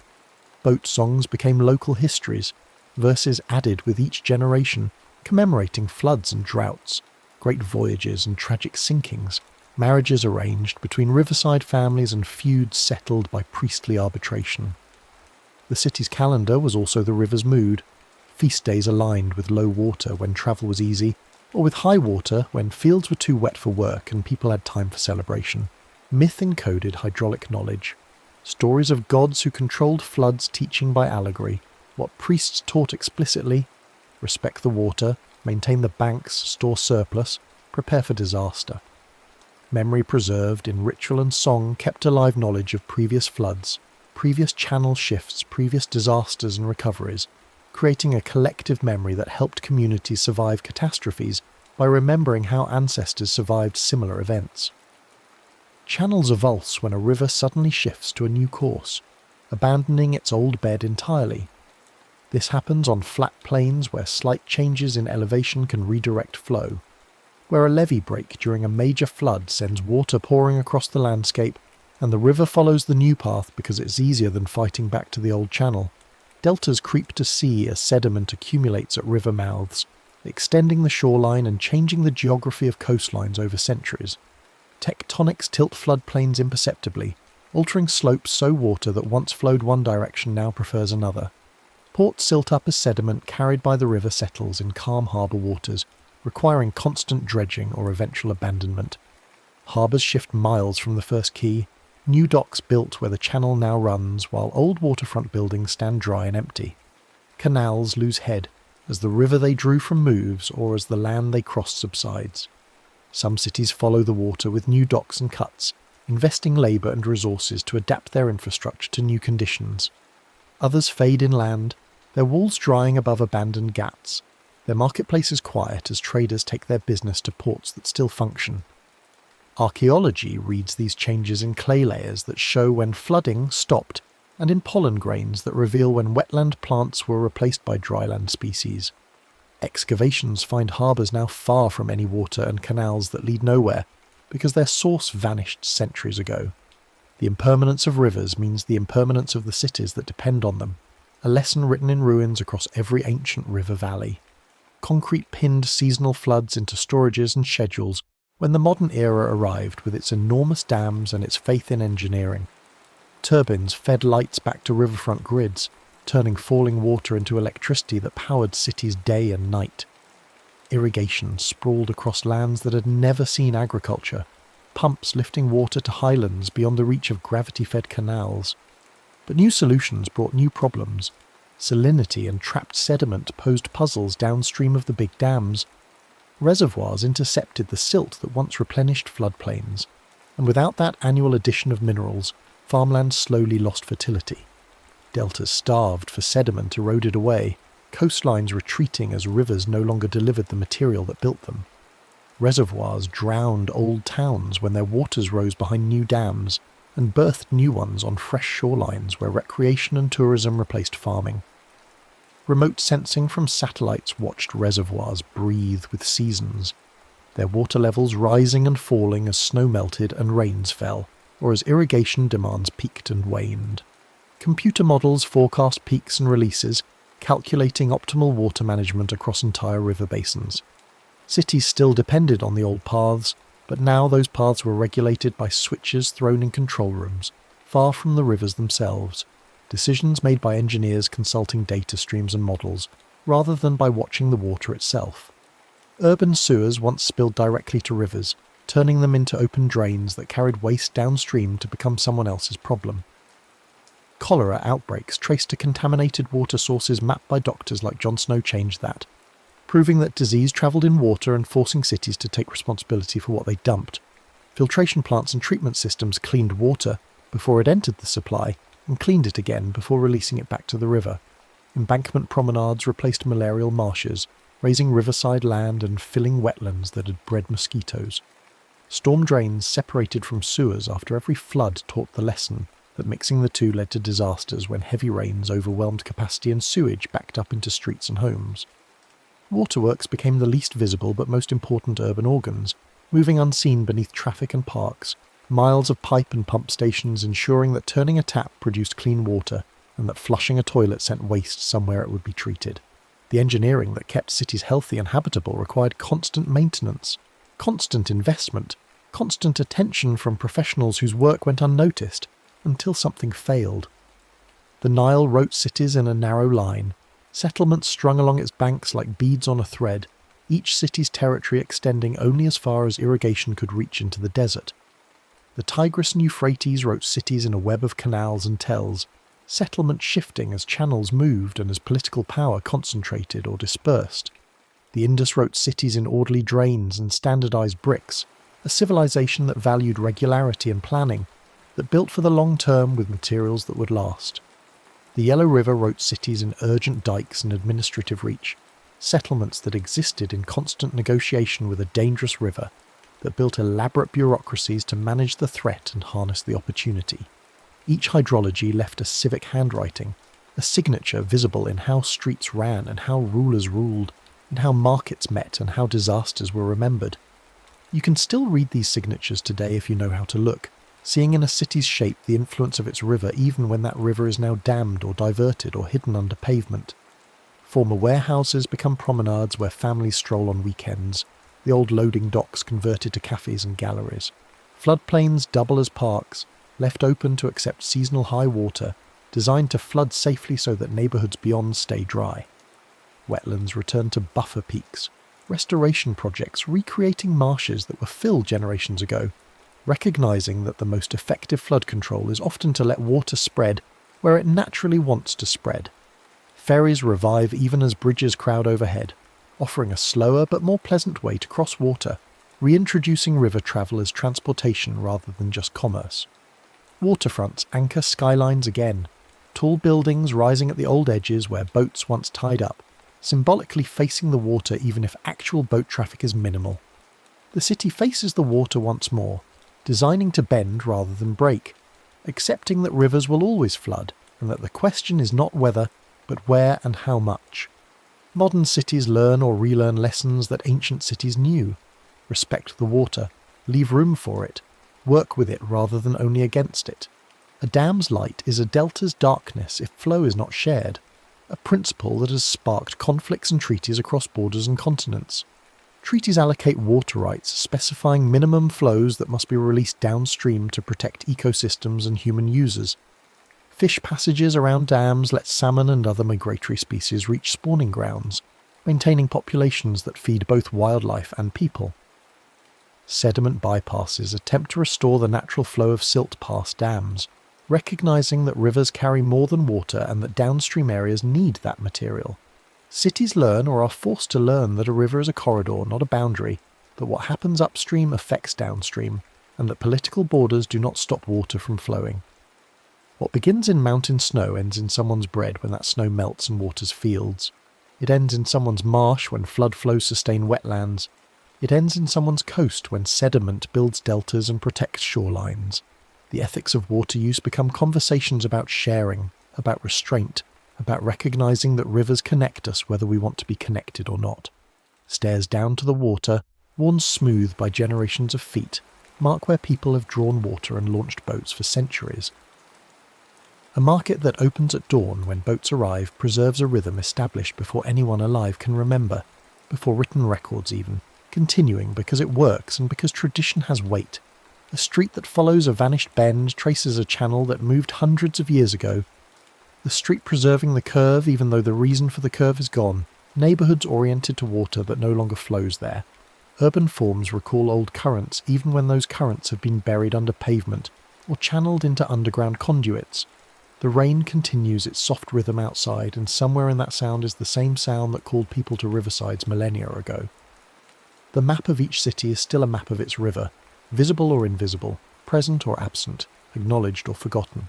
Grain floated here first on ancient barges, then stayed in warehouses that became neighbourhoods. Stories travelled here on boats carrying travellers who spoke them in markets that grew into districts. Laws were written here to manage water that had to be shared, and those laws became principles of fairness and administration that governed more than irrigation. Songs were sung here by boatmen who worked the river, and those songs entered the culture and shaped its art. Everything floated here, first on water, carried by currents that linked distant highlands to distant coasts, and then stayed, settling into the ground like silt after a flood, building up layer by layer into cities that still depend on the rivers that made them. The next story is about to begin. Please relax and enjoy.